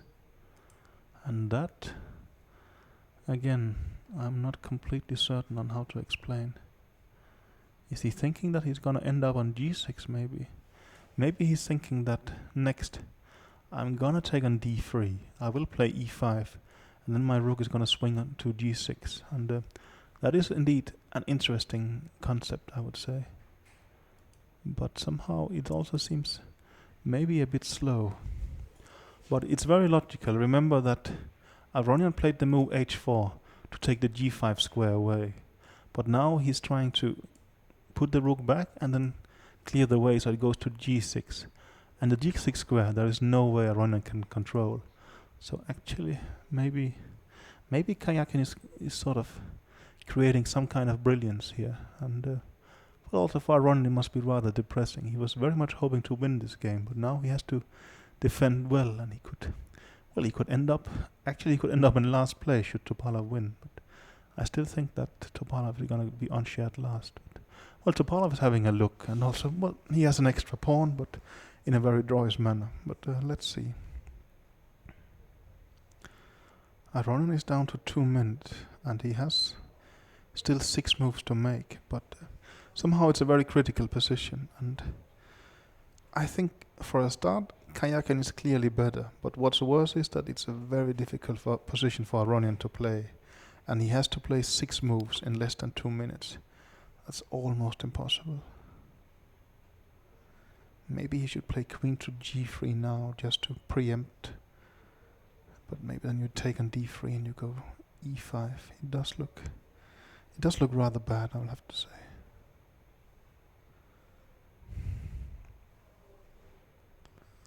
Down to 1.5 minutes. Things are not getting better for Aronian. Okay, we have a computer evaluation here, but that is rather mild. So maybe he does have some resources, but still he's an exchange up, and still the computer thinks he's quite worse. So that is quite bad news. And he's really running the clock low.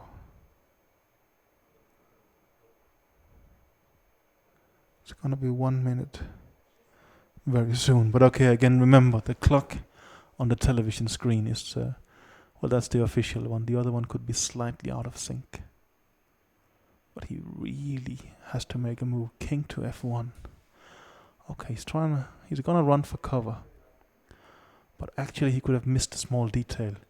I think now, what about this move, a5? Look at this, the bishop comes to a6 and attacks this way against the white king.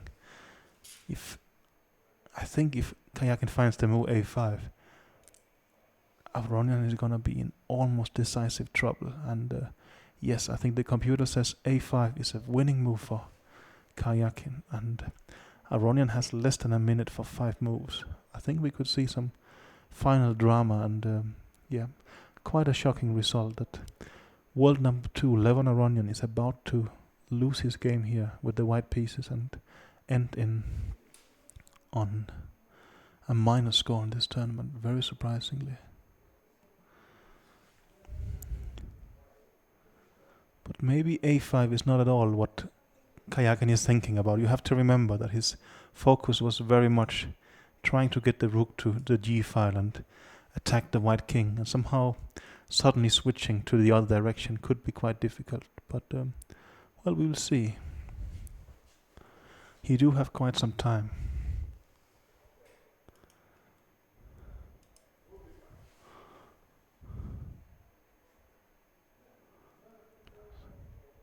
No, he took on d3.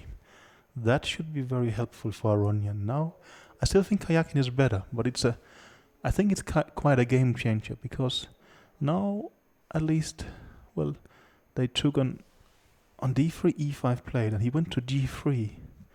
That's a bit of a surprising move to me, though. Why wouldn't he go to g4 and try to make a draw in an ending? That's puzzling. Maybe Aronian thinks, I want to win this game, but queen to g3. That is, to be honest, quite surprising. But maybe it's typical Aronian. He actually have the courage to keep playing for a win. But I mean, he's less than a minute, and will Queen G3 played? I would really think that Queen G4. This ending, of course, it's better for Karjakin, but still, and well, it's better because of the strong D pawn while there is pressure in the B line. But I would say even so, this is a courageous decision by Aronian for sure. I mean, a logical move now would be Rook G6, but then you will play Queen H3, and you are starting to look in this direction and dominate the bishop. But of course, your own king position is weak. But Queen G3, wow, that is well, for me it was a surprising decision at least. So 5 minutes left for Karjakin, and he still has to make 4 moves. Well, as mentioned before, much better than it's been earlier in this tournament. But he's just missed a very big chance, but he still has quite some chances left. So, well, we will see. But it could turn out well for Karjakin still, and he could end up in second place in the candidates tournament. Actually, should this game end in a draw, then second place will be not on a plus score but on 50% and will be shared by quite a number of players, and that I think would be, well, historic. I mean, that you actually with 50% can end on second place in the candidates tournament would be very unique, but it's too early to think so. I think we could easily see a decision in this game.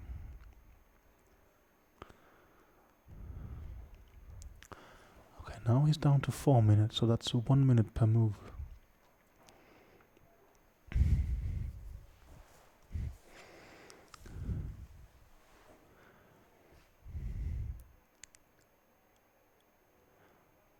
I think very likely he's thinking about moves like, well, putting the rook to G6. But he's also thinking about putting the rook to F6, where it's attacking this pawn. And, well, a move like rook G6 would be extremely logical and typical, but maybe it simply helps putting the white queen in a better square. He could also be thinking about moves like bishop to C8, threatening rook G6, but after bishop C8, I think rook C2 is threatening the bishop on C8, so probably that's not what's going to happen. But he's really taking his time, and he want to find the best move, but he's going to be down to 3 minutes very soon. Okay, he's played rook to F6. And Aronian played bishop e2 in a flash.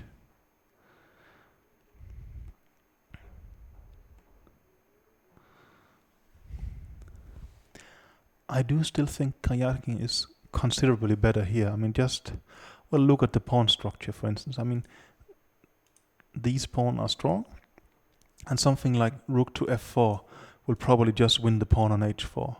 But at least things are improving for Aronian. I mean, well, he put his bishop on e2 now, and he has some kind of safety for his king, and soon rook c2, c7 will start harassing this bishop. So now actually quite some positive things do exist in the position for Aronian. So it is, I mean, it's a complicated position, and well, not to mention, I mean, a very direct threat of f4 next. So actually there is quite some things to think about for Karjakin here. Maybe he's considering rook f4, which threatens this pawn as well as stops the f4 break. But then he really has to calculate what happens after, let's say, something like rook c2. Or even worse, in this position, maybe you can play rook takes d4, because if you take it, then this rook will hang. So this is by no means easy for Karjakin. And he's below 2 minutes now. So I think we're going to see a bit of fireworks to end the tournament quite fittingly. But the result is getting harder and harder to predict. I really thought Karjakin is going to nail this, but now I would say any result can actually happen. And I think he will even start being nervous on how to defend here.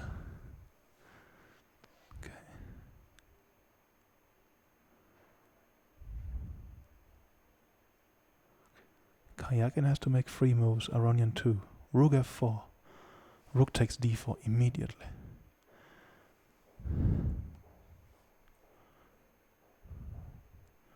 Could it be that Karjakin didn't see this move? He is still actually better if he should, I think he should take on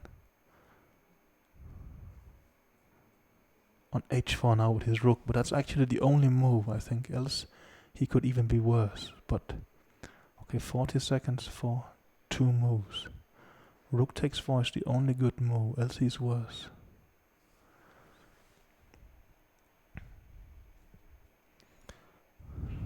Okay, you can see the clock times there. Half a minute less for 2 moves for Karjakin. Rook h4 played.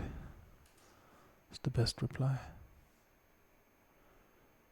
I think. And Rook h1 is not a mating threat, so there is some freedom for Aronian, and he has 35 seconds to find the best decision.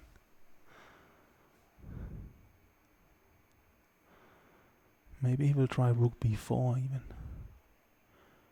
I think he would like to set some kind of trap, but Rook h1 is a very... Okay, Rook d8 check.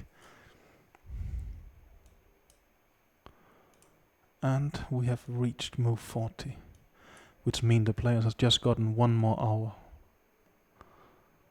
And well, how to evaluate this?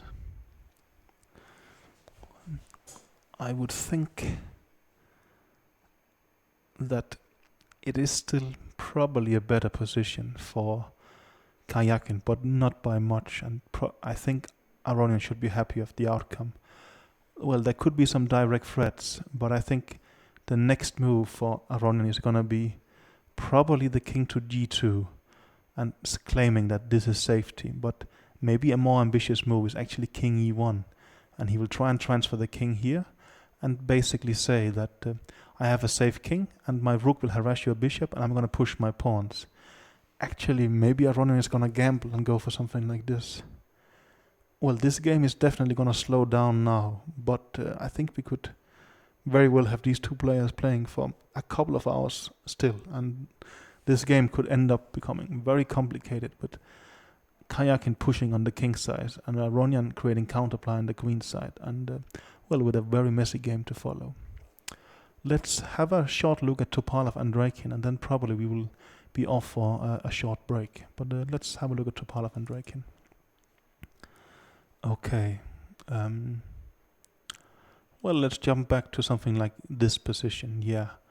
Well, I was saying that it is indeed an extra pawn for Topalov, but very little he can do about it, and I think the game has quite followed around that track. So knight c4, knight e6, rook e1, bishop to d4, b3, well, rook d5. That's, well, it's a solid, nice square for the rook, and well, just to train some small tactics, rook d1 is not exactly going to work because of bishop f2 and the rook is going. So he played king f1, bishop to c5, rook e2, a6 and rook d2. Well, Topalov prefers to swap the rooks, and well, that's probably a quite reasonable way to do it, I would say. I mean, if you look at this position, I think the black rook on d5 is more active than the rook on e2. So you try to take off the rooks, and you hope somehow in this position that, well, you do have an extra pawn. You have 3 pawns there, while black has 2. This is a material advantage after all. And after f5, well, he played bishop b8, f4, and he got his bishop out of the pawn, out from g3. But knight e4, bishop e7, bishop a7. Well, now we see the point from Andreikin. He's gonna put his king to h4, and on h4 he's gonna attack this pawn. So Topalov had to play the move king g2 now, and this is the position we have. And well, it is true. It is just a clear pawn extra for Topalov, but I mean, what are you gonna do positively with these pawns? It's very, very hard to see. And well, the black king keeps attacking the pawn on h3 and such. It looks extremely drawish to me, and well, I would think Topalov is gonna try and try for quite a bit, but I don't really think he's gonna succeed in this. But well, we will see. But right now, I'm gonna go for a short break, and we will. Bishop d8 was played. That's actually an interesting decision. And that's going to be a bit difficult to evaluate. But let's leave that for when we come back after the break. See you in a bit.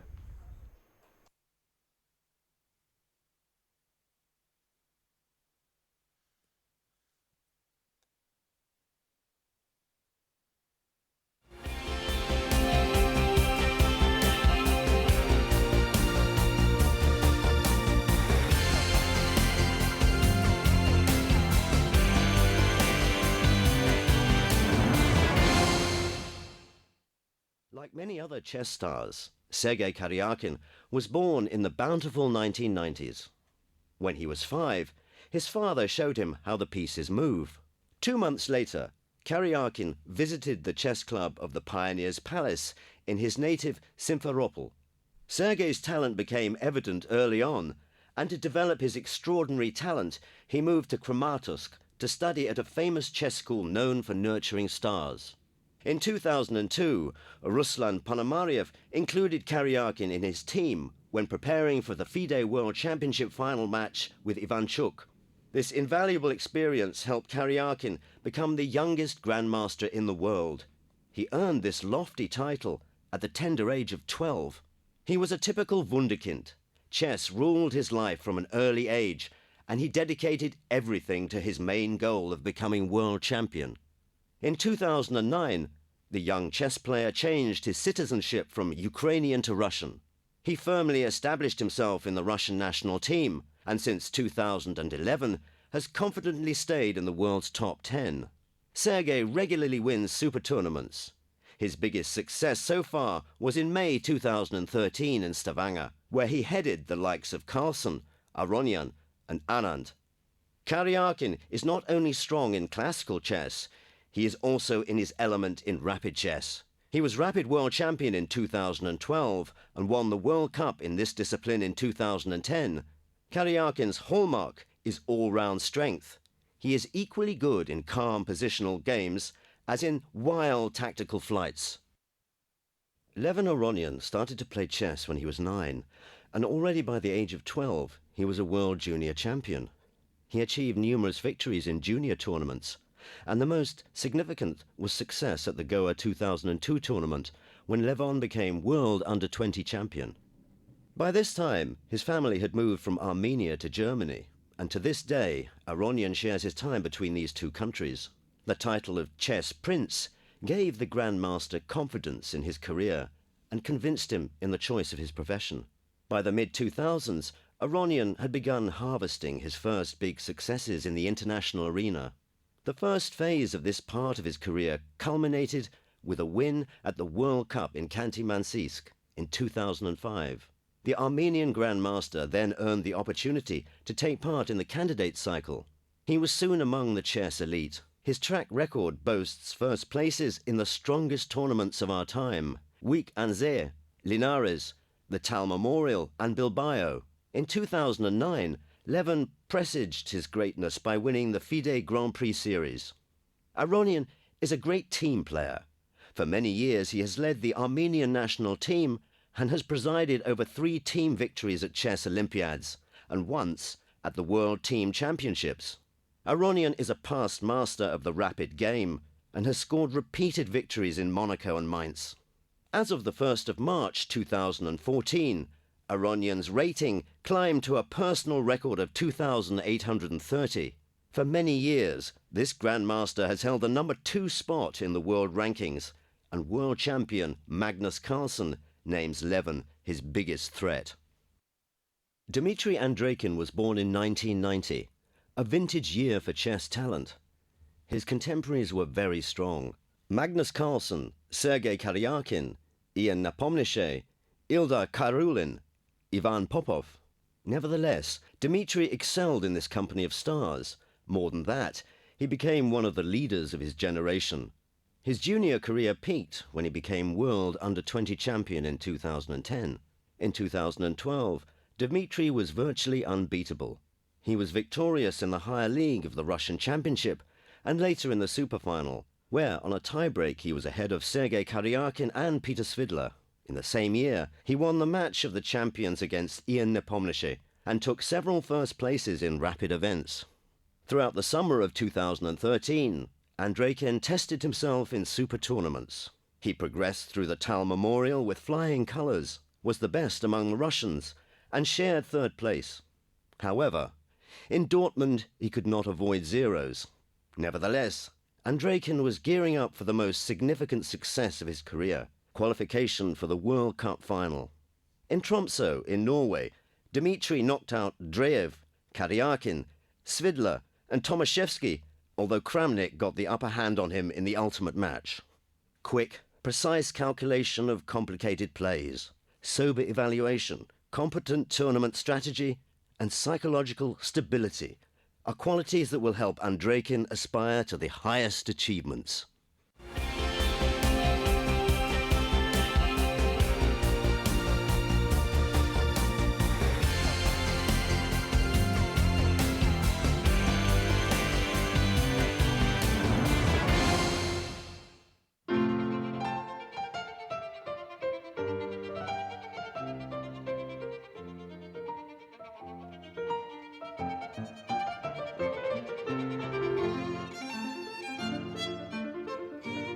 The penultimate round of FIDE Candidates Tournament in Khanty-Mansiysk named the challenger for the World Championship title. Vishwanathan Anand won the tournament with one round to go. In round 13, Anand held a draw against Sergei Karyakin to take his score to 8 points and secure clear first place. Anand is set to play a match with world champion Magnus Carlsen in November. The hosting city should be announced soon. The 13th round was also marked with the appearance of world champion himself, who tuned into live commentary with Grandmaster Peter Heine Nielsen.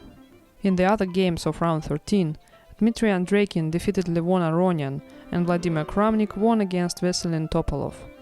Peter Svidler and Shahriar Mamediyarov split the point.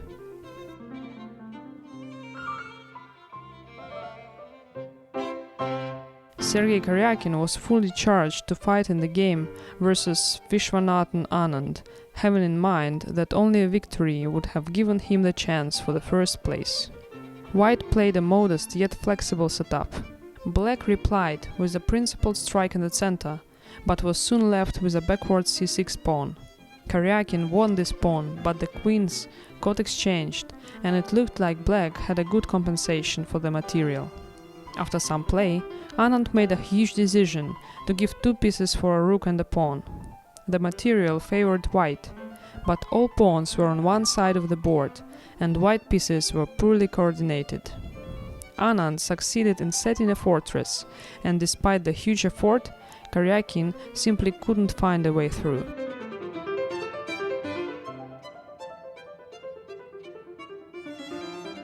Shahriar Mamediyarov and Peter Svidler played a rather calm game. Many pieces were traded and the rook endgame was reached around move 25. Black had doubled f-pawns. Svidler tried for something more until the time control, but then he agreed to a draw.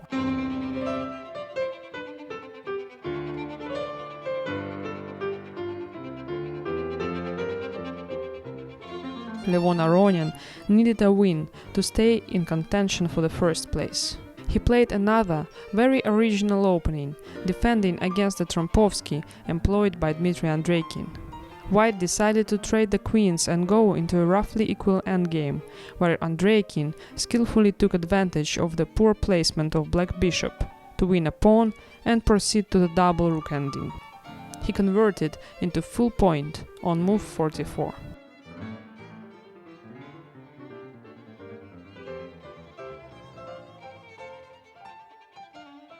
Vladimir Kramnik took a revenge after a loss in the first lap against Veselin Topalov. White had the action going on the king side, but after a couple of inaccurate moves, Kramnik lost all of his advantage. The resulting endgame was sharp and unclear. Topalov was the last to make a mistake when he allowed White rook to reach the back rank and claim a bishop. Kramnik quickly wrapped up the game. After 13 rounds, Anand is first with 8 points, and a large group of players share the second place with 6.5 points.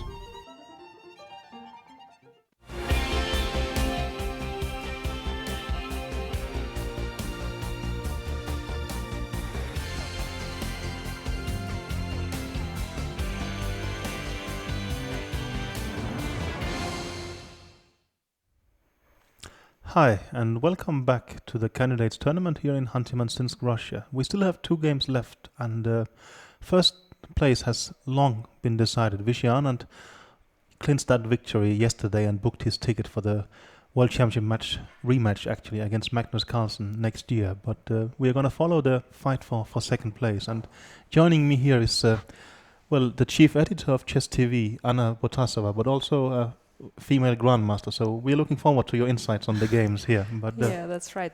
Hello, everybody. You probably have seen me here already translating the press conferences. Well, that's true. Those who follow closely, they probably have seen me. Yeah, actually, you're doing quite some work here. You're a translator, you're editor of Chess TV, and even you have been translating some FIDE meetings quite recently, right? Yeah, that's true. So people can blame me or can blame many things on me. Well, I'll praise you depending on the view, but that's true. I think even all the tweets we have seen on the screen is sort of your job in that sense, right?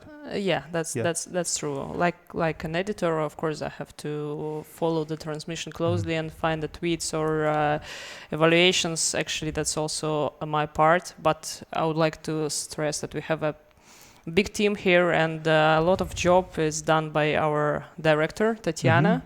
So everything you see from the playing hall, all the views, and turn into press conferences and so on, it's practically her job. So, but okay, except from her, we also have 2 cameramen, we have an engineer, and of course we have a lot of people that are backing us up in Moscow. So you're saying how many on location here? 5 or 6 persons? 5 persons. 5 persons. Yes. Okay. Yes. And you're saying back in Moscow you have a studio as well, right? And yes, for Russian transmission. For the Russian transmission. Okay. Yes, Sergei Shipov is the main commentator, a famous commentator and grandmaster, but also he has some guests from time to time. Like, how is it sort of working with Chess TV? I mean, here you're doing the official coverage. I mean, but you are a private company that's being sort of hired for specific events. So how does it work? Yeah, that's true. We are working on the base of Digicast company, which is the company that provides live transmission of various events, not only chess events, but completely different things. From surgeries to Olympic Games. Yes, and so you are saying that we are hired by the simply in Russia, chess is so big that a sort of a sports broadcasting company simply has a chess department, basically. No, it's not a sports broadcasting company. It's a company that give broadcasts by demand, on different things. Okay. Yes, and they have this Chess TV channel, which also actually broadcasts every day in Russia 24/7. I mean, we have some highlights from previous tournaments that we had. Is that available online even for non-Russians, or sort of? It's in Russian. So of course, I mean, you can watch. You can see them because chess is international language, but still the commentary would be in Russian, and most of the programs, because we have some programs too, would be also in Russian. But okay, of course, this is the next step that we should take to become international and make it. But you have actually, I mean, I understand now we're in Russia, but I think you have also been at quite some Western European cities doing coverage, yes, sure, right? Sure. I mean, the company has really a big list. And I think next you're going to Azerbaijan for the Gashibov Memorial, yes, and World Championship match. Actually, 2 World Championship matches already. Yes, it's Carlsen Anand, which was also live on Indian TV and Norwegian TV. The broadcast. So the coverage that was used for Norwegian television was actually bought from you in that sense. Exactly. Yes. Okay. So, quite an experience. Yeah. Okay. Quite an experience. Yes. Okay, but you said you also a grandmaster of chess, so maybe you will share your opinions on the positions at the board. Maybe should we even give you the most complicated to start off? Yeah, so we will have the game between... That's not an easy start. No. Well, Aronian against Kayakin. And he did choose to play the move King G2. Well, of course, in this game, were just fireworks in the well, in various stages, I would almost say. Yeah, especially in the time trouble. With this Rook C8, always the Bishop Heine, I was couldn't understand, what's going on, because some calculation needed. At this point, right? I think let's see, we were talking about this point. Yes, after Rook B5, it looked like at first glance, it looked like, what is this? Is this a blunder? Has he blundered a bishop, piece, right? Yes, but then there is this very strong move, and well, the rook is going to join the attack, and it's basically going to end up very, very nicely. And well, I checked this line with the computer because, okay, I couldn't understand at the first glance what's going on, and the computer also takes its time. It takes a bit of time, but to realize, yes. But I think it turned out, at least maybe not winning for black, but at least rather well. But I'm a bit curious in this position. Well, I was mentioning, well, we know Aronian put the king on d2. Well, there is two plans. Either you put the king on d2, or you go towards d2. I mean, what does intuitively feel right for you? Well, I would go to g2 too. Yeah. Well, that was what I... It seems safer somehow. Exactly. I had the same thought, but then when I started thinking about it, I thought maybe Aronian actually would go to d2 and be more ambitious. But it's true. Somehow this feels more... It feels safer in some way. But yeah, so also the point is that the rook on h4 it needs really a few moves to go back to the game, like say from f4, f6 and somewhere. But okay, when it gets there, it is rather threatening though, right? Exactly, but yes. But it needs time to do so. Yeah, so probably rook f4 is going to be his move, but... it looks like he should take this rook out, because at h4 it has nothing to do any longer. But maybe he has an interesting move here, and he will start counter-attacking, and well, if you can force off the queens, then I would say that, well, these 2 pawns starts becoming a factor, actually. Basically, I can say I'm really impressed by Aronian's play in the time trouble, because not only he was faced with really difficult tasks, but also he came out pretty well. Yeah. And I think he is now thinking to take the game over and to start playing for that win, would be actually. my hunch. I mean, okay, we have a computer evaluation here next to us, and it does say that Kayakin is still slightly better, but that's nice, because I haven't seen it. Okay. You can just have a... That's why sometimes I get the lines right. I'm just looking to my right where I have a computer standing. But, I mean, well, I wouldn't be surprised if Aronian is actually... Well, I think he's trying to... I mean, he likes when things goes well to try and get them as well as possible. And maybe he thinks Kayakin is a bit sort of annoyed at himself that he didn't take his chances, and he will try to go for everything. And well, I've asked everybody how is the prices here, but you don't know the exact prices either, right? I don't know the exact prices. I just know that there is a huge difference between second or third place and, let's say, fifth place. Yeah, exactly. There is really a huge difference. So, of course, that's a funny situation that this game can determine the last and the and the second place, you know. It seems like Topalov, probably he's not going to win. Well, we can actually, why don't we discuss that? I think these are not considerably more valuable than these 2 pawns. And because the king is active here, it's likely going to be a draw. But, well... But can it be that black is not very happy with g5, 4 pawns in terms that they have black squared bishop? Yeah, I think there has been a bit of a fight over that. And I think, for instance, well, he was actually trying to exchange the bishops. And I felt sure that Topalov was going to take on d8. But he seems like he's trying to keep this bishop, somehow hoping that it will end up attacking on g5. But I would still think this knight on e6 is a very solid defender. I mean, well, I feel the game should be a draw, but... Well, but I think they will keep playing, definitely. Yeah. Definitely, yes. Well, Topalov would try to... Well, he will try forever to more. Squeeze something from this play, true. And because first of all, he would like to go away from this place that really doesn't suit him so well. No. I mean, the last place, Topalov is great. Yeah, it's been I mean, he was a great player. I mean, recently... I mean, he did have some good Grand Prix, right? But after all, he won the Grand Prix series. Yeah, exactly. Well, I think he started out extremely well. Maybe he won in...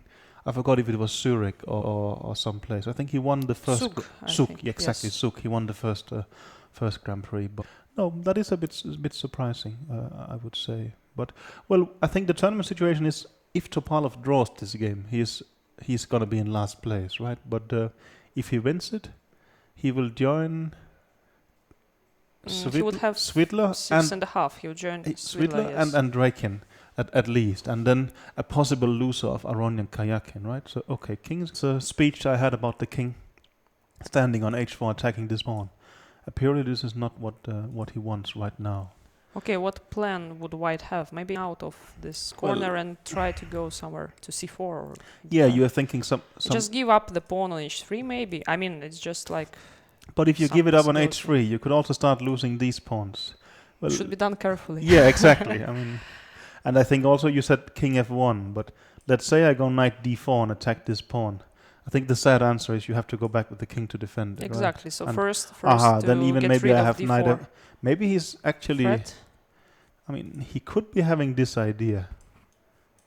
Something like this. Okay, then perhaps bishop b2 could be the move to. So yeah, you're saying starting with prevent this. Starting with bishop b2. Maybe he's gonna do that. But I think mainly he's just gonna move. I would say almost a bit back and forward, and somehow hope that he can create some kind of tension. But I would think. Actually, he played king f1. Okay. Oh well. So knight d4, we think. That's what I thought, but now he's played it. Maybe I will have to change my opinion, right? Because, you think he's gonna gamble with something like this, but right here there is bishop e7 with an annoying pin. Yes, that would be gambling too much. Really. Yeah. I mean, he could actually end up worse. So let's see. Okay. He did not go knight d4. He played just back with the king. Back with the king? Well, probably he thinks it's just he can just go back and forth. It seems very much like it, but I would think Topalov is, as you suggest, he's trying to create some kind of circumstance where he can, go up with his king. And the point is, I'm just trying to think in terms of plans in this position. Yeah. If White would have any plan, to. But it do seem very hard, though, I would say. Sure. So yes, I guess Andreikin's idea is that if White continues to go with the king to the center, then he would just probably grab the pawn on h3 with the king. Yeah, I mean, and also it's gonna take a while, right? I mean, the king can go in this direction, but I mean, it is 2 squares here, and after that, on g2, it will attack these pawns. I mean, it does look like a risky decision, but on the other hand, I mean, Topalov is not exactly afraid of taking risks, so. But maybe, I think he's also just trying to confuse a bit, and he's playing rather quickly, and it is a much more important game for Andreikin than for Topalov, right? I mean, for Topalov, he's going to be last or he's going to be shared last. Of course, it's much better to be shared last, but still, for Andreikin, the difference... Andreikin, yes, he's just fighting for the second place. Exactly, yeah. And, I mean, it could actually be that 50% is enough for second place, and this I have never heard about that in a 14-round tournament before. I've never seen this, really, in my life. No. How will it be? Will the prizes be decided by tiebreak, or will they be shared? Actually, I'm not sure about this, so I don't want because that could actually be a huge. Give some wrong information, but it seems to me they should be shared. But I just wouldn't say for sure. I would guess so, because else we will have. I mean, let's say this game will be drawn, then we have Kramnik, Mamedyarov, Andreikin, Aronyan, Kayakin on 50%, right? But that's from second to sixth place. I mean, there could actually be an incredible amount of money. This would be the first time in history, probably. And also, I think if the rule is individual encounter, we're going to have individual encounter based on 5 players. I mean, this is... yes, but in this case, I think they just take the results and just sum them. Yeah, I think they will do this like is that. How so it works. It'll be a fun scenario at least, but it's not going to be for first place, so it's not going to matter that much, though. So basically, if for more than 2 players, I just want to clarify this for the viewers. If basically, if more than 2 players share a place, then what is done is, I mean, we can give it this way, is just that they assume that they play the tournament without anybody else, just these people. Yeah, sure. And who got more points, he would be first and second and so on. So, and only after that they will start looking at other means of tiebreak. So, yes. For instance, remember last year at Carlsen won the tournament. He had an individual score of 1-1 with Kramnik, but then Carlsen won because he had more wins in the tournament. Okay, he went back with the king, but actually a few moves has happened in... No, not the case. No, yes, Kayakin in is Aronyan still Karyakin, nothing really happens yet. I mean, Karyakin is taking his time, so... So, you said you have been doing the broadcast here. Can you tell us how many viewers there are? Is that sort of confidential? No, of course it's not really confidential.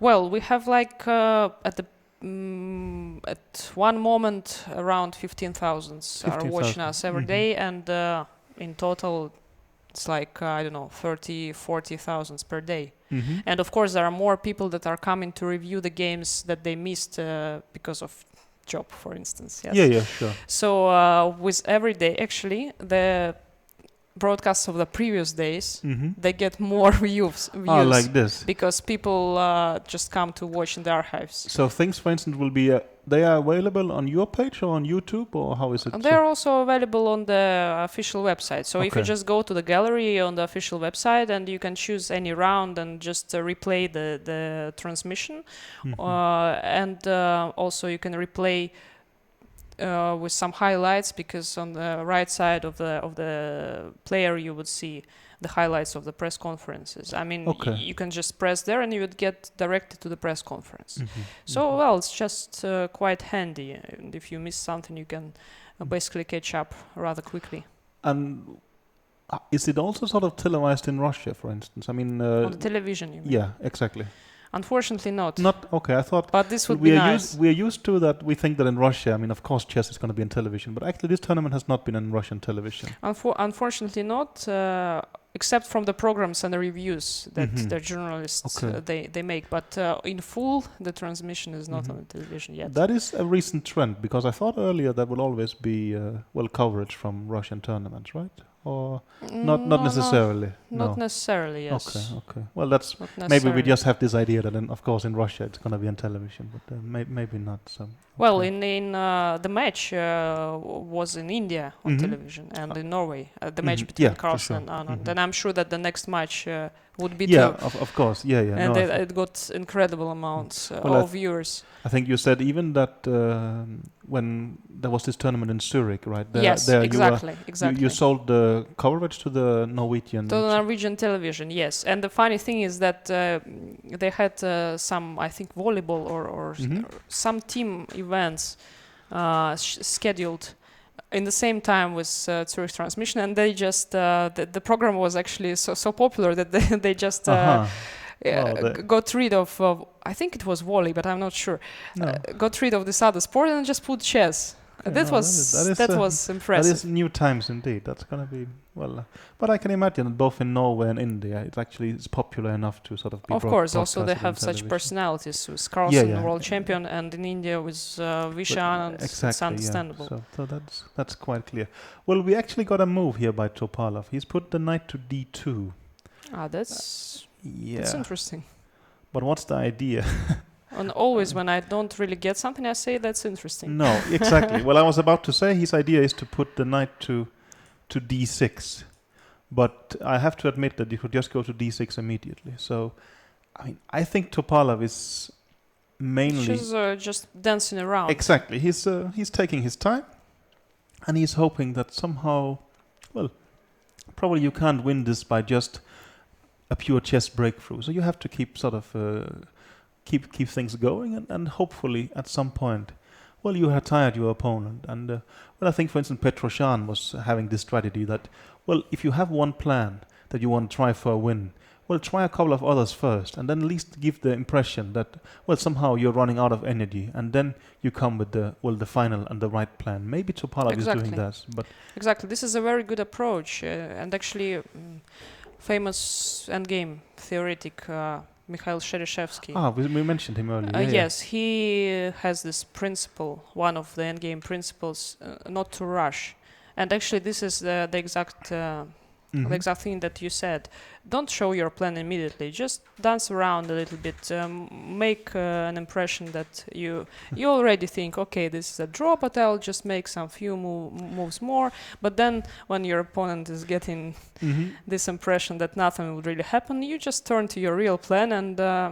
No, I think it's psychologically very difficult, because when we get this idea that, okay, now I actually managed to save this game, it's very it's psychologically burdening in some sense, right? So yeah, exactly. And suddenly you still need to solve some problems. Exactly. Sometimes it seems that psychologically is a problem for a player. And also, Andreikin is lower on time also. Yeah, he do have 27 minutes left. I mean, it's not a problem towards the next time control, but of course, I mean... Well, still just slower on time. Yeah. I mean, so Topalov is trying, to squeeze something. I think so, but... Well, I have to say, I do doubt that he's going to succeed. But, we will see. And I think there's absolutely no risk in trying. And Topalov is known for trying to the sort of the last bullet, or how you would say it, sort of.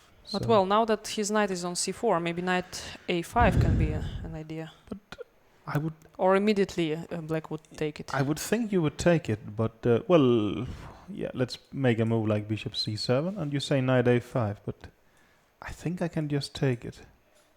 And let's say I put my king here. I mean, now your only plan is really going with the king to d3, but you are starting to gamble considerably. This is risky, yes. Yeah, I mean, you will likely go back like this, and it should be a draw. Well, I think anything should be a draw here. Okay, we actually have a move in the other game, so let's go back to... let's go back to... Aronian Karyakin. And rook f4 was played, and more or less immediately Aronian has played the move rook d1. And I will have to say, I like the move rook d1, but Karyakin has played a good defensive move. He's played g5. Well, the point was that if rook f6, which almost looks decisive as rook g6 is threatening to win the queen, white is just in time with this move, threatening the queen. And, well, actually it's the queen who has to go to g6, and, well, then the queens will go off. And with the queens exchanged, I think quickly white is going to go to the c or d line and will even go here. And he has passed pawns on the queen side. So that could even be promising for white. But, well, Karyakin has replied correctly with g5. But g5, it means the queen can escape here.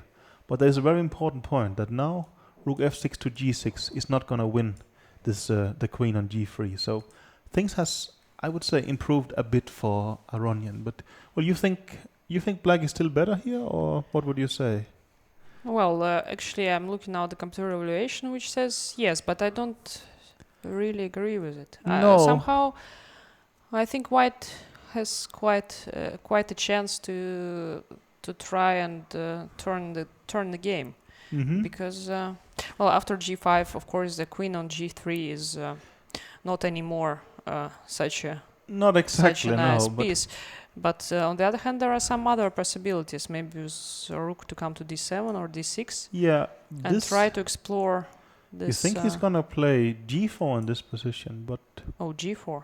No, I was just wondering. Can't but we okay. Yeah, something is hanging on. It's getting complicated, but... So maybe rook d7, just to threaten the bishop and not let g4 move. But actually, I think we have missed... There is one tactical motive. At least here, rook d6 would be a mistake, because there is this very strong move, bishop takes e4. Oh. And not only does it win a pawn, I think it also has the threat of rook g4. So actually rook d6 would be a blunder. So that... And maybe after rook d7 would be the same, actually.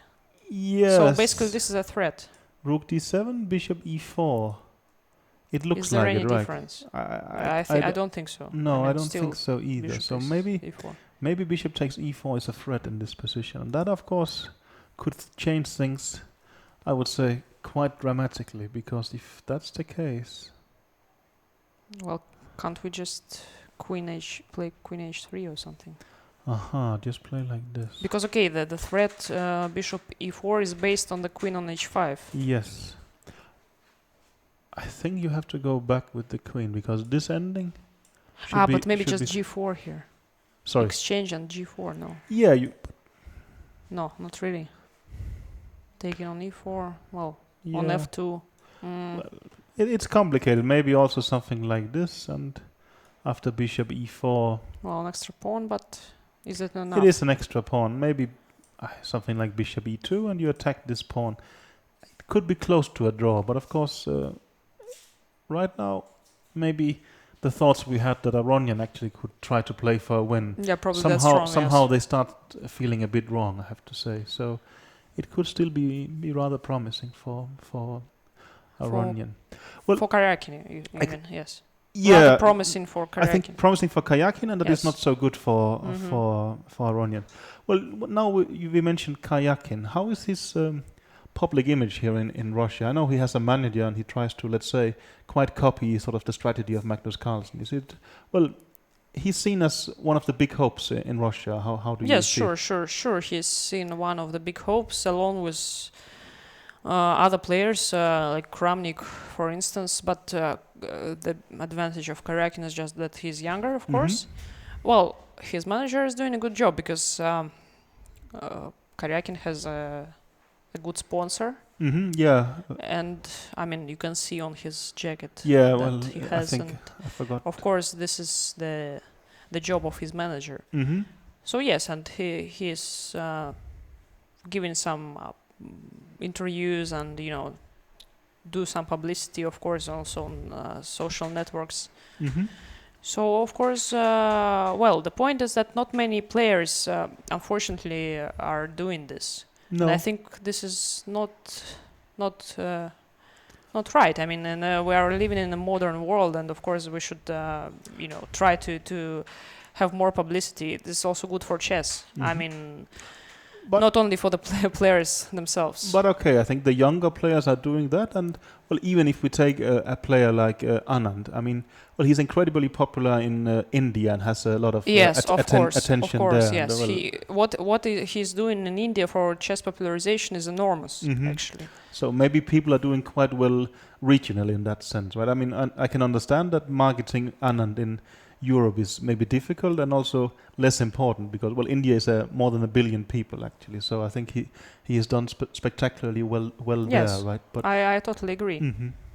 But yeah, but also, well, I can imagine also with chess TV that these things are becoming quite easier. Well, there is players like, for instance, Nakamura, who's even tweeting himself. I was about to say during the games, but that's probably not probably not possible. But almost, right? I mean, well, I mean that should open quite some new possibilities. Yeah, I think the younger players, they are doing it more often, just because I think because they're younger and they are used. I mean, like social networks is just second language, Exactly. Yeah. So, and I think also, well, for instance, Anis Giri has. You have so entertaining tweets. Exactly, and such. So it seems that this is. No, I mean, I think it has quite some pluses, so that's very good. Of course. The point is also for the chess fans and spectators. It's very interesting to see some grandmasters involved and to see their opinions. And this basically increased the interests for the tournament and just chess in general. Yeah, no, also we had Magnus, well, he joined us here, which was fantastic, but also on his own sort of platforms, he's trying to stay in touch with, well, fans and chess enthusiasts in general, so that's quite interesting. Yeah, what about Aronian, actually? How is he sponsor-wise? Do you know that? Aronian, in this case, is a little bit dark horse for me. Okay. Because I don't know much about if he has any sponsors, actually. No. And also, he's not very active on social networks. Not really, no. Or something. But like I think in the Armenian community he might be. I think I even remember some of the famous singers, for instance, also had some tweets including Aronian and such. But okay, again, like I think Aronian is kind of Anand's case. He is, of course, the leader of Armenian chess, and Armenian spectators are coming to see him play from every corner of the world and in we saw it here, city. right? I mean, at some point we had some. Everywhere is like this. Everywhere. Okay, it's not only here because I thought at some point in the playing hall it seemed like it was basically. Well, it was only Aronian fans who was here, more or less. But maybe. But everywhere he comes, that's maybe true. It is like this. So. I think this is rather Anand's case. I mean, he's really doing a lot for popularization of chess in Armenia, even though I don't know what else can be done because chess is extremely popular in Armenia. Maybe, I think. But I think this is one of the reasons because they have such great players. If I'm not mistaken, recently they have even included the chess as part of the school curriculum. Exactly, yeah. Yes, exactly. And of course, another important thing is that the president of Armenian Chess Federation, Serge Sargsyan, is actually the president of Armenia. That sounds helpful. Sounds helpful, but even apart from that, chess was and is very popular in Armenia. No, I remember also when I think they won the Olympiad for the first time in Dresden. I think that the president was even there to greet them when they came home and such. So I mean, sure. Well, I think it's only comparable on a national scale with, let's say, Russia. And, of course, personally, both Anand and Carlsen has this popularity in their countries. But if you check chess as as a whole, then, well, I think Armenia and Russia is something quite extraordinary in that sense. So actually, maybe Armenia even more extraordinary that because could they actually have chess in schools. In every Russia also has this program, but in different regions. In Armenia, it's just in the whole country. Yes, the whole country. That is quite impressive indeed. So, well, we are not getting a lot of chess moves here, I would say, but also, well, if we look at the clock times, you can see they still have a lot of time to think. Yes, exactly. And this is a typical pattern. And well, as a TV producer, how do you handle these things? I mean, well, I think chess is interesting, but there's going to be some rather dead periods at times. You see, we get to some other topics. Yeah, exactly. And, we invite some guests. That's true. Invite some guests, and I think it's not a problem to tell chess spectators, chess fans, some things that are around chess. No. Because of course the game is interesting very much. It's interesting itself, but also all these things, small or big, that are coming around it, is also quite a thing. Sure. Because you see, we have a lot of tweets here asking questions. For instance, why do they use the score sheets if the game is anywhere digitally recorded, or why, and so on and so on. So still nice, just to have to talk about things that are surrounding chess. No, and and why I can tell you is just that you know yourself, because that's the rules. Sort of. In case of, first of all, digital equipment is nice, but electricity can come off or something can happen. Sure. And this is basically a document. So their score sheet is basically a document that they also sign at the end of the game. They sign at the end of the game. To agree with the result. Well, and I think, if we go back in chess history, I think, the last game in the Baku World Championship match between Kortsnoy and Karpov, I think actually Kortsnoy refused to sign it simply as this was during the Cold War, and there was a lot of discussions and such. So, but it's basically a juridical document, and I think normally it says that when you sign the score sheet, the game is over and there's nothing to be done later. So exactly. So I think if a player wants to come up with appeal, he should not sign the score sheet. Probably not. It's otherwise, if he signed the score sheet, means he agrees with the result, and basically has no problems. I mean, let's say that it's hopefully not the case here or anywhere, but has somebody, for instance, been cheating with a computer during the game? I think the result can still be reversed later. Also, we have doping tests. I mean, I think if somebody is caught in such cases, then it should overrule the signature after all, right? But I think it means that by normal means the game is decided, right? So exactly. That's how it should be. Or there was another question I remember. Why do the arbiters put the kings in the center of the board after the game? Yeah, that's a good. Well, that's basically has to do with the digital boards. So the arbiters, they come and basically give the board the signal for the result of the game. So if there are two kings standing on e4 and e5, means that it is a draw, and the board reads this and understands that the game ended in a draw.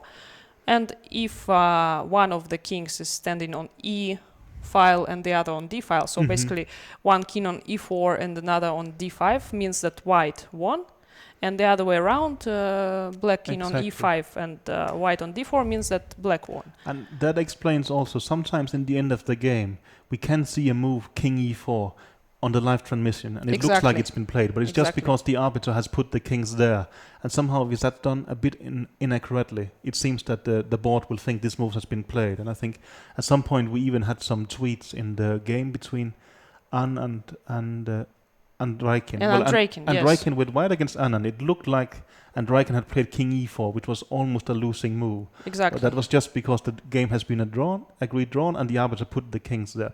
But these misunderstandings happens now and then. But that's the reason behind that. That's why we're here to explain. Yeah. That's that's good that we can keep something to talk about in that sense, right? Actually, I think Topalov made a move.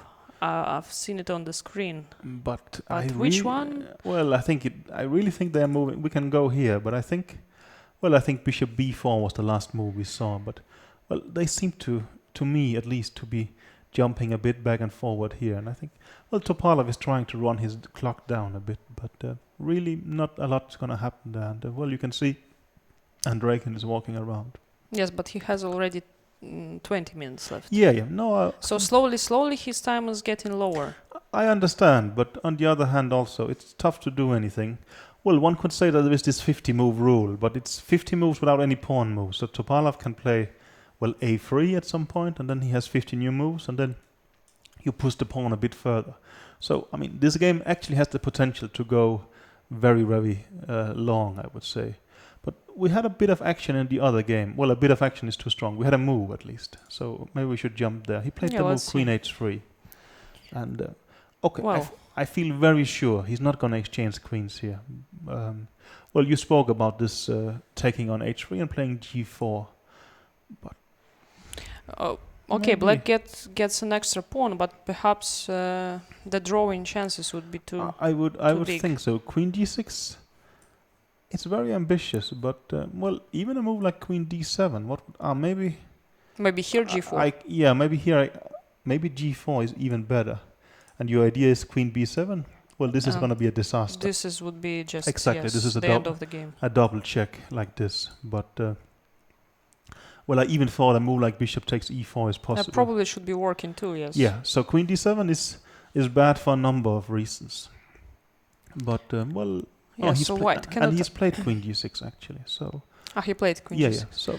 Yes, so white cannot allow too much action on their side. They should still be on the defensive side, for sure. I mean, I would think a move like king f1 would be extremely logical. Well, to get out of these kind of attacks, but... Well, I just again had a glance at the computer, and the computer said the move b4. Well, that's really strange. It seems that there are many threats and just b4. Yeah, g4. Maybe you can just take on g4 actually, but I would really expect Aronian to play the move king f1. But still g4 here. Yeah, I guess I'll take it. Queen e4.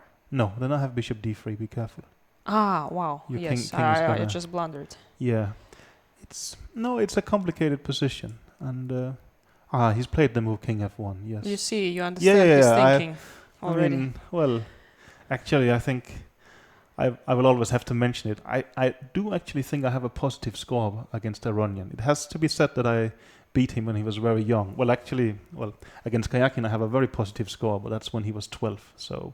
Yeah, that's cheating a bit, but I think when I managed to beat Kayakin, someone said you should beat him while you still can, and I think that's very much the key to get a good score against these players. Oh, there is a small anecdote about this. Our Russian commentator, Grandmaster Sergei Shipov, he doesn't play anymore, but his last tournament was actually an open tournament in Tromsø, where he beat Carlsen and became first. Well, Carlsen was, of course, rather young then, but he was already Grandmaster, and I think Sergei told that he already had a bigger rating than him. I remember that. So he did all this in time, and then basically quit playing. So that's his last tournament, actually. I think so, yes. I think that's what he told. But Shipov is he's a great commentator, 2-6 yes. something player, but of course, maybe his main strength is actually doing commentary, but I think he was an extremely gifted chess player as well. Yes, exactly, but then he turned to commentary and became one of the best commentators in Russia.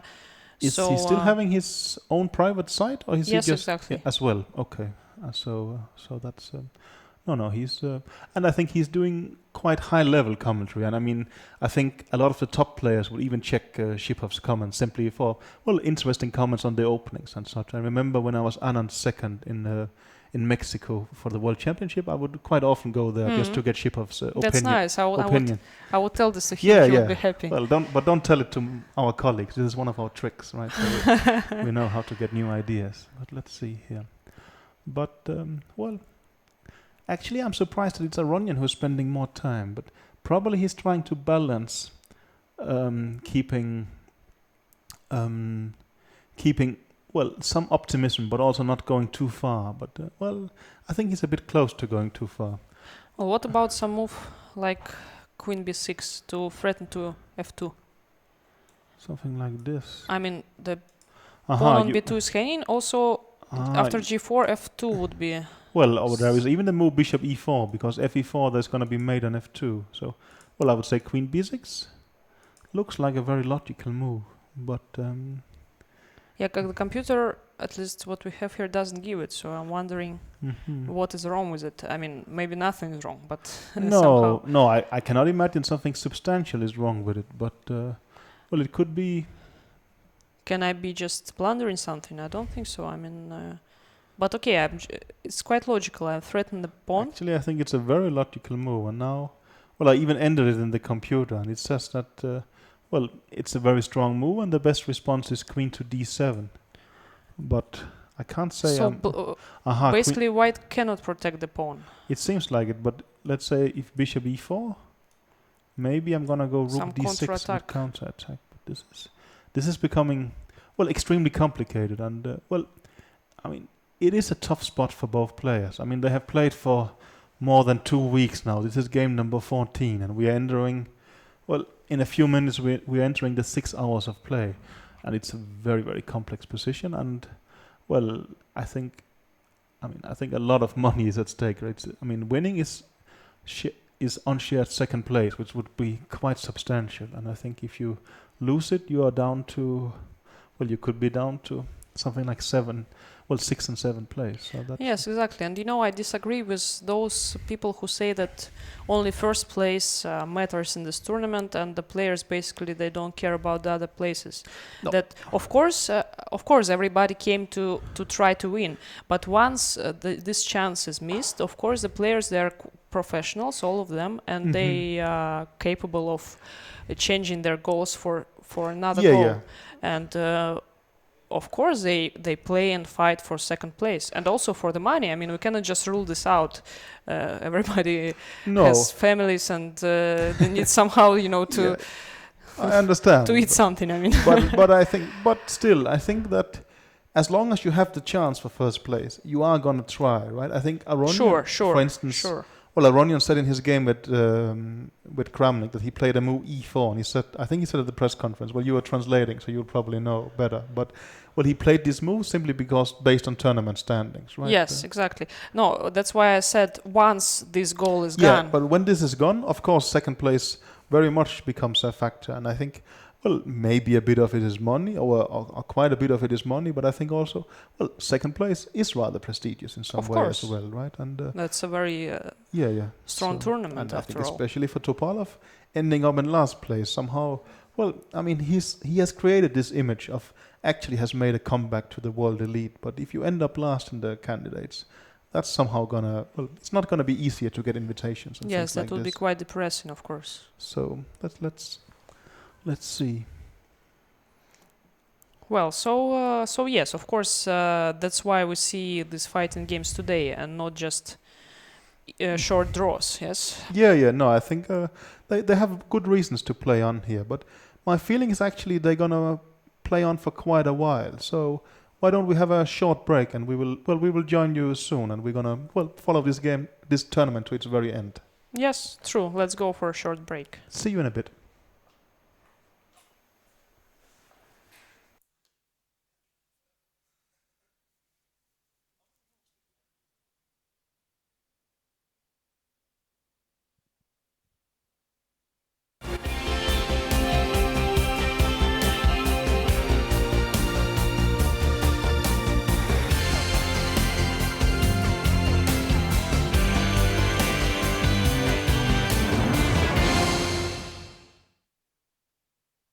The leading Bulgarian Grandmaster was born on the 15th of March 1975 in Rus.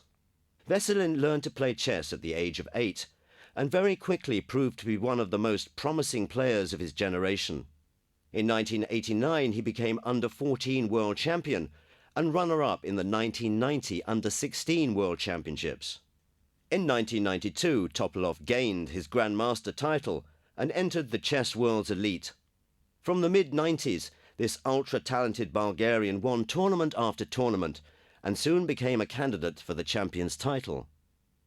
In 2005, Topalov proved his strength and superiority by winning the FIDE World Championship in San Luis. In 2006, in Elista, Topalov lost a controversial rematch with Kramnik on a tiebreak and so lost the crown. After a small loss of form following the match, Topalov had regained the #1 spot in the ratings by the end of 2008. In 2009, he won a candidates match against Kamsky and earned the right to face world champion Anand. The match for the title was held in 2010 in Sofia. Although Topalov lost to Anand, it was very close, and it went down to the last game to decide the outcome. In the candidates match of 2012, Topalov was defeated by Kamsky, but he did not give up on his championship ambitions. Having won tournaments in London and Zug, the Bulgarian was the overall winner of the 2012-2013 FIDE Grand Prix Series and is again one of the main candidates for the title match. Topalov is known for his robust, uncompromising style. He plays every game to win, and the combination of a sharp tactical eye coupled with fine positional skills lets him create chess masterpieces of exceptional vigor and beauty.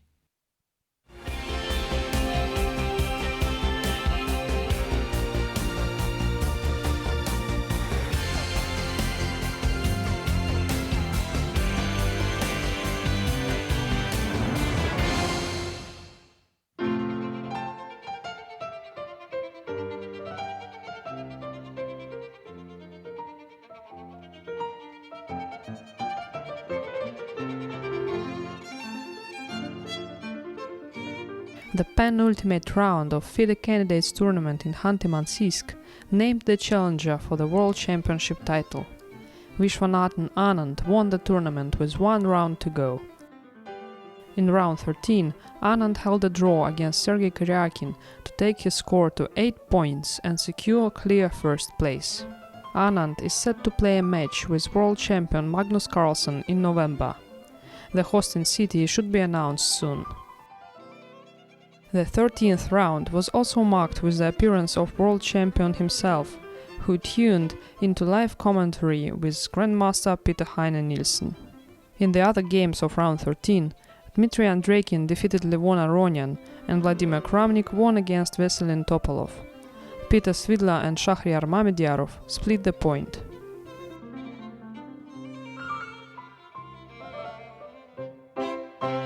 Sergei Karyakin was fully charged to fight in the game versus Vishwanathan Anand, having in mind that only a victory would have given him the chance for the first place. White played a modest yet flexible setup.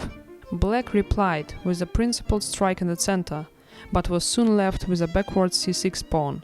Karyakin won this pawn, but the queens got exchanged, and it looked like Black had a good compensation for the material. After some play, Anand made a huge decision to give 2 pieces for a rook and a pawn. The material favored White, but all pawns were on one side of the board, and White pieces were poorly coordinated.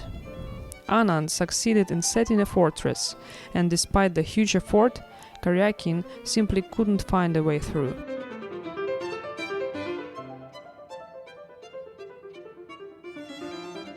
Shahryar Mamediyarov and Peter Svidla played a rather calm game. Many pieces were traded and the rook endgame was reached around move 25.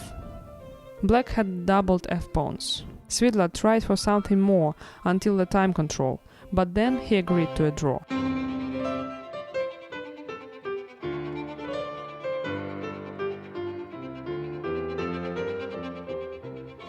Levon Aronian needed a win to stay in contention for the first place. He played another, very original opening, defending against the Trompovsky employed by Dmitry Andreikin.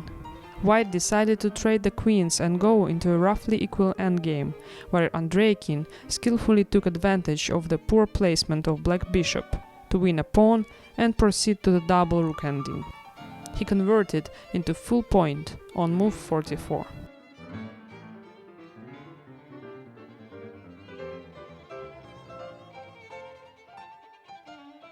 Vladimir Kramnik took a revenge after a loss in the first lap against Veselin Topalov. White had the action going on the king side, but after a couple of inaccurate moves, Kramnik lost all of his advantage. The resulting endgame was sharp and unclear. Topalov was the last to make a mistake when he allowed White rook to reach the back rank and claim a bishop. Kramnik quickly wrapped up the game. After 13 rounds, Anand is first with 8 points, and a large group of players share the second place with 6.5 points.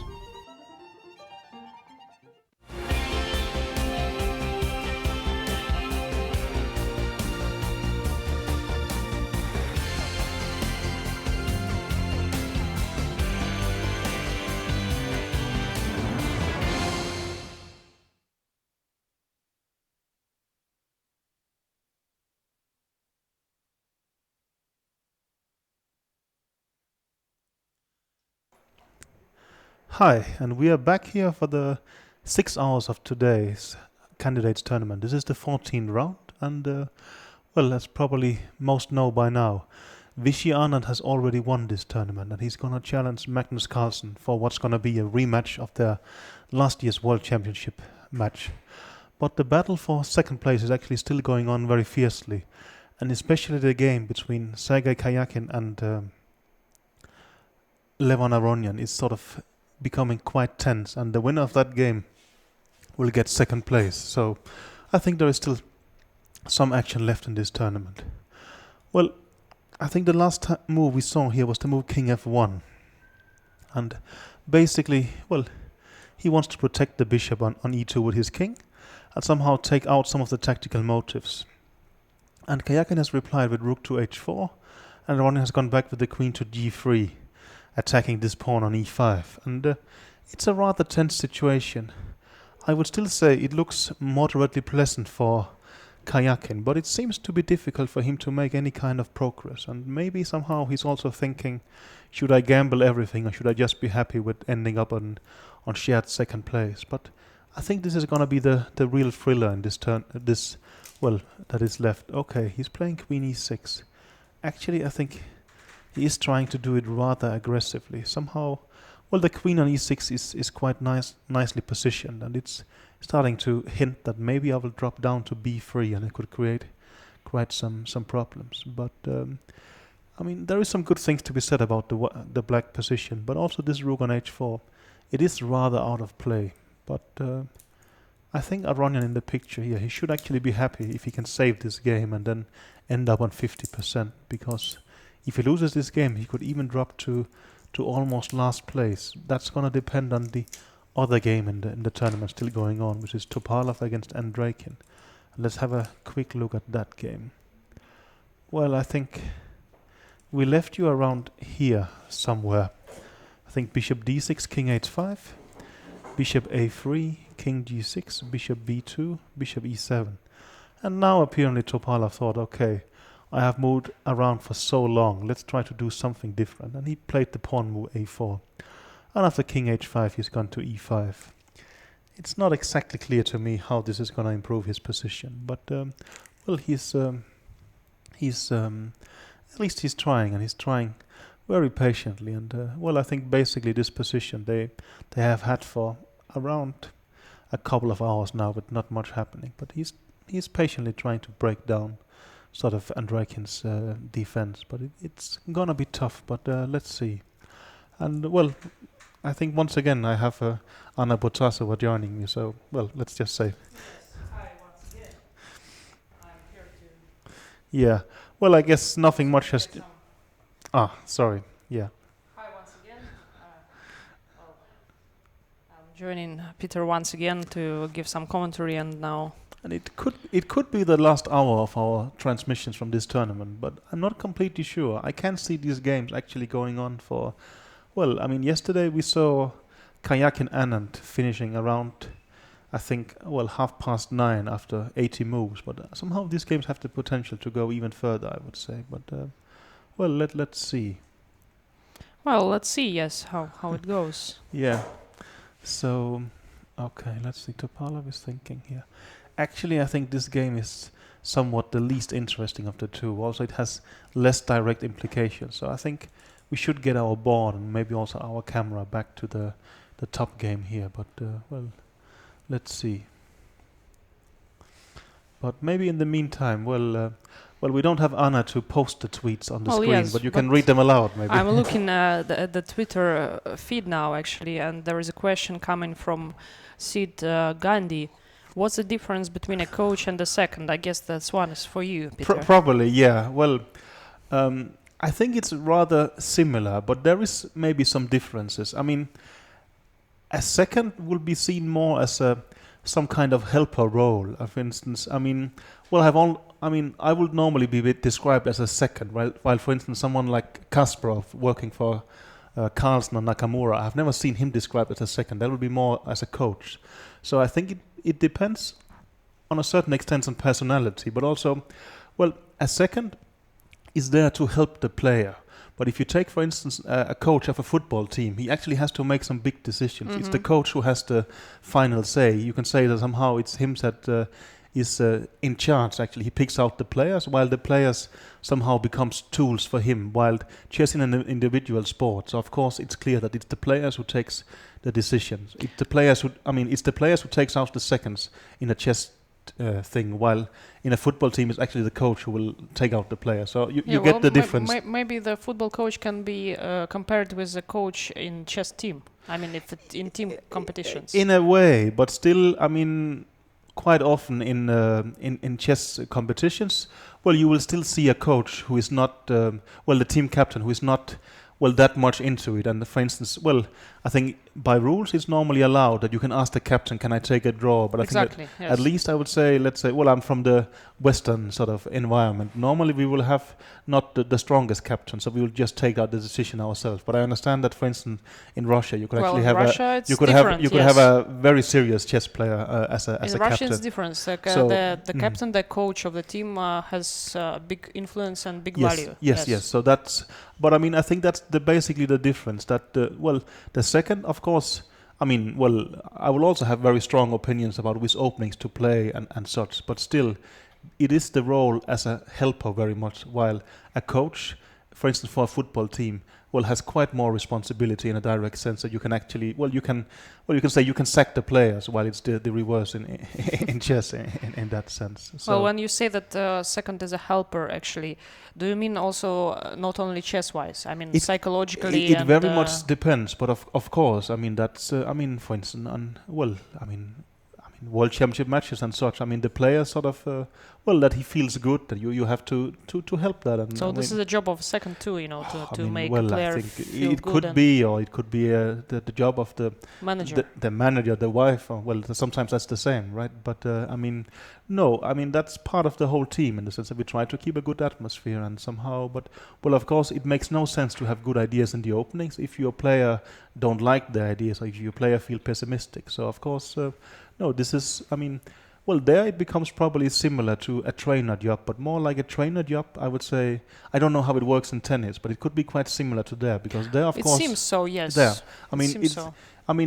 Second is probably what we will see as a trainer in an individual sport, but not in a team event. I think there's quite a difference between coaching individuals and coaching a team in that sense, I would say.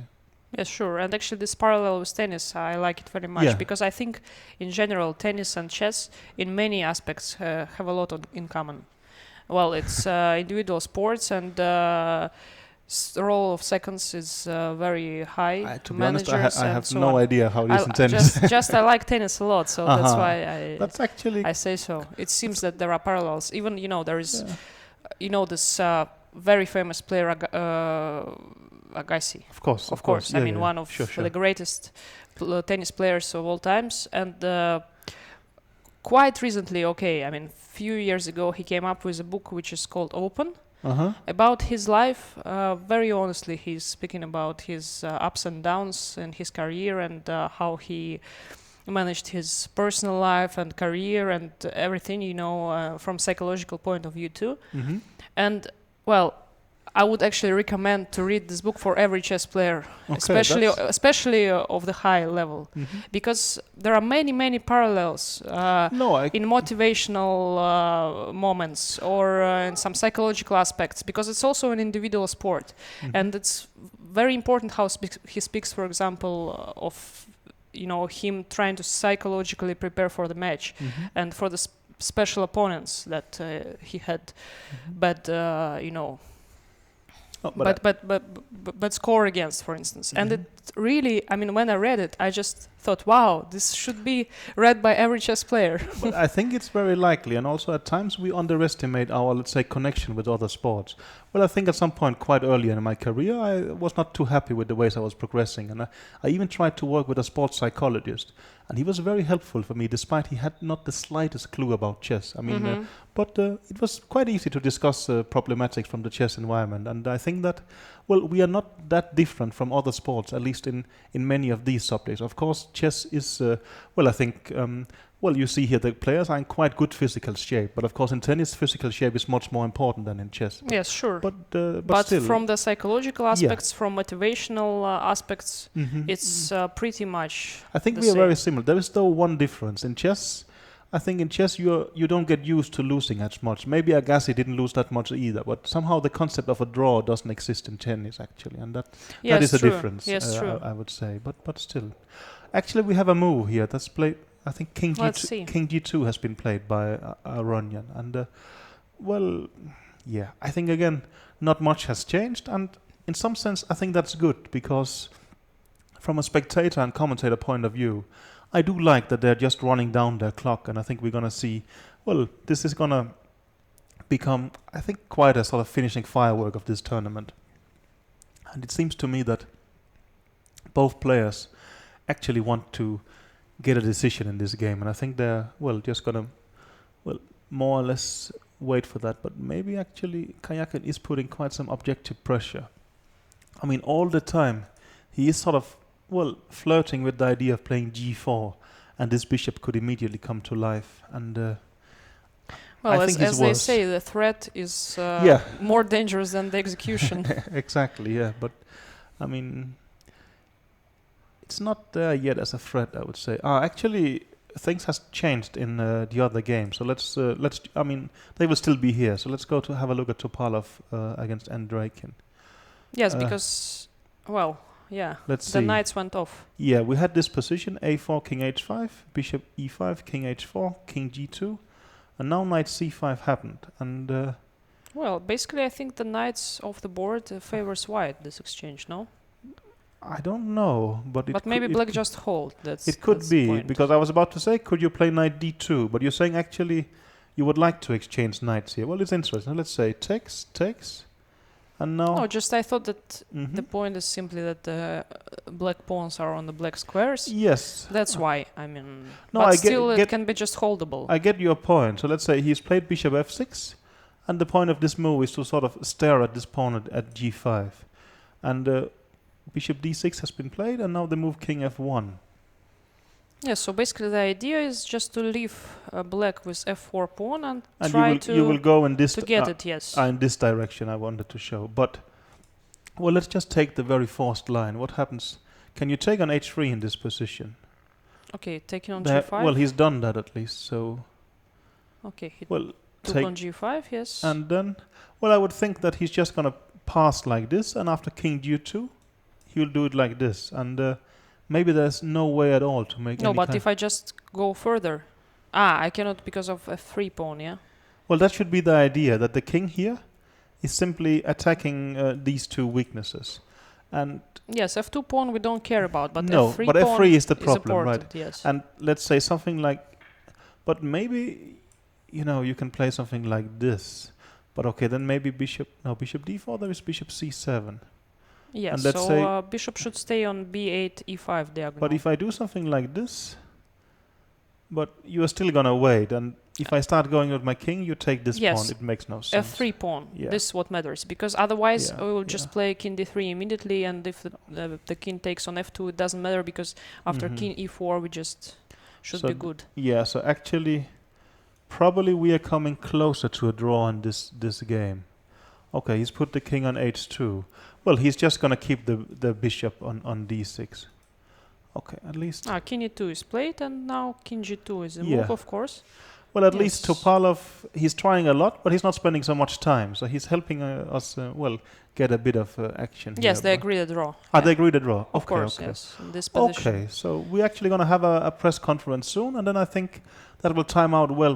We are definitely going to be back for the action in the other game, because, well, there is about 17 minutes for Aronian, 24 for Kayakin, and Yes, I think that's due time to actually switch for Yes. the press conference. So I think it's- and then return to this game. and the game that will decide second place. So I think we will go to the press conference and see you back in a bit. Well, yes. Just for the moment, you can see that the players are just signing their score sheets. Yeah, as we said, and well, Yes, also normally and, they would start debating some lines, but maybe actually too little happened in this game in the end. So you saw sometimes Probably, yes. if there's been some They very both understand yeah, what I think happened. Topalov just tried. Well, we will hear him at the press conference. But actually, Topalov looks visibly disappointed. Yeah, I mean, but I think it is more for the overall play in this tournament and not this particular today game. I think was okay, but he does end up in last place, which is not too great. But actually, maybe we will see you soon. You have to go and translate, or how is it? Well, we have another translator okay. also, so basically I hope that she would take this this time. We can see on the picture soon if you're missed there. Then you will have to run, but let's see. Okay, so now we'll go for a press conference and we will be back after.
Dear ladies and gentlemen, welcome for the press conference. We have Vasilin Topalov and Dmitry Andreikin here with us. Game finished in a draw, long game. Can you please just show some key moments? Уважаемые дамы и господа, добро пожаловать в пресс-центр. У нас в гостях Василин Топалов и Дмитрий Андрейкин, которые сыграли свою партию в ничью. Пожалуйста, расскажите о ключевых моментах.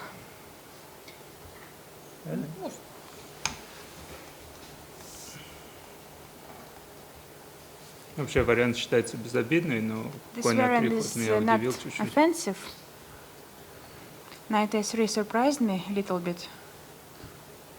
Ну, я как-то решил играть тоже так принципиально, потому что I decided to play principally. Можно как-то просто дать белым, может там перевести коня, но тогда у черных, в общем, похуже позиция. Here I can let white just remove the knight to another side. Тут вынуждается ослабление, уже 5, так. Да, вот этот ход G5 довольно интересный. Ну, я не видел, как по-другому играть, потому что, если, например, слон E6, ладья E1, уже начинаются проблемы с пешкой. If bishop E6, rook E1, and there are problems with Тут E5 все pawn. эшпили, они плохие, какие-то All these сицилиаторы. endgames are bad. То есть это вынужденно уже, да? Ну, вынужденно, да, нет, но я думал, что у меня нормальная позиция, так. I thought my position was normal. Тут мне казалось, ферзь C1 какой-то интересный ход был. Here there was an interesting move, as it seemed to me, Queen C1. Теперь белые хотят пойти H4 или D4, а Now черные D4 white пойти wants не to успели. play H4 or D4. Какую-то надо считать игру уже. You need to calculate не these хочется lines. пока. Вот, а тут у черных нашелся D4 ход. Here black found this move, Идея в том, что D4. ферзь на D2 стал не совсем удачный, на CD слон A5. Because Queen's position is not very successful on D2, and there is bishop A5. Ну, я тут оценивал позицию как равную примерно, но I evaluated this position as equal. как-то я не нашел, видимо, точного хода. Я думал, I может, didn't начать find со the precise взятия. move. Maybe I should have Тогда started уже with белый, наверное, пешкой take. бил на слон D7, но тут слон B3 был ход. There was a move bishop B3 after bishop Может D7. быть, так довольно опасная позиция. It may be dangerous. Да тут я думал, что как-то быстро все уравняется, но вот не Here I получилось. thought it would equalize quite rapidly. Мне кажется, ферзь D7 интересный ход. I think Да, как-то взяли конь D5. Queen D7 is an Я interesting думаю, в move. принципе, компенсация была бы I определенная, thought но I could have a compensation, мне опять же было мало времени, я это всё не but I стал. was lacking time and I was tired. Или ферзь F6. Ферзь F6, ферзь Queen D3. F6. Ну, конь E3. Не, ну ну тогда ферзь ферзь F6 хотя бы. Queen takes this. Ну да, то есть надо начинать ходом. So just white should Я так и start with. ожидал. Ну да, наверное, это было более правильно. потому что тут, Calculating this, said Василий Топалов. наверное, где-то еще пару ходов точно сделать и будет ничья. Maybe just Вот, а я two как more сыграл, конечно, precise moves unnecessary. пришлось помучиться, потому что я недооценил So позицию белых. after the way I played, I had to suffer. Нет, так. Нет, да, правильно, ладья C8. Нет, я думал, что просто... Здесь я это ожидал какого-то Here I хода was типа expecting the ферзь move b6. Мне казалось, что like идея все этого... Ферзь Queen B6 я B6. считал, да, но как DE? I was Да, без calculating this пешки, move. да. А вот это, мне T takes казалось, C5 without a pawn. опасно просто. But it's dangerous. Ну, я не нашел. Может быть, I did not find the way. Ферзь А3 было лучше. Maybe Queen A3. А ферзь А4? Ну, тогда Queen конь A4. F5. Или побил и... Да, тогда... Take Тут and... похоже, Не знаю. но... Не, я-то как раз подзевнул ход конь F5. Я-то I missed думал, this что белые пойдут move. ферзь F5. Ну, ладья D8. И тут, да, тут хитрость в том, что ладья D8, ферзь C5, слон The B6. tricky moment is in bishop B6 in this variant. Ну, конь F5, но, в принципе, я думаю, все I равно missed такая the move позиционная knight ничья, F5. конечно. I think there is a positional draw. Вот как раз Ананд, он любит такие ничьи делать. Он как-то пешку отдает, Anand клетку likes to make встает, such и draws всё. without pawns. Поэтому, ну, наверное, все-таки пешка у белых очень слабая, тут прорваться тяжело. I think white's pawn is weak and Да, it's F5 всё время not easy to break through. То есть даже черным не стоит проявлять активность, вот какая-то стойка нашлась и So хорошо. just black needs to stand somehow and not to be Может active. быть, ладья D2 не надо было просто. Это... Ну, а как? Ну, как-то ладья C2. Maybe rook Может, C2 H4, here. ну, не Or знаю. H4. Ну, так. Разменять эту пешку и Just to играть. exchange this pawn. Хотя... Не, ну ее не так тяжело. просто разменять, да, там. Although конь it's not наскакивает. easy to exchange it. Ну, конь это ушел. Ну, тут, наверное, последний ключевой момент. The last key moment is Стоило ли ходить F4? Наверное, стоило, да? Значит, белые F4 if пойдет. black should or not Тоже, play наверное, ничья, да. F4. Ну, так, как-то пожестче вроде. То есть тут получается, что все Ну, это пешечные... позиционная ничья. It's more всё уже precise, ничейные, and this да, is a я то есть могу positional менять draw. любые фигуры, и позиция безопасна. All pawns and games are drawish and the position is not dangerous for black. So, where у белых, в принципе, были где-то возможности поиграть на победу в какой-то момент? Did you have any Так по партии chances не видно, to да? play for win in this Здесь, in this Ну, game? здесь нет, да, до этого. Ну, раньше, ну, Не менять ладью, вот там знаю. момент, да? Как-то I не don't know. зевнул D4, мне казалось, I что missed ферзь D2 D4. натуральный ход. Вот там, где ферзь 1, может быть, да? Да. Because I thought I made a natural move, and I missed D4. Okay, just last question to the players. How do they estimate their play here in this tournament? Последний вопрос к What игрокам. went Как вы wrong or оцениваете what свое was выступление good на этом about it? турнире? Ну, я оцениваю игру как очень плохую, а результат, наверное, скорее положительный. I estimate my play as very bad, but result is positive.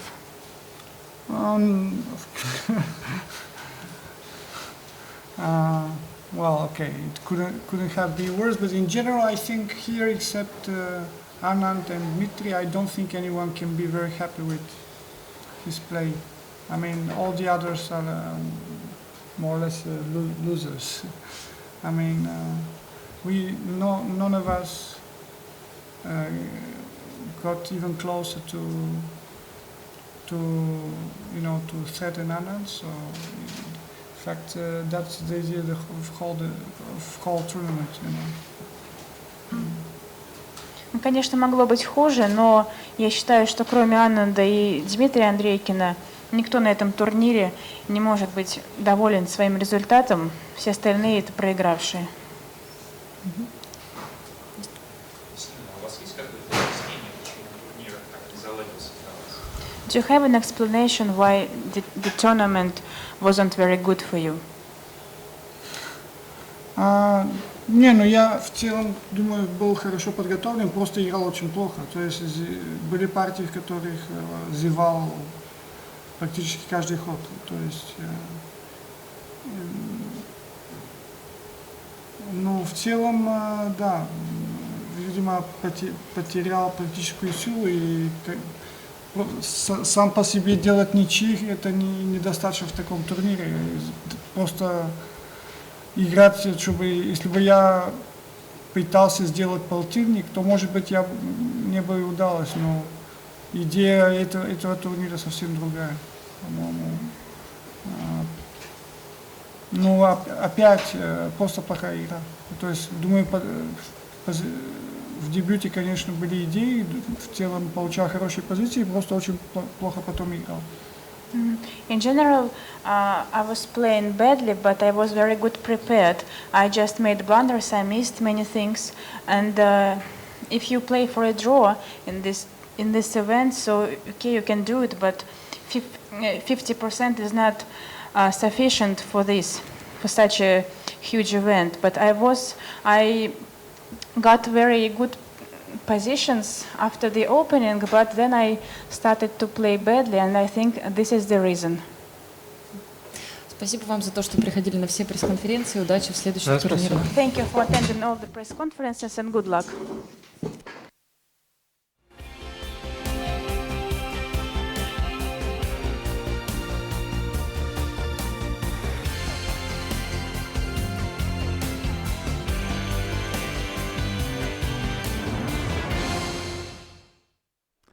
Hi, and welcome to Hanti-Mansinsk, where we follow the last game of the candidates tournament. Vishy Anand has won, and he's going to challenge Magnus Carlsen for the World Championship title this year in November. But second place is still very much up for grabs, and we actually see, what can be set as a final for second place, because Levon Aronian and Sergei Kagan is playing, and the winner of this game will be unshared second in this tournament. And right now it looks quite good for the Russian, but it's still very complicated. So, we're gonna follow this game intensely until it's finished. Yeah, that's pretty amazing situation of the tournament now, that this game is deciding the second place, and since it's the last game, that's very interesting to see what will actually happen. Well, right now Aronian has some difficulties in this position, and Sergei Karyakin is pushing. Yeah, that's my impression as well. And not only does he have difficulties in the position, but also on the clock. He has 11 minutes for 11 moves, while Karyakin has somewhat more. Okay, Karyakin has just played a5. Well, Karyakin is playing it very safely and very slowly, but it's hard to predict. I think it's very unlikely Aronian will win it, because I don't see anything very positive he can do, but maybe his position is very, very solid. The point is also that there's not much White can actually do active in this position. No, he more or less has to just sit and wait. Maybe he should play b4 here, though. You think that will improve his position if he plays something like b4? At least it will exchange one pawn, probably. Yeah, unless he plays a4, but that I doubt. So let's say something like takes. Well, somehow pushing the pawn to b5, at least it gives a passed pawn. But, there is some kind of trouble for Aronian still. And I think with clock running down and such, it's not going to be very pleasant for him. But still, it is somewhere between moderately better and clearly better for Karyakin. But also, it's not very easy to break down the white position. I mean, the white position by no means looks pretty, but maybe at least it is quite solid. And somehow, this pawn mass on f3 and e4, at least it's for a while, it's going to block the bishop on b7. So the real question is here, can Karyakin break down Aronian's defense? Yeah. Probably. And you're saying there is moves like g4 at some point, but he could even have done it on the last move. But I'm sure he doesn't want to rush. No. Because he can do it every move. Maybe you can just take it, right? Because bishop e4, probably just something like king f1. I mean, still, it could be slightly better for black, but I'm not sure. You think you have improved things here? Not necessarily, right? Not necessarily, yes. No. Maybe black should actually keep this pressure. Yeah. Because this he can do at every moment, exactly. Basically. So I think he's just waiting for a good chance to somehow get in some kind of blow. And yeah, which would probably come when Aronian gets really low on time. And Aronian is taking his time, actually. And but... Well, before, actually, at some point, it can be that after the exchange of the pawns and g4 and taking on e4, the rook from f4 can actually shoot this somehow in the direction of b4 pawn. I don't know if it has happened though. He has played b4. Yes. Okay, he should do it, obviously. Now at least he has a and pass you're saying pawn moves now. like, let's say, g4. Another question would be, you think something like h5 would be good to put this pawn here? Or is that putting pressure on white, or is it weakening the black king? Maybe yes, both. I think that's exactly what Karyakin is thinking. Should he play h5 or not? Because it can be good, but on the other hand, it can be also risky. No. If white manages to even use... a third plan exists. Maybe you can play something like this, and when you move the pawn, that's exactly what he's done. He's played the move queen to d6. But you see, he plays rather quickly, because I'm sure he wants to put pressure on Aronian's clock. Yeah. I'm thinking after a move like b... Oh, there is maybe even a threat of queen to d2. Could that be? Yeah, just a simple threat. So is he winning a pawn now? Maybe after queen d2 or rook b7 should be but played. But there's something like b5? Okay, let's see. Let's just check it. Okay, this is now rook threatening c7 is probably the only move. But I would think takes, and now g4 could be completely crushing. Yes, especially that you cannot take, because the rook on b7 would be just hanging. Well, yeah, this move wins this one. I wanted to take the queen, but I think it's going to be a matter of definition. Both of the moves are winning completely. So you see, because you're a man, you are going for the queen, and I'm going for the rook. That could be. So, yeah, that's an interesting theory indeed.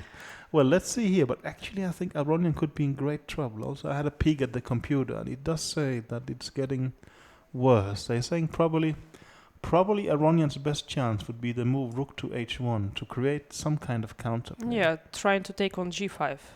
That's the threat. That is the threat. The threat is simply, exactly, using the pin in the h line and meaning this pawn could be hanging. But right now, I would say it's very much advantage Karyakin. And, I think if Karyakin ends up in second place, maybe some part of him will be disappointed, but I'm quite sure there also will be quite some happiness. Actually, I think he would be glad with such a result, because especially after the first lap of the tournament, when he had 2 losses, he played the second lap really good. That's true. Yeah, and if he would end up on the second place, that would be actually a really nice comeback from the first lap. It's true, he had -2 at that point, but okay. Aronian found the move rook h1, and Karyakin put his king on g7. Aronian found the move for rook h1 with such low time. That's impressive. Well, maybe one can argue it's easier to play when you have only moves, but this only moves... This move was difficult, I think. These are difficult only moves, because if you go with some just forced line, this is one way to play only moves. Then it's easy, maybe. But in this position, probably it's not b5 forced. would happen. But I started wondering, let's say something like this. Maybe it's still extremely uncomfortable. How are you going to defend this? Something like bishop f1. Maybe after f5, everything is blowing up. Yeah, you see, we have the computer evaluation on the screen, and it says that it favors black. Well, not that massively as... but still quite some, I would say. Could imagine, but still. But I look at our screen and we have a more optimistic evaluation. You can see also the evaluation is rising there right now. So. Yeah, it's rising, but also I think this evaluation is based on some very precise moves from white. Yeah. Which is very difficult to do in such short time. I mean, I'm becoming more and more optimistic on Karyakin's behalf. If we remember back to the first time pressure, Aronian was in very big trouble, but he managed to defend extremely well despite being low on time. And I think he's forced to do exactly the same just to stay in the game. Yes, and to do it for the second time, it's more difficult to do it once. I mean, maybe he will even end up having to do it a third time, because it's hard to see. Well, you can defend this position, but if you can somehow clarify things, I doubt. Well, b5 was played. He's played b5, okay. Well, that's very logical, but how is he going to defend after, let's say, queen d2 now is quite unclear to me. Well, queen d2, maybe there can... I thought of something like queen h3 to threaten h6, but then just rook h4 is exactly. Well, this is the point, and Well, you said queen h3, which looks like a very good counter-attack, but there is the strong reply rook h4. Exactly, and you're yes. threatening the queen, and next you can take the bishop on e2. So that is Can not... there be some queen f5 move then? With some crazy checks all around? I mean, this is, of course, rather sharp and... but I guess you can take here. You want to take back? No, I first take on e5, maybe. Mm-hmm. Just to give this check and take a pawn, and then the point is, I don't know. Well, you're hoping this is perpetual, right? I hope for perpetual, or no. Here I can just take the rook, and then if you take the bishop, I'm hoping also that I take your bishop. This is my idea. So you want to check there? Okay. So that's an interesting idea. It does look rather dangerous, but well, of course, this is very concrete. I mean. Yeah. This should be calculated very precisely, otherwise white is just... Well, I was wondering if you could stand here, but... then queen f5? No, you want to go to h5? Well, then you have a check g4, yes, have a check on g4. Maybe. And in other cases, okay, queen h7 again, queen f5, probably. Yes, I found it. So probably you just take on e5, king h7 now. Mm-hmm. And what to do? Queen f5, yeah? Mm-hmm. And now queen g8. King g8. King g8. Like this. And you don't have exactly. queen f queen c8. Then you're running out of it. So this is... Well, that seems to be one of the problems here. But actually it's Karjakin thinking here, and he's considering other moves than queen d2. Well, I think any kind of non-committal move will still keep quite an edge in this position.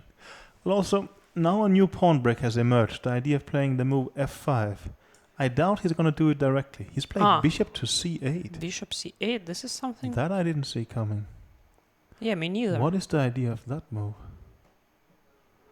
That is a surprise, I would say.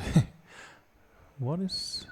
Maybe even f5 at some but point, but this looks extremely risky. F5 looks more powerful with the bishop on b7, yes, because true, yes. Let's say f5, if you take it, maybe g4, but of course it is into a pin though. But bishop c8 is quite a surprise. A very strange move, yes, actually. And Aron has replied queen because h2. it seemed that the bishop on b7 was placed very good. And queen h2, I will admit, is also a bit difficult for me to explain. Well, okay, he should do some move and do it quick. So well, I mean, I glanced at the computer and it said queen h2 was the best move. I'm just trying to come up with a human explanation for the move. And well, I suggest that's just the other moves are worse. And what else? What would happen after? Maybe he has some.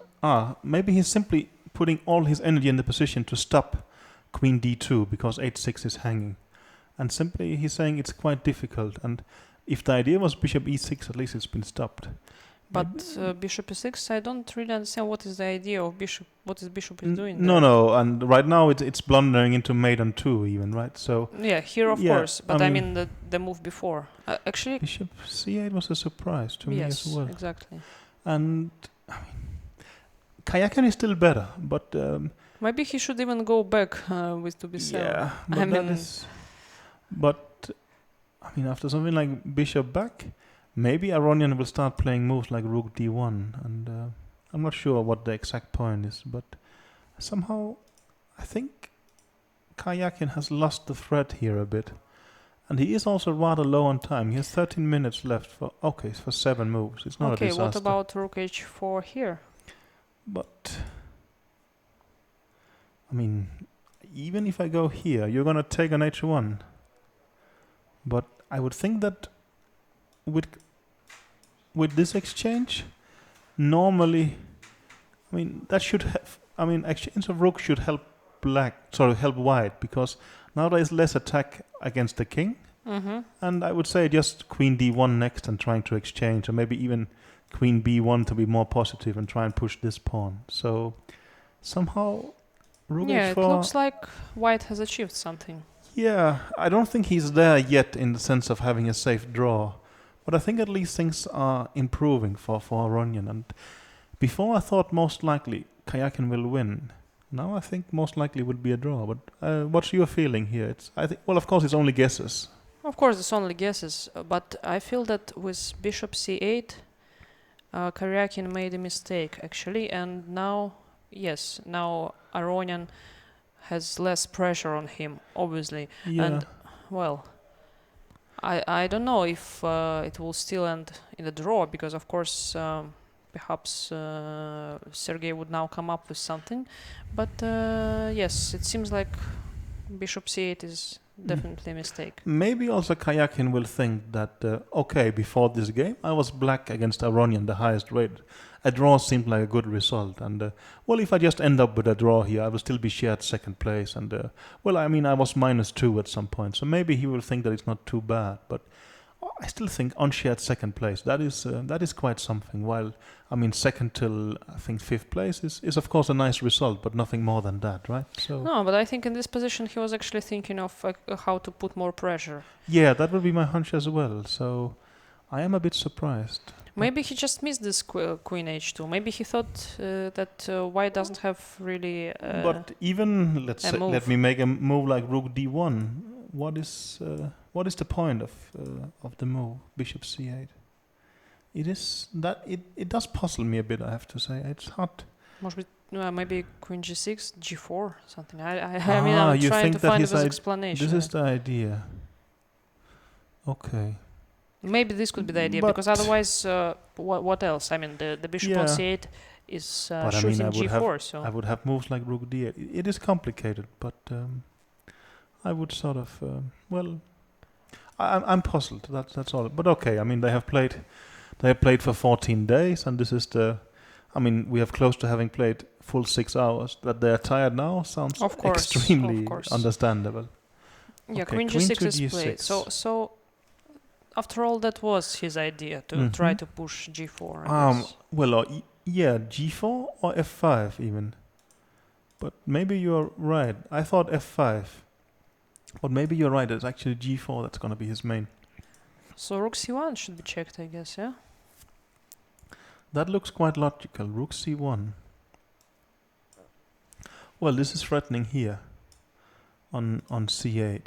But, well, I think you mentioned before that after g4, well, you can't take such, because then, well, this discovered check yes, true. will Just double destroys check the will position. destroy things. So he's going for queen exchange. Queen h5. But queen exchange should favor white, I would say. Yes, because queen is a great attacker. Yeah, and so he's just going to stop g4 like that. And, well, I think Karyakin is going to go back to some square. And b6 maybe even, no?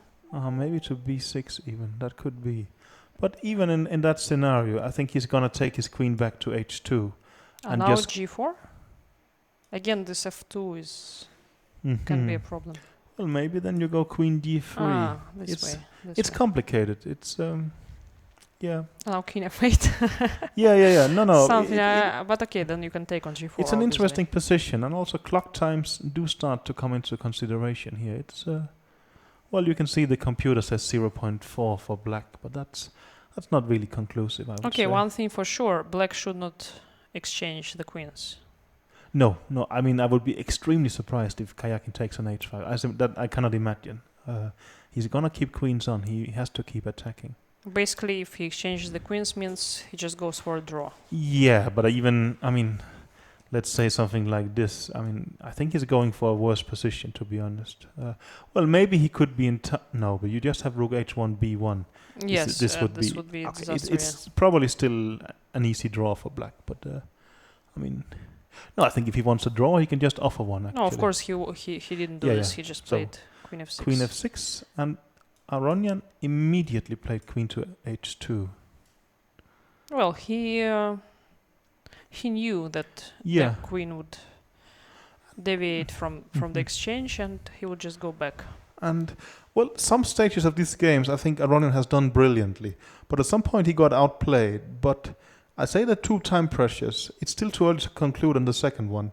But generally his defensive skill in time pressure has been quite amazing. He had very difficult positions, and first time he managed to save it. Second one, he's on his way to saving it. So that's, I think, that's quite pretty amazing, yes. Especially that it's the last game of such a long tournament with its ups and downs and huge psychological pressure. And also, I mean, he seems to keep being very motivated because, well, if anyone really wanted to, well, care only about first place, it must have been Aronian, right? But I mean, he seems to be heavily into the, well, caring about actually ending up second. I mean, even if he wins this game, this tournament is not going to be a success by his standard. But he's still doing his absolute best and fighting here with, well, we are 5 hours and 50 minutes they have played already today.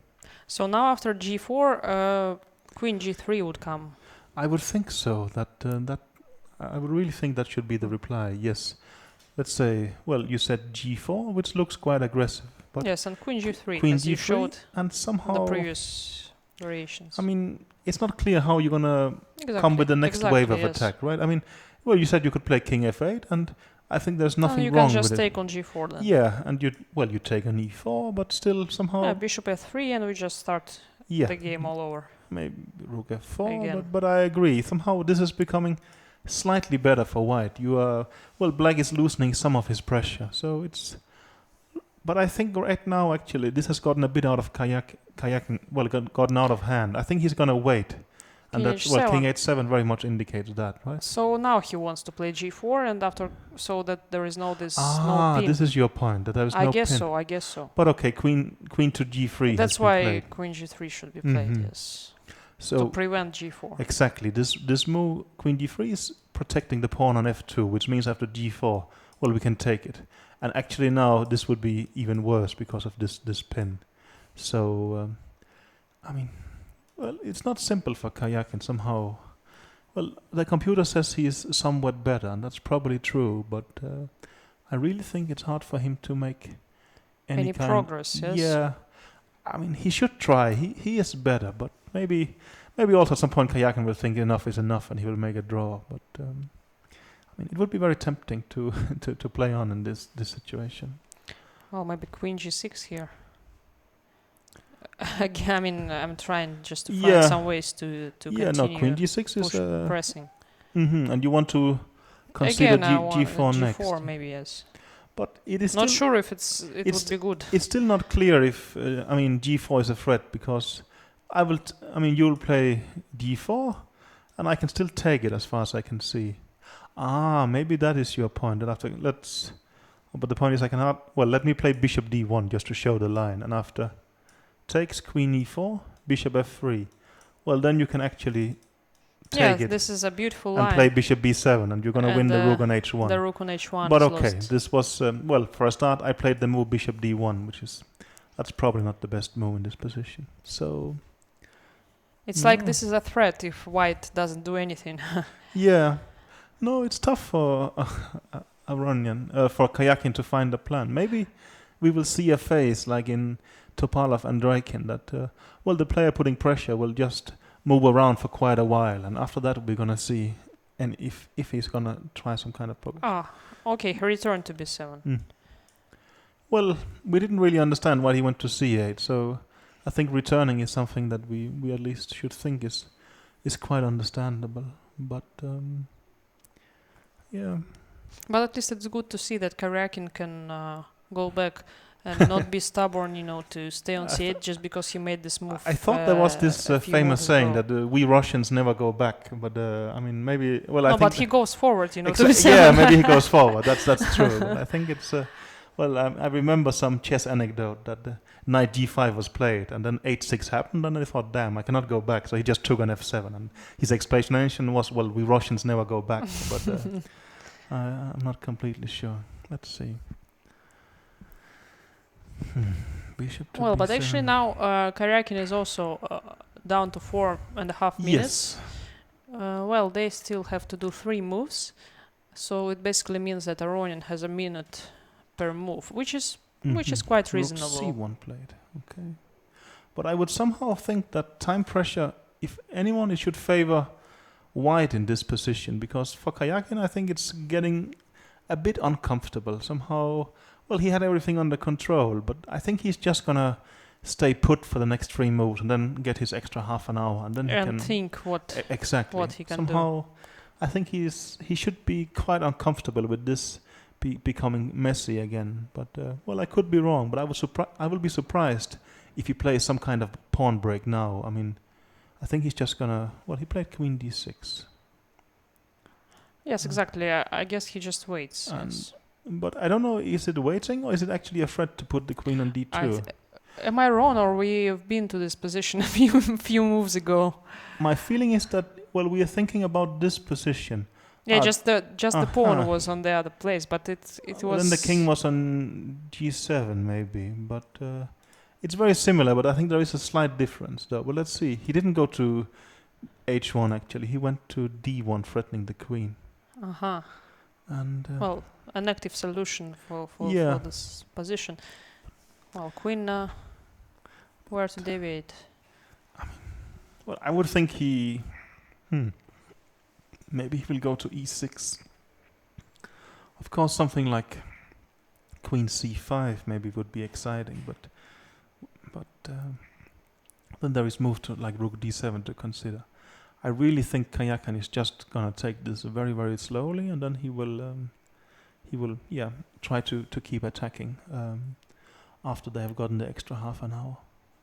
Probably. I actually agree with you. But I think Kayakin has, especially in the second half, has been involved in some really long games, right? With Swidler, he won this very long opposite-colored bishop ending where he sacrificed an exchange. With Topalov, well, he had probably a winning opposite-colored bishop endings, but somehow he didn't play it correctly and it was a draw. Then yesterday with Anand, he played, more than 80 moves, trying to break Anand's resistance, and then again today he's involved in this game. So I think actually, if we count hours played, I mean, it will be quite fair if Kayakin like a marathon. Exactly. If Kayakin gets second place, at least he will be paid for all his hours. But well, as he said at the press conferences here, he has a special person for physical training here with him together, and he was preparing for the tournament not only mentally but also physically. So now this pays off. But that is quite a trend. I mean, I think Kramnik also has brought a physical therapist, right? And I'm not sure about Aronian, but maybe he has as well.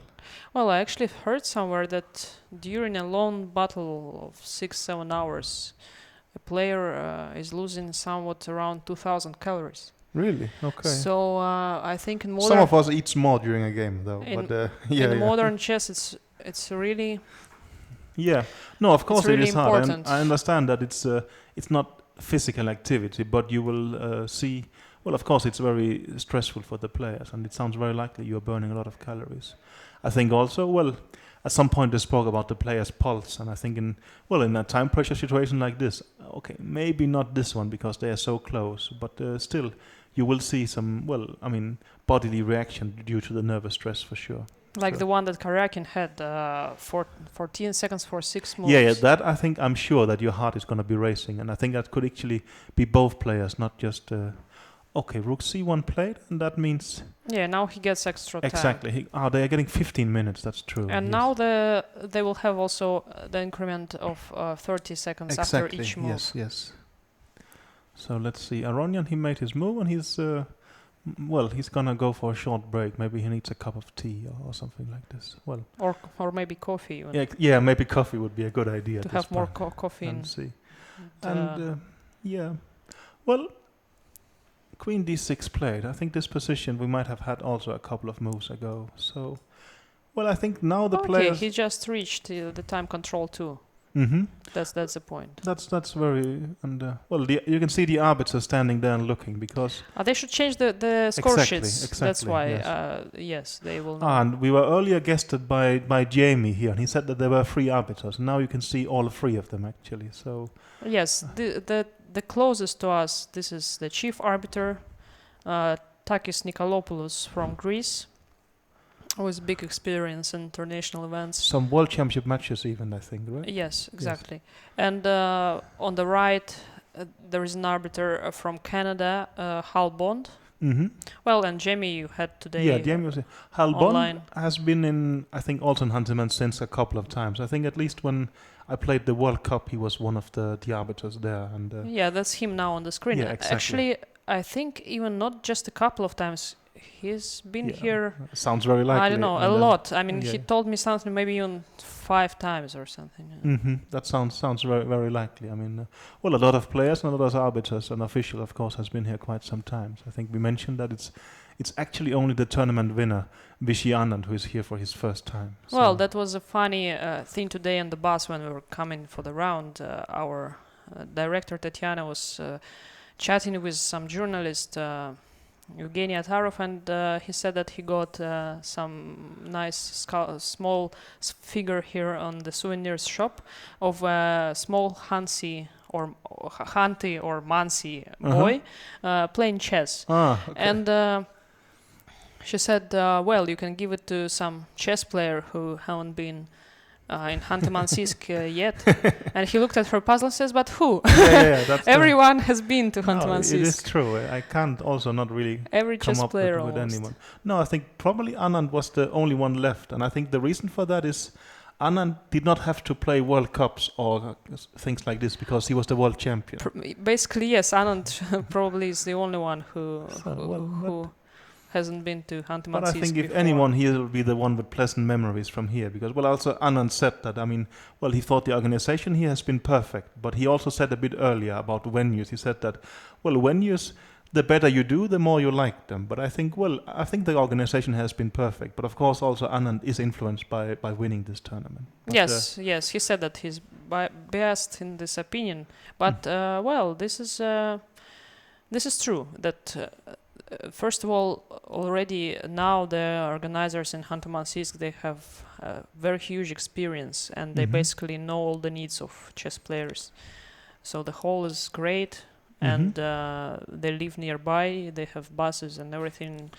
So basically, what else to ask? Yeah, and also it's not a very big city, but there's like five hotels more or less around the playing venue, right? I think. Yes, and they have quite a few hotels because they have a lot of sport events going on in the city. Not only chess, but others. Biathlon is one of the main activities here. And the city itself is something like 80,000 inhabitants. Okay, that's not a lot. Official, but for maybe Russian a little standards, more. that's actually very little, right? For Russian standards, that's really very little because we have around 8 cities which are more than million inhabitants, and quite a lot of cities with half a million. No, but for instance, we are all the commentators are journalists and staying in one hotel, but the players somewhere else. But in our hotel, there's a lot of sportsmen. But I think it's all going to be biathletes, basically, right? And that's my impression.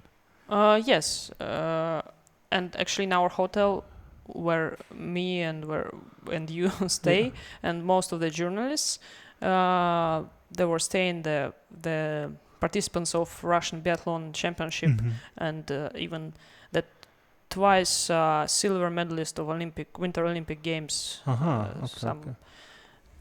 Those who are biathlon fans, they would know.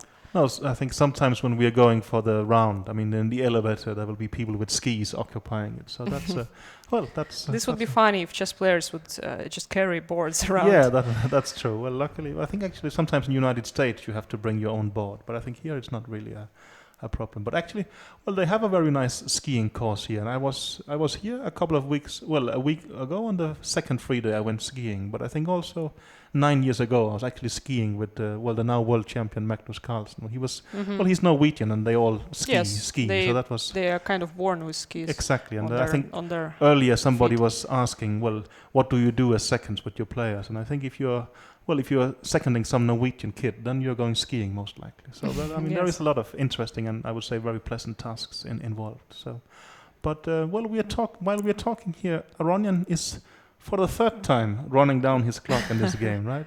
Okay, but he needs some time to calm down to assess the position. But why do you need to calm down if you're immediately in time pressure again? It's there is hardly any.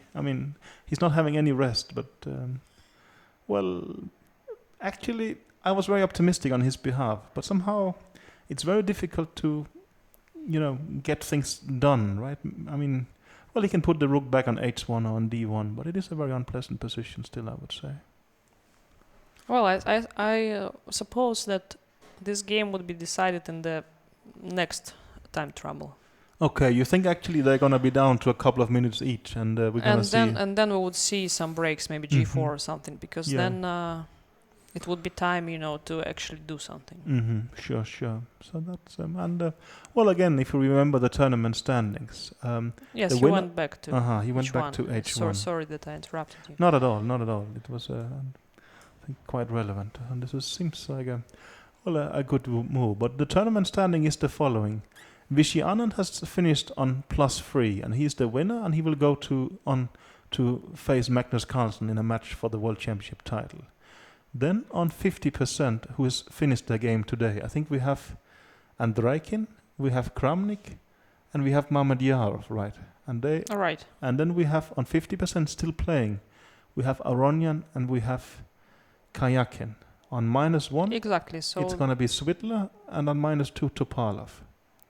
Yes, so that would make 5 players sharing for second place if this game ends in a draw. Exactly.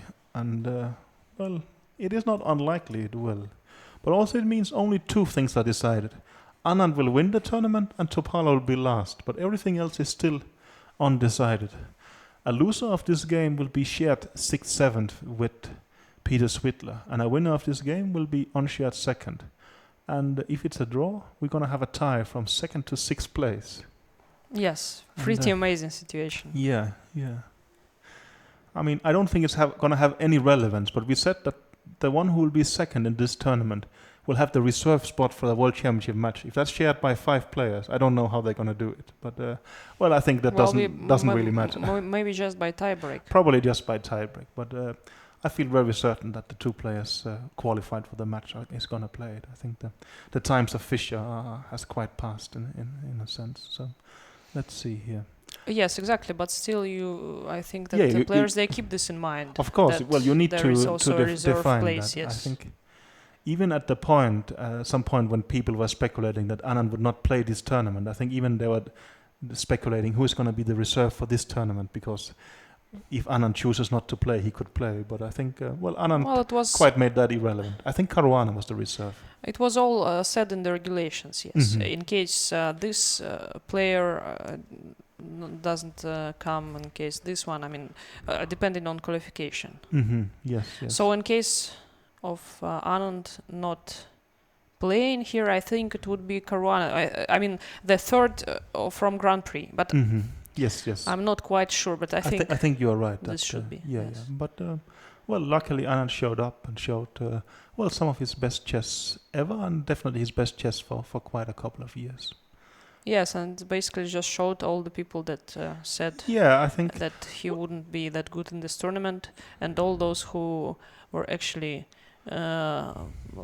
commenting and saying in the pre-tournament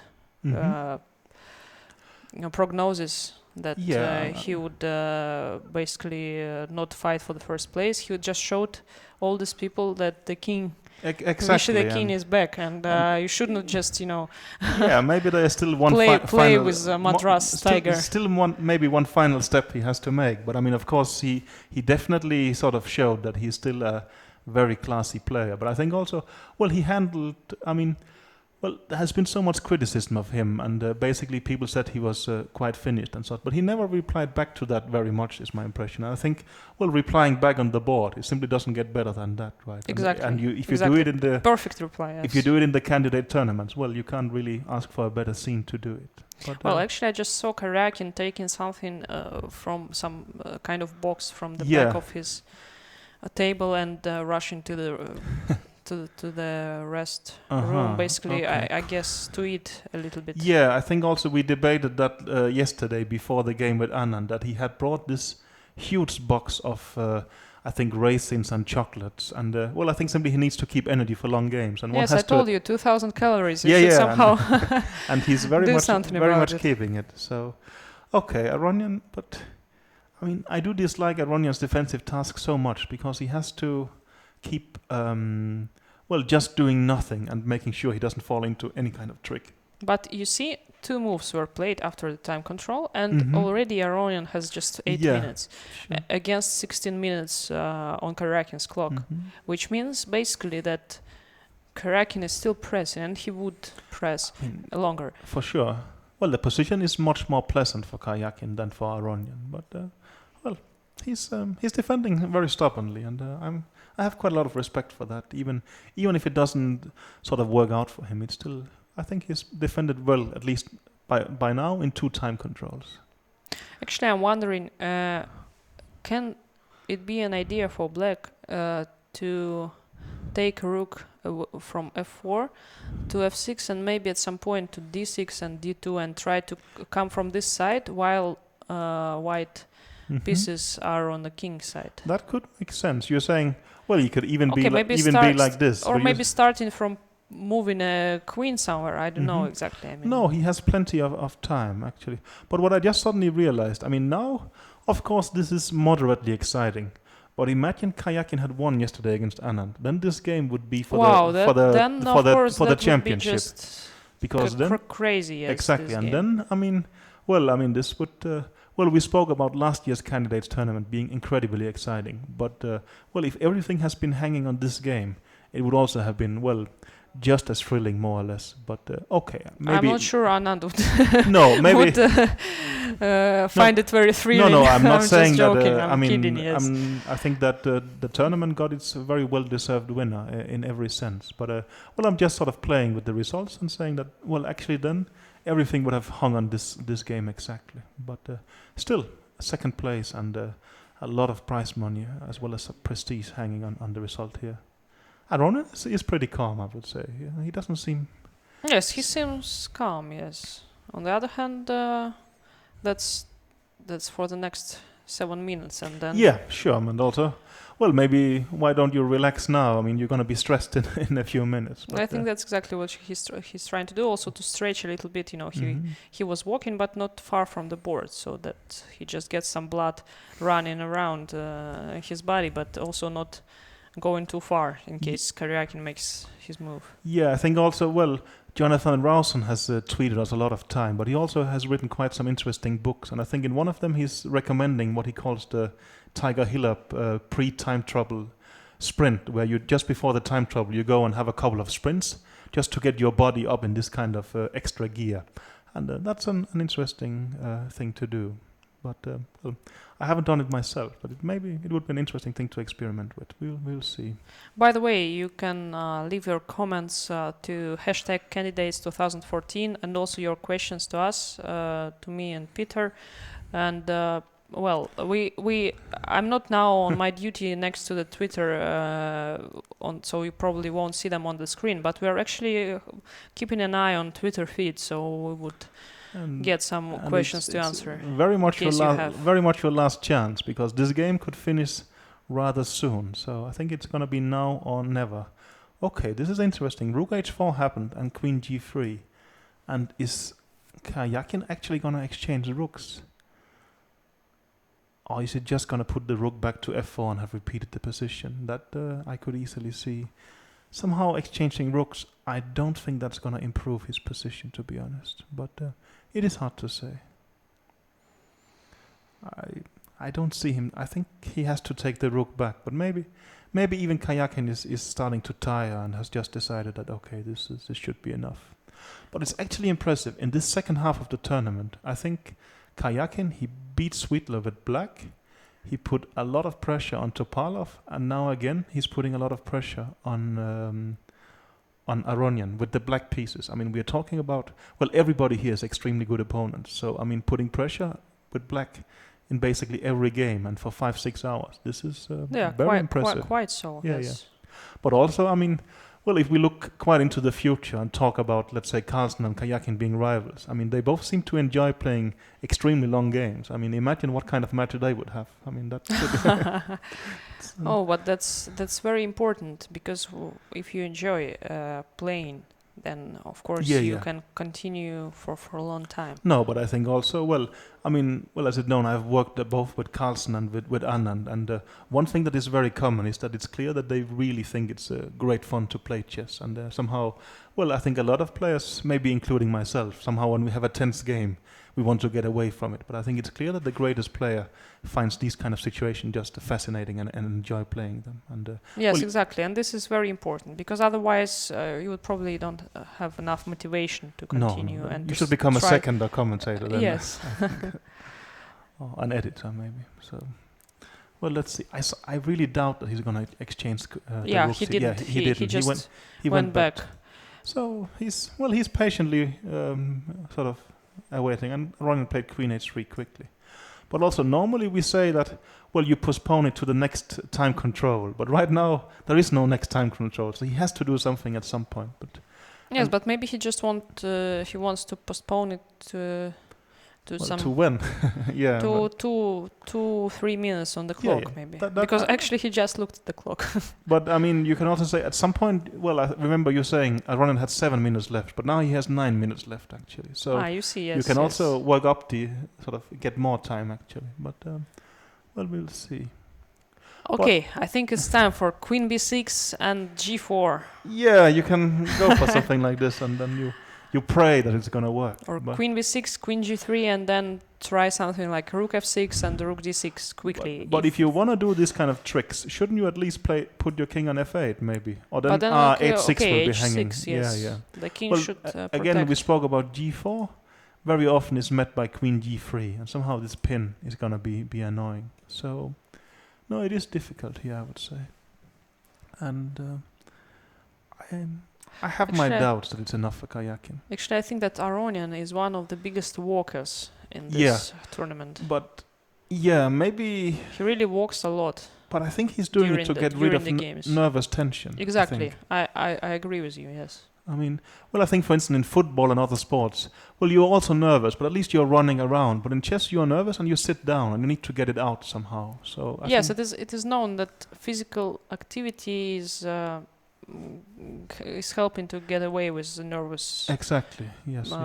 Situation. Actually, we saw a picture of Karjakin before, where we could see this. His sponsor. I mean, Alpari. Which kind of company is that? This is some kind of trading company, I think, if I'm not mistaken. Yes, it's connected with finance. Okay. Okay. Some sort of financial trading company. Actually, now he did go for your plan, right? He's released the rook for its duties on f4, and actually, does this move contain a small trick? Is there a threat of playing g4? Because after g4, you can't take it with the queen because of queen g6. And if you take it with the pawn, there is bishop takes e4. Actually, yes, this is a trick. So g4 is a threat, I guess. Well, maybe not a decisive threat, but still something. I mean, he's making some kind of threats, and Aronian's clock is running down. I mean, it is still very tough to be Aronian in this spot. Actually, it seems that Karjakin is very confident. Okay.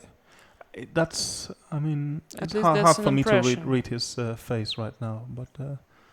yes, he often has this poker face impression that he doesn't really show his emotions behind the moves. No, I think some players, for instance, like Anand and Carlsen, I think you can quite easily see how they feel, but Karjakin is actually more difficult, I would say. I might even have played poker with Karjakin really long time back, but I don't recall how that went. For sure, it was impossible to realize if he's bluffing or something or like that. Yes, but I think maybe that was okay. We have some questions that came by Twitter. Well, why is there a wire connected to the board? This is well, I was about to say that's obvious because they connected to the internet, but it's true. We're living in a wireless age. Why is there wires nowadays? Well, basically because these boards they don't have the transmitter inside them. I mean, the only way to get the moves from the board is just to connect it with a wire. Maybe this is an advice for but maybe also wired is after all boards it is more stable, and somehow you can't really. I mean, well, I remember sometimes in the old days when live transmission will break down, then they will even have to, restart the boards, or we had to even restart the games once in an Olympiad, and that is very frustrating. So it is better that maybe that is connected via a cable, which I would guess still is more solid than just doing it by wireless. But it's actually a good question. I have never thought about it before. Well, we have more questions actually. Which one would you prefer? Well, doesn't matter. So well, that's one is pretty easy. If Aronian lose today, will his rating go down? Well, I think that is definitely. very much a given. And he's at 50% now, and he was the clear rating favorite. So I'll even think if he wins today, his rating is still going to go down. But 50% or -1, of course, is going to cost him some rating points. But having said that, he had a clear lead, so his second place on the world ranking is in no way in doubt. But I think if I'm correct, actually, the new number 3 is Vichy Anand, who is overtaking Vladimir Kramnik. Yes, this is true, yeah. No, this is, it's a comeback on different levels for Anand. He's of course was the number 1 player for quite some time, but recently he's dropped considerably. I think maybe even to 7th or 8th place, and now he's back as number 3. Yes. Of course, after such a performance, he got quite rating I think points. he's probably won a bit more than 15 points in this tournament, I think. Well, this one is for you, Peter. How do players cope when seconds switch players and take opening ideas? I mean, this one is definitely for you. They seem to win the candidate tournament, as far as I can see. So they do quite well. But that of course depends. But you can see also this is a bit complicated. For instance, that Peter Leko was helping Kramnik, and then later he was helping Anand and such. And I think also Gary Kasparov, for instance, helped Anand a bit in one of the matches, and then he offered to help Gelfand later. So there has been scenarios like this. But there has also, I think it's quite often you will see that some players or seconds are good friends with both, and they might stay away and such. But I think there is no particular rules in these things, but it's going to be based on. It's more ethical, let's say. Yeah, for sure. A question of ethics, yes. And I think also we saw in my case last time that sort of, when I switched, just to immediately start helping the other one against this player didn't seem very ethical in that sense. But I think there is different opinions and different ways, and there's no rules. It's more or less up to your own evaluations, I would say. Well, we have. We do have a bit of action here. Not a lot, but a bit. On the board. But actually... I should actually get the board The position didn't really change and much. The rook came back to f4. But, now it seems like Karjakin is keeping his queen on c5 and somehow, hoping that would create a bit of, tension. But, it's hard to say. I think by correct play, Aronian should make the draw, but of course it's very difficult to defend, and he has less than 5 minutes now. Well, I think correct play is the main. But it doesn't. Yeah, exactly. And here. correct play doesn't matter so much. Who can play correctly for all the time? Rugic won play. And after 6 hours of play, with 5 minutes on the clock, it's very difficult to play correctly. And I'm pretty sure that in a few minutes we would really have some I think strikes from black. I think actually this is going to be the first time where we get to this really sort of eternal time pressure when the players has only a few minutes left and they only get 30 seconds. And True. Keeping that for the end is quite cool, I would say. And I think this game probably would be the longest game of the tournament. Yeah, if it happens. Still we have to go 20 moves more, I would think, right? I think the Anand Karjakin game was like that, but unless Aronian suddenly blunders, or unless they agree a draw, I think you're going to be right. But let's see, queen to c2. I'm starting to wonder if things getting out of hand for Aronian here. Actually, how do you defend now? Good question. Because, a move like queen h3, then there is rook h4. I'm actually gonna be. I'm quite puzzled here. Has Aronian lost control? Actually, I think he could easily have. And yes.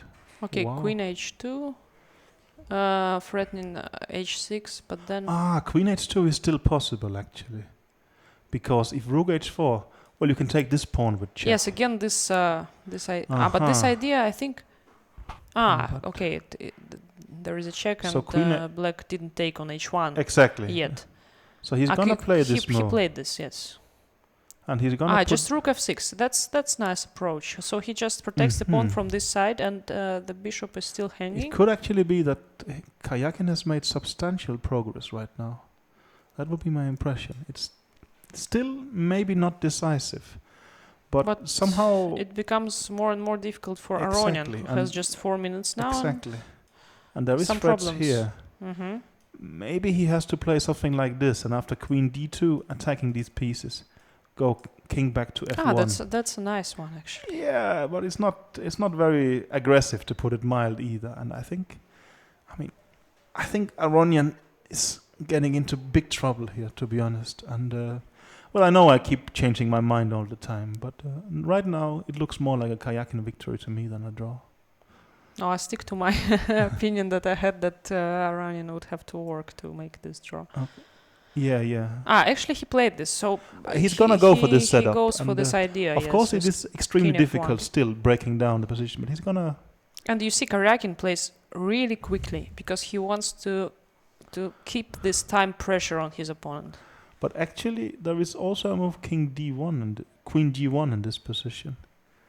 But he's gonna. Okay, king f1 is played, and now probably Karjakin would take some time to think.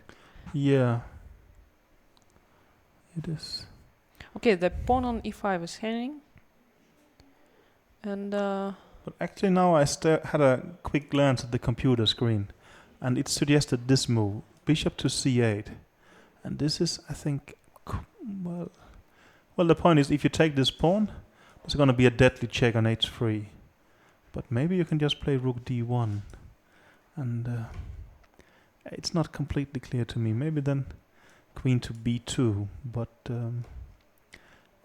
again, it looks very bad for white. But still, how you break through decisively is still unclear to me. But it is very unpleasant for Aronian, no doubt. Well, at least now things have changed, and for this momentum, White's king is on f1, and this can make some impact on the position. So maybe now, I think now Karjakin would really take some time to consider all the breaks with g4 or. Mm-hmm. Yeah, no, that's of course. Or or this looks c8. like a decisive moment, and I think actually with bishop c8 it could be, but it will also be tempting to see if any of the pawn breaks are working and such. But okay, the point with bishop, actually, you see, I was f4. completely wrong. I thought he would he would think here because he would feel that this can be some kind of decisive moment. And rook d1 played immediately. Okay, rook d1. Probably he would play on every move. Yeah, but somehow, maybe there was a threat of rook h4 actually. But okay, this game's it really goes back and forth. It looks like Karjakin has finally broken through, but then not really anyway. Well, also for Karjakin, he should also feel this momentum when he actually achieved something. And maybe one could say that just before it looked like the decisive moment where he actually had some kind of a strong move, because it felt like White suddenly had gotten more discoordinated. But maybe he still actually is sort of very close to achieving a breakthrough here. Actually, it is a very unpleasant position for Aronian. Yes, because now the king on f1. The point is that it just stops the rook from going back to h1 and create these threats to h6 pawns, with which White were going away, on the last, 20 moves. So you think he will consider moves. putting his king on g2 now? Maybe just to go back to the setup. But maybe then there now is g4, queen g3 again, this usual idea. If it works, then maybe he would just It's a go complicated back. position, and the poor players are now, 6 hours and 27 minutes they have played, and they have a eternal time scramble for unshared second place in this tournament. I mean, that is a tough situation for both players. Yeah, honestly, everybody is very tired, all the people that are working at this championship, and I really cannot even imagine how the players can still sit at the board and play, and especially Aronian in this very difficult position to hold, I think the difference between a loss and a win here could easily be 50,000 euros or more, even, or something like that. I guess more, Yeah, my guess would be more, but I just wanted to say a figure, and that's, that is quite some money for a kind of blitz game, I would say. So, maybe not the most expensive blitz game in history, but it is a rather expensive one. Well, you see, the computer just but gives that is a small edge for But that black. is strange, because we have a computer here which has gone a bit deeper, which is quite more. He did put the king back to g2, and I think he wants to switch back to that setup, right? So. Yes, true, of course. But he just goes with the paths that he already knows. Yeah, and well, actually, I think it makes sense, and maybe the reason that our computers likes it is that now he can play maybe queen b2, king f1, and switch the bishop to c8. But again, yes, it depends if he will find this idea of switching the bishop. Well, he found it once. Once, but then we didn't like it. This can be psychologically, you know, that once he played bishop c8, and then he realized there is nothing really for a bishop to do there. So psychologically he might be thinking that, well, there is no point in going to c8. So of course now he should switch and realize that the position has changed, and now it's actually a good thing to do. He still has, well, almost 10 minutes when his opponent has a bit below 4. But we have to remember they are still getting 30 seconds per move, so we're not talking about serious time pressure yet. Well, it will never be extremely serious, but of course this has become, well, more or less a blitz or quick rapid game in a way.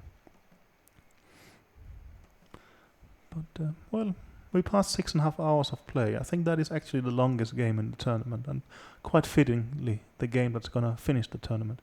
Well, you can also see the engine evaluation climbing up there. Yes, now it climbed, yeah. So it just took some time to think about the position, and it then favored black massively. Okay, we have more tweets and more questions actually, so let's maybe answer a few of them. It's said that fast chess reduces performance in classical chess. If so, then why top players play rapid and blitz chess so often? Well, I think the question from Patrick. I think it's great fun to play blitz and rapid chess. We really, we like it, and it gives very exciting games. And I think also Bronstein, for instance, was saying that, you just need 5 minutes of something like this to create quite an interesting game. But of course, it's gonna lower quality. But chess is also a sport, and I think at some point when there were all this talk about too many draws, but it's very important to remember in this tournament and the last year's candidate, no one has had the slightest talks about too many draws. But then I think Alexander Grishuk said an interesting thing that, in football, if all the games were ending 0-0, you would make the goals bigger. And his point was that in order to make the goals bigger in a chess sense, we should lower the time controls. And that, with lower time controls, you will get less quality and you will get more action. So that is sort of the trade-off. But I think all good chess players they think rapid and blitz chess is great fun, and that's why they like playing it. It's great fun, and I think every chess player, almost everyone, just enjoys playing blitz. Exactly. And the same for top players too, and also actually for spectators, it's also great fun to watch. Of course, the quality is not that high, But I would guess that Chess TV must even have covered some blitz tournaments as well. Yes, for example, World Blitz and Rapid Championship, which was actually here in Khanty-Mansiysk in June. And now we will also cover women's World Rapid and Blitz Championship. What about the open one in, will you cover that as well? But hang on, what has happened here? Okay, yes, let's go to the game. Queen b2, rook h1. Something is happening. But what is happening? Is rook h4 possible? Rook h4 is winning a piece, or... Wait, but what if just rook h4? Yes. What is this? Is this the momentum? This is extremely... Well, let's have a look. So, okay, queen g3. Okay, we are getting overexcited. Yes, so rook h1, king h1. Can it be that... Can you take on Aronian blundered? e2, or is this a perpetual? But this was the line you said. King h7. Yes, the only check and here. King g8. Exactly, and now what? Maybe has he just blundered a... Oh. Has he really blundered? Has Aronian just blundered with this move? Wow. That... I mean... That could be the case, as far as I can see. I'm looking at my computers, and they are...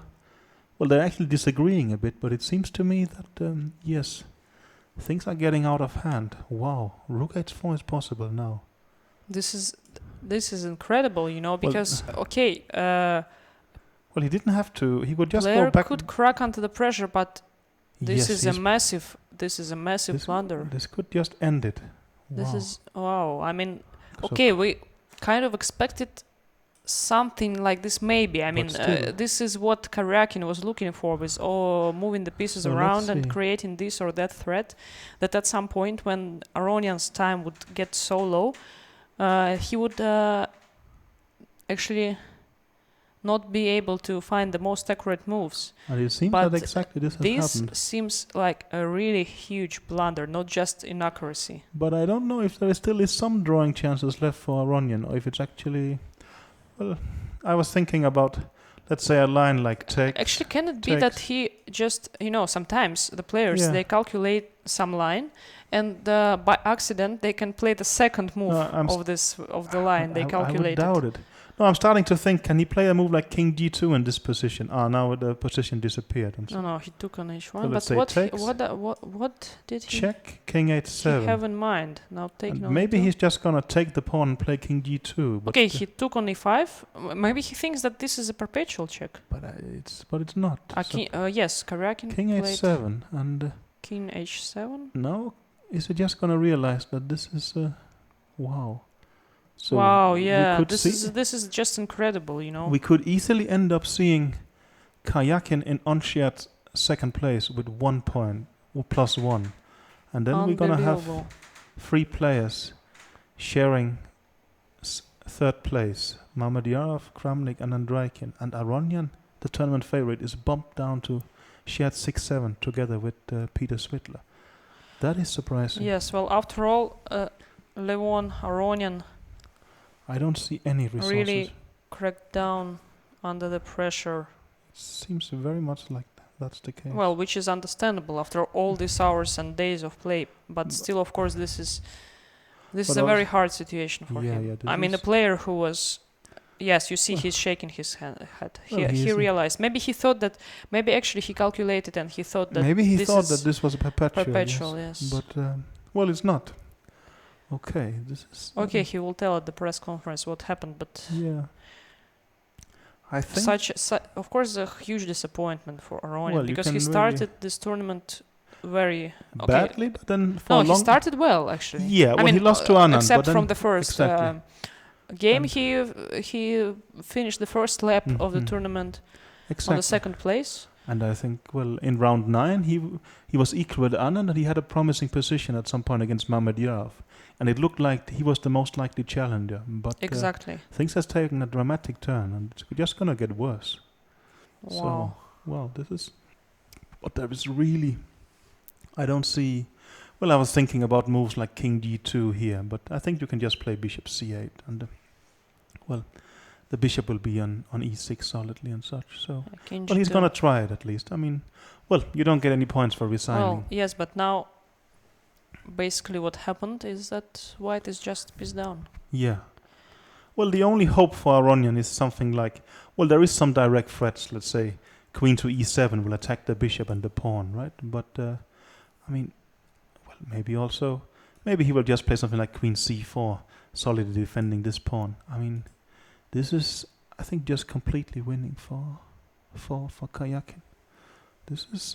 well, this is incredible. He does really get... he get paid off very well for his, keep putting pressure and pressure, actually. And, well, as we mentioned, had he won against Anand yesterday, with the results being the same, and that's, of course, a very big if, well, actually, he would have won this tournament. But, well, Anand defended well yesterday and is our winner. Well, but right now I feel really pity for poor Aronian, because... Mm-hmm. Yeah, I think actually this is the second year in a row where he plays a great candidates tournament for a long while and looks like the biggest rival to the eventual winner. But then somehow he crumbles and even ends further down in the standings. But, well, this time, of course, it's going to be quite extreme. So yes, and of course, a great player, no doubt. Well, he was seen as the big favorite. I mean, he came with excellent results and a very huge rating. So this is...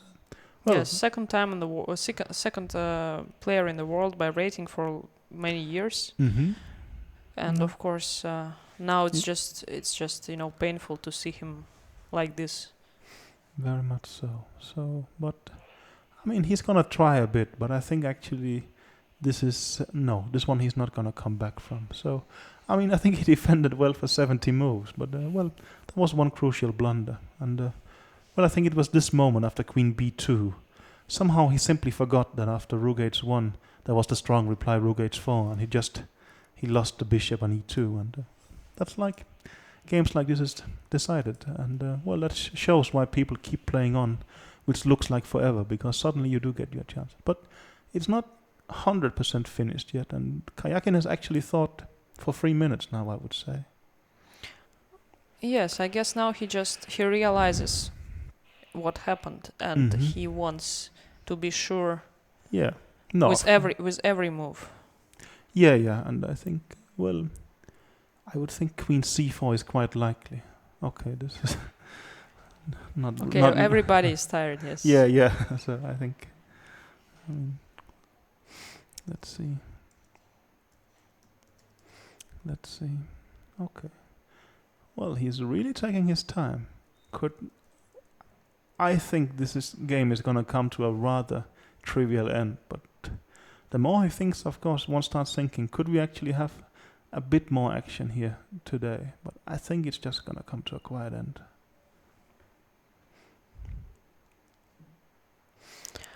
Well, while we wait for Karjakin to make his move, and he's taking some time. There's actually a question for me. Was it really difficult task to translate Svidla Kramnik during a press conference? Well, I would just say yes. The point is that these two players, Svidler especially, when he's excited about the game, he just speaks and expresses his thoughts, and he doesn't leave much time for a translator to actually get in. So that's why it sometimes happened that we had to just get inside, and to kind of interrupt the speech just to make the translation. And on the one hand, I should apologize for that, for the English speakers, but on the other hand, you should understand that there are many journalists that speak Russian, and they really need this translation, and also Russian viewers. So yes, it was rather uneasy. Actually, now Bishop C8 is the only move that wins for Karjakin, I think. But I think he's gonna find it. It's hard. Yeah, he played the move, so things should be under control here. But it's still. Well, there is still a bit of play left, and with time so low, he's trying to push his pawn. At least this is his last exactly, and hope for survival. He's put the pawn to b6 now, and good things could still happen for Aronian. Well, not that good things, but of course he has to try and hang in there and do his best. But it is, of course, a very difficult situation. So, we also spoke about the record for longest game. I think by time. By far, but I think still Anand Aronian was more than something like 87 moves. Well, by moves, but by time, this one, I guess. But again, also maybe not the most relevant record after all. Right? So let's see. But of course, the worst thing that can be imagined for a chess player, just to play such a long game and to actually lose. This always tough losing. This is a nightmare, really. Yeah. Now there is a very direct threat of Queen F1 check, and then you're going to win the F2 pawn with check. But I think very likely he's going to play King H2 now. And actually, no, I started to wonder: is this so trivial? Maybe it is, but my point is that the king has to keep this pawn on E5 defended, but you also have tricks like B7 and such. I still think it's winning, but lesser players than Karjakin might slip in this kind of situation, and you are down to less than 6 minutes. I'm sure I would be already panicking with this pawn coming to B7, and now I have a piece up, but so King H2. How to stop the pawn and so on. Quickly, which move would you play here? It's not. It's not that easy, yes. because the pawn on f7 is under attack and Yeah, b7 yeah. is coming, and I would get into panic, and I don't know what I would do. Well, for instance, the computer suggested something like this. I just saw here, check and f6, and then you get the queen back to f7, and that's maybe that's a good. not that easy actually to but play. that's already that is a bit difficult, right? So it's not it's not over yet. But of course, it is a winning position for Karjakin, I think. And unluckily for Karjakin, he has time to think. Well, 5 minutes. It's not that much time, but I But think still, no. it's not seconds. It's Queen to b3. b3. So he's threatening. Okay. He still. That's a very human move, right? Yes, he still keeps an eye on f7 pawn, but also he is threatening f3, and he doesn't let white proceed to b7. It's probably it's a nice move, no doubt. I would say, and so he kind of stabilizes the position. And maybe next he's planning something like king g7, but it is not. It's not over yet, and well, no, it's a very fitting and interesting end to well, I would say, well, quite interesting tournament. I think generally, even me, but someone who has a quite classical approach to candidates tournaments thinks matches are better than tournaments. But I mean, well, the last two tournaments we have just been extremely exciting. So I think that's gonna be here to stay for quite a while. And I think even us who maybe in principle like matches more, simply, well, I think practical evidence just gonna overrule it, and that's basically great. It seems like a great format, and I think both these tournaments here as well as the World Championship tournament has been quite excellent. Yes, and as a spectator and chess fan, I love this tournament. I think they are very interesting and very exciting to follow. I think we had a tweet with someone asking, is this is Anand the first one to go undefeated through such a tournament? And you can say, well, if you calculate the candidates, then yes. But if you go back to, let's say, Mexico and St. Louis, well, Topalov won in St. Louis the World Championship tournament with +6 without any losses. And in Mexico, I think Anand won with +4 without any losses. Yes. So, I mean, if you consider them, I think no. But actually, we do have action on the board. And maybe has he broken through? Now he's played the move bishop f1. And as far as I can see, there is a huge threat of queen takes f3. Yes, and I don't see with any mate coming, and I think this would be actually over now. That's really my impression. I can as feel well. that it can even be that Aronian would just resign in this. Well, position. he has a minute left, so maybe he will just, but he could actually resign, and then, well, it's been a fantastic tournament that come to an end, and I think we have a very well-deserved winner in Vishy Anand, who will go on to challenge Magnus Carlsen in November for what should be a very interesting rematch. Yeah, but even though we have a winner, already yesterday we had the winner, it is still very nice that the second place is actually decided now on this very last game, in the very last seconds of this tournament. 6 hours and 46 minutes played so far, so well, if we thought that maybe we'll get a quiet last round, well, we were definitely wrong. No, he's gonna try King G1. King it's G1. Not completely over. That's quite a logical move. It's threatening the bishop, but bishop to h3, and now f4. And f4 played. Well, his last hope is that queen f3, then there is queen takes f7. But I would think that is probably a very good move in this situation.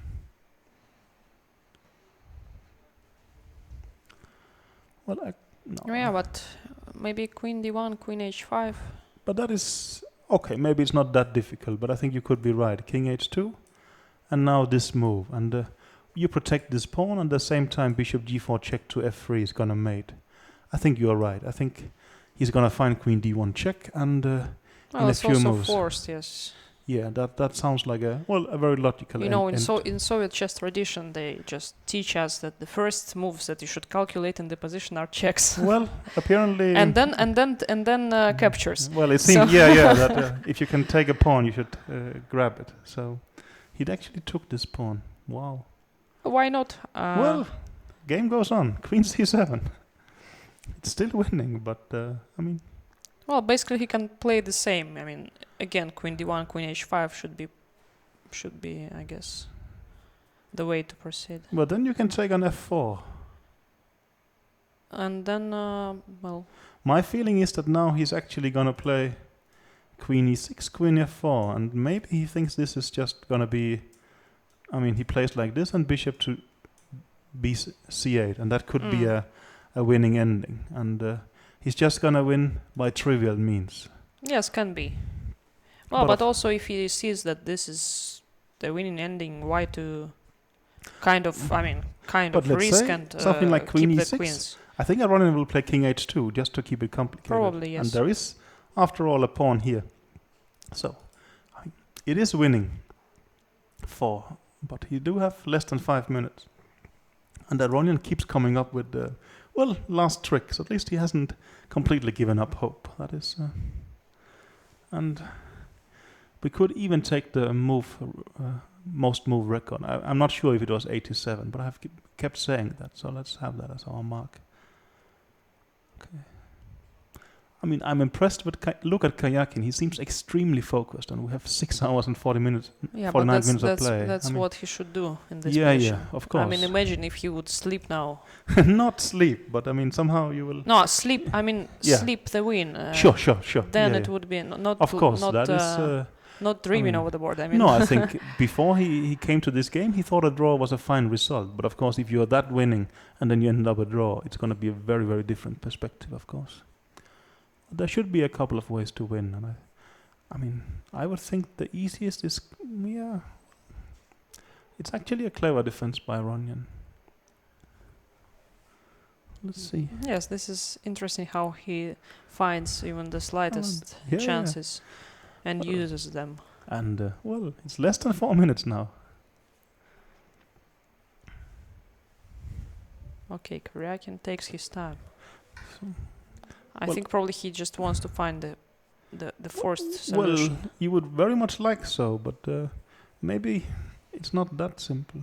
But so after all, maybe he should have gone for queen d1, queen h5. I think queen d1, queen h5 was better. I think simply he missed this strong move, queen c7. Probably he thought that, he could go to h5 later or something, but it's a bit strange. But of course, 3 minutes now. It is getting a bit out of hand. Well.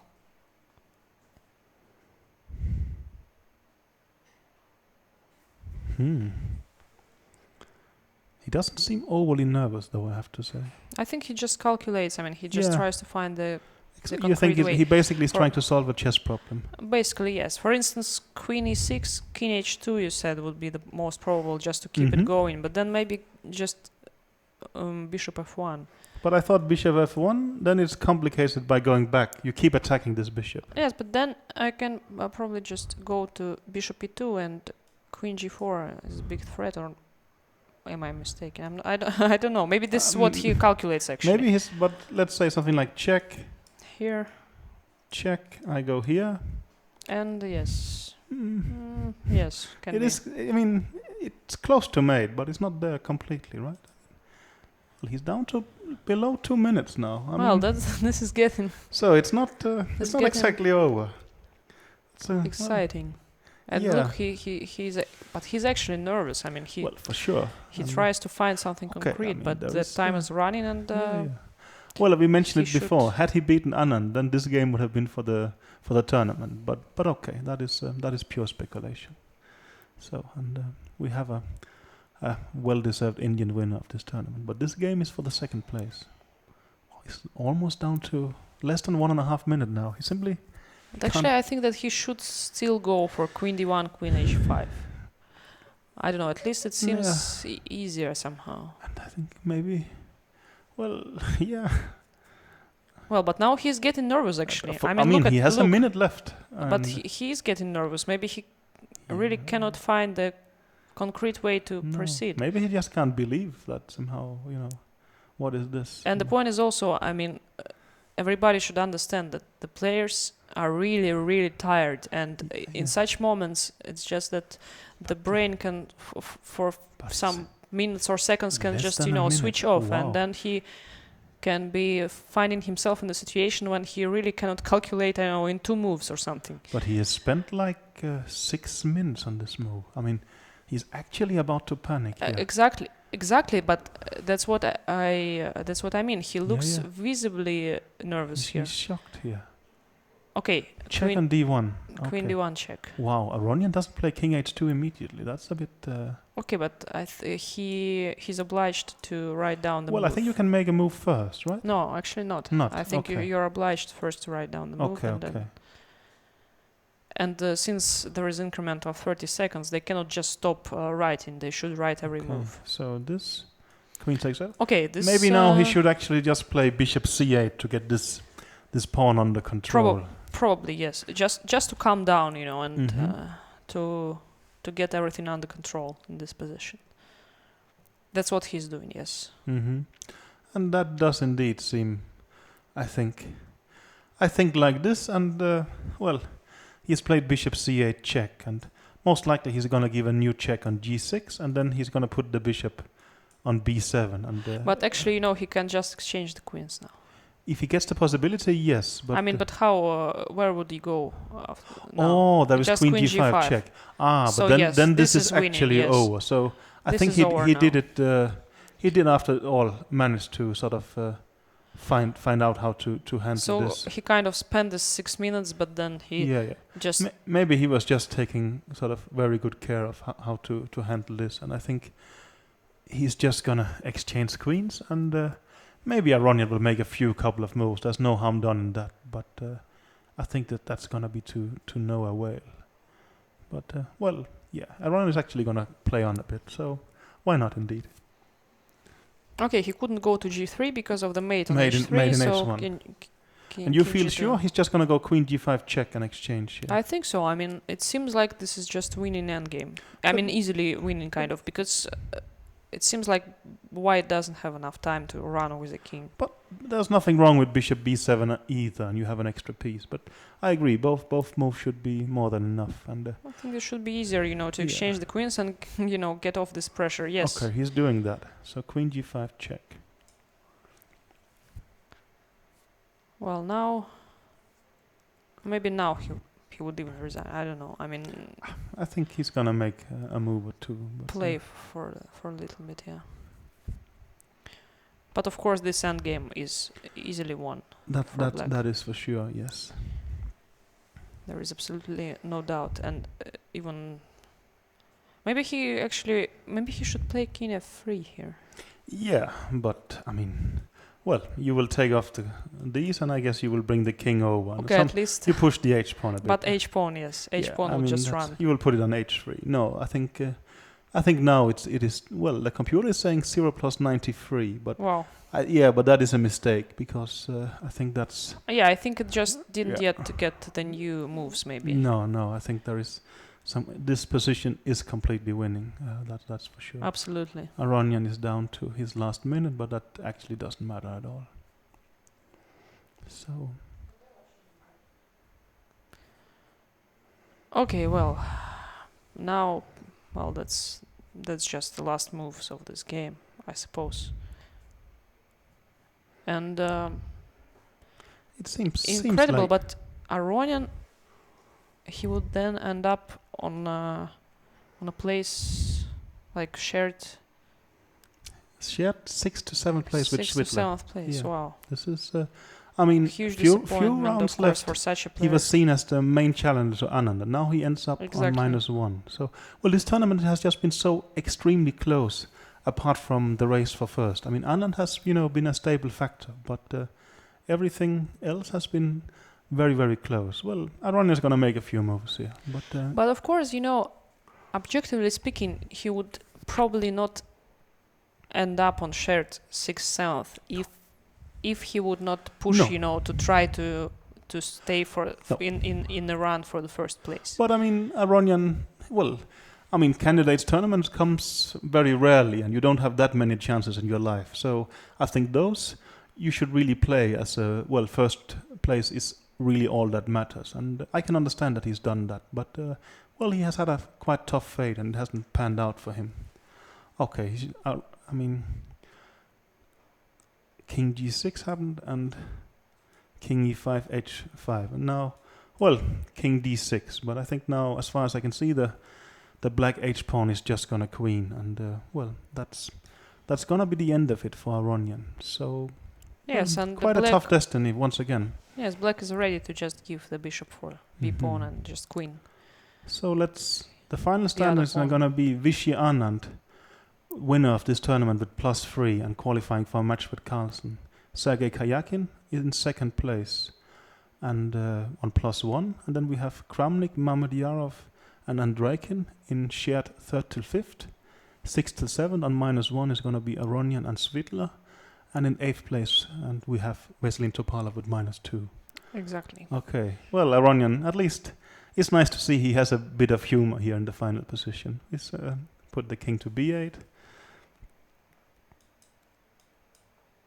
Bishop a6, king b8, h3, king a7, and now but h2. he just played. It's going to be a bit late, so yeah, he gave up. So, well, tough result for Aronian, but very impressive by Karyakin, I would say. Yes, well, definitely congratulations to Sergei Karyakin. Very much so. And, so the whole second lap of the tournament was played very good by Sergei.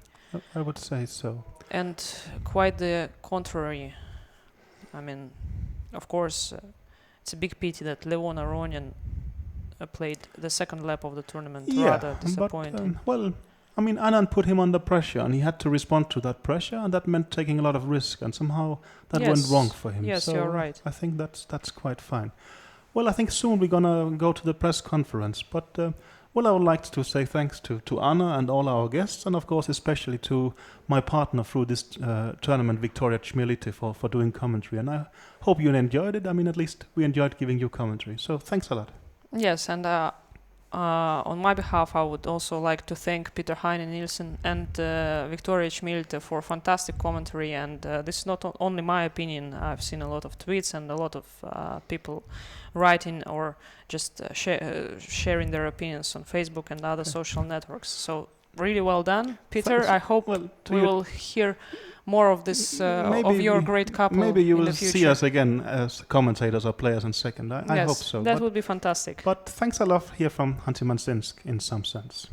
Well, and I don't say goodbye yet because I would also translate the press conference, I guess. But still, goodbye for now. And that's been a very interesting tournament, and it was a big honor and pleasure to work here. And I hope that we meet at many other exciting chess events. Well. So, yeah, goodbye for this time. Goodbye.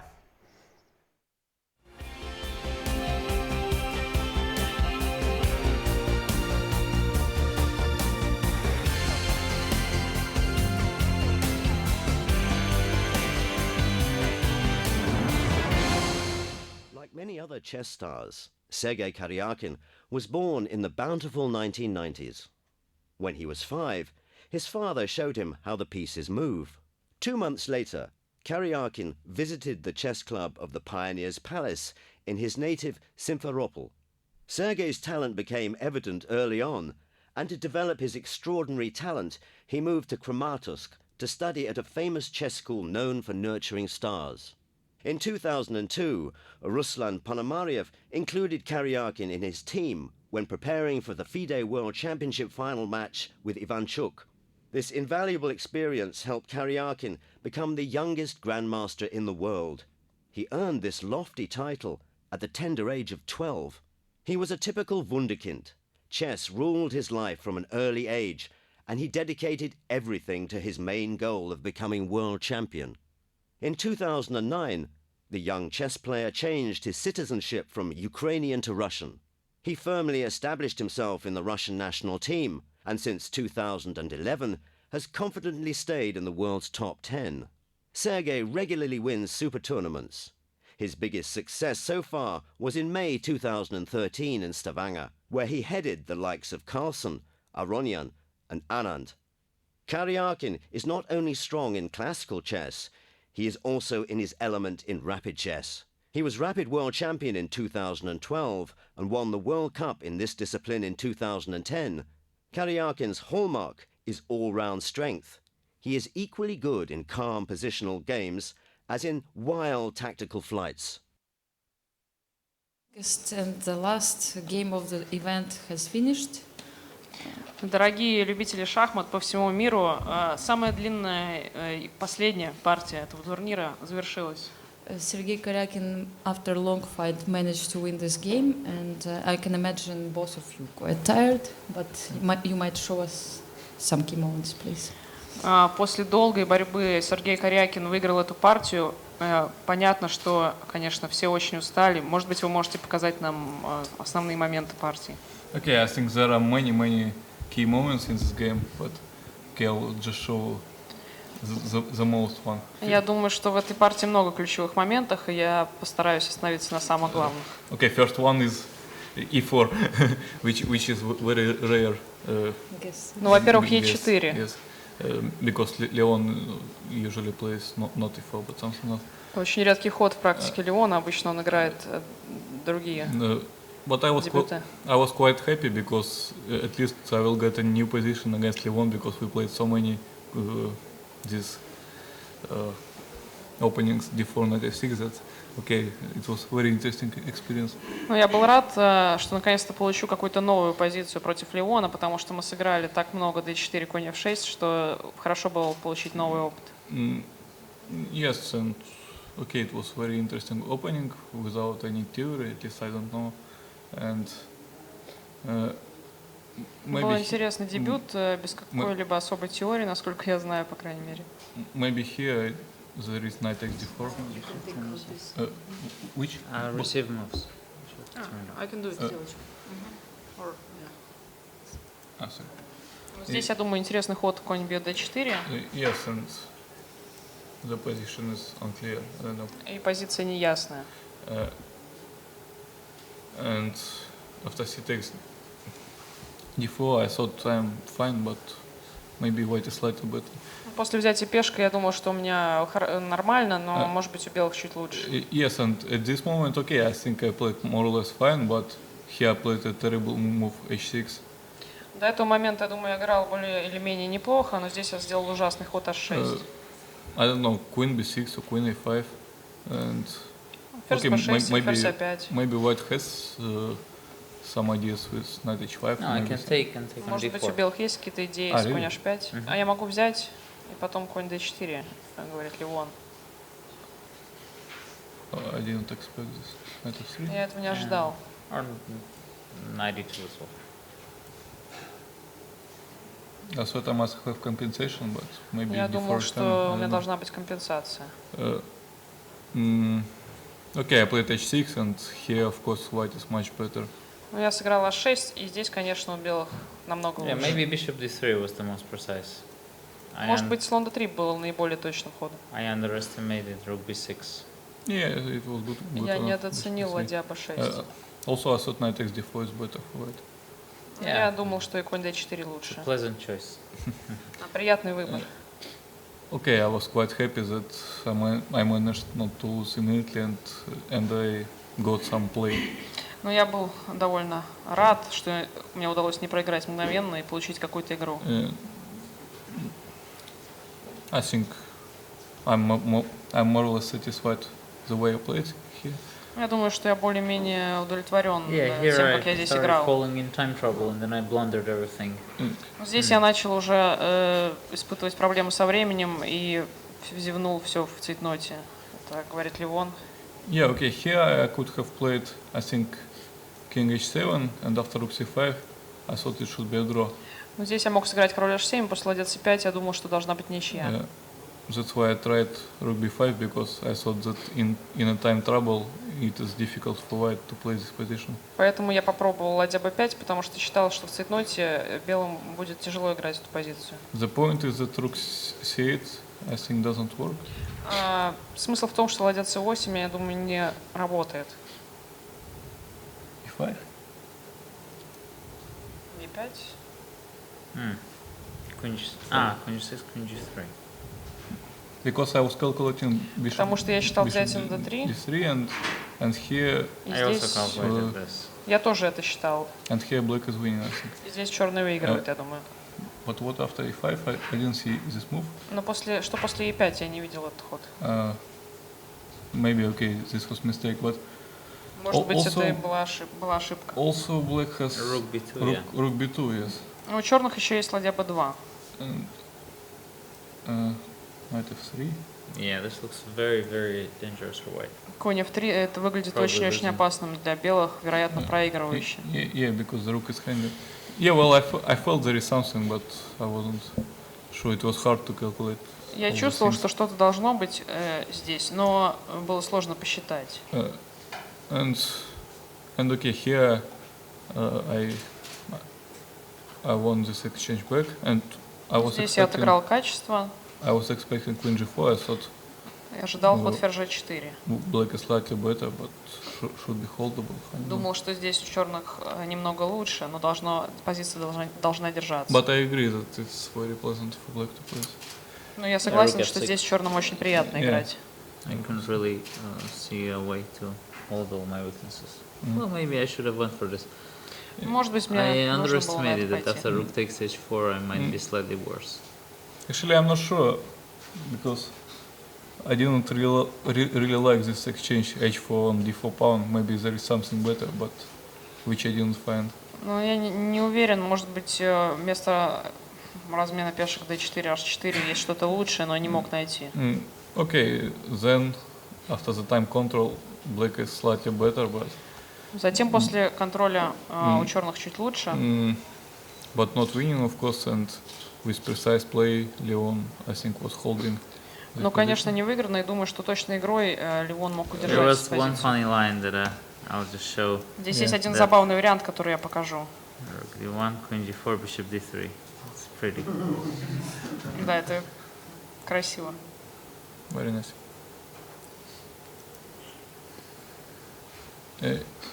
Yeah, okay, I played g5 and we were playing this position. I don't know, maybe computer only can show where we made mistakes. Yeah, I think we should have. Я сыграл g5, мы долго играли эту позицию, думаю, что только компьютер может показать, где мы сделали ошибки. Yeah, okay, I mean, it was nothing so much happened at Не this так moment. много происходило. And after the second time control, I think I found the right plan to put the rook on f6 and to go to queen d2 and try to create something. После второго контроля времени, я думаю, что мне удалось найти правильный план, поставить ладью на f6 и после ферзь d2 пытаться создать какие-то угрозы. And here, of course, Levon blundered with.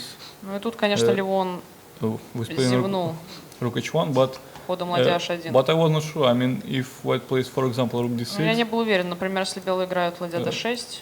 Here after bishop c8, I didn't see a move. Здесь после слон c8 я не видел хода за белых. Да, это неприятно. I'm not sure. I thought maybe king f1. Bishop c8. Я думал, может быть, король f1, слон c8. Yes, and it's very unpleasant. Yes, and очень неприятно. And okay, here I'm probably winning. Здесь я, вероятно, bishop c8, выигрываю ходом слон c8. But I wasn't completely sure in some line. Но я не был до конца уверен в одном варианте. b6. And if the problem was g4 b7. Проблема была в том, что после g4 b7. But maybe bishop c4 wins. I don't know. It's funny that actually if black doesn't pay attention, he can actually lose. Забавно то, что если черные не уделяют достаточного внимания этой позиции, могут даже проиграть. Yeah, and I can just show one nice line at the end. Могу показать один интересный вариант в конце. Here it was brilliant idea to play for queen c7, and I spent a lot of time calculating bishop e6. Здесь была прекрасная идея, сыграна Леоном f4 и ферзь c7. Я очень много времени потратил на слон e6. King h2, queen takes e4, b8, bishop d5, and probably I could win like this. И, видимо, я мог выиграть таким but after образом. 7 hours of playing, it was a little bit too much. Но после 7 часов игры это действительно было чересчур. Okay, then I found a safe way to win. Затем я нашел спокойный, безопасный путь к победе. My last question to players: how they estimate their participation in this tournament and their result? Последний вопрос от меня игрокам: как вы оцениваете ваше выступление в этом турнире, ваш результат? It was okay, I think I played quite well in the second part of the tournament, because after I lost to Levon in the first part, I was -2, and then I managed to finish +1, and I'm quite happy. I mean, of course, it would have been very pleasant to win yesterday, but I mean, it's a chess. You cannot always win when you want, and I think I showed a good chess, and I like it. Я считаю, что я играл довольно хорошо во втором круге соревнования, потому что после поражения от Левона, в первом круге у меня было -2, закончил я турнир в +1. Конечно, было бы здорово выиграть вчера, но это шахматы, и вы не можете выигрывать каждый раз, когда просто этого хотите. Я думаю, что показал хорошую игру в этом турнире. Ну, может быть, не в этом турнире, а во второй части турнира. Second part. Yeah, in the second lap. In the second part. Yeah, I didn't really play well, so. Ну, я играл really не очень хорошо. I mean, why I was making some decisions during the games, but at least, you know, when you fall really hard. It feels feels even better than losing just, you know, a little bit. At least I hope I gave away all of my losses, and I won't be losing more this year.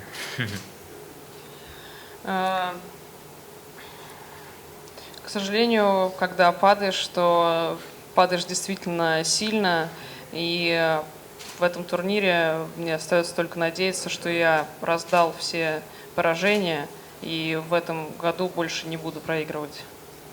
I would like to wish good luck players, and also thank you very much for coming for all these press conferences every day, no matter how you finish the game. And I would like to thank all followers that they were with us during this event. Thank you. Спасибо большое.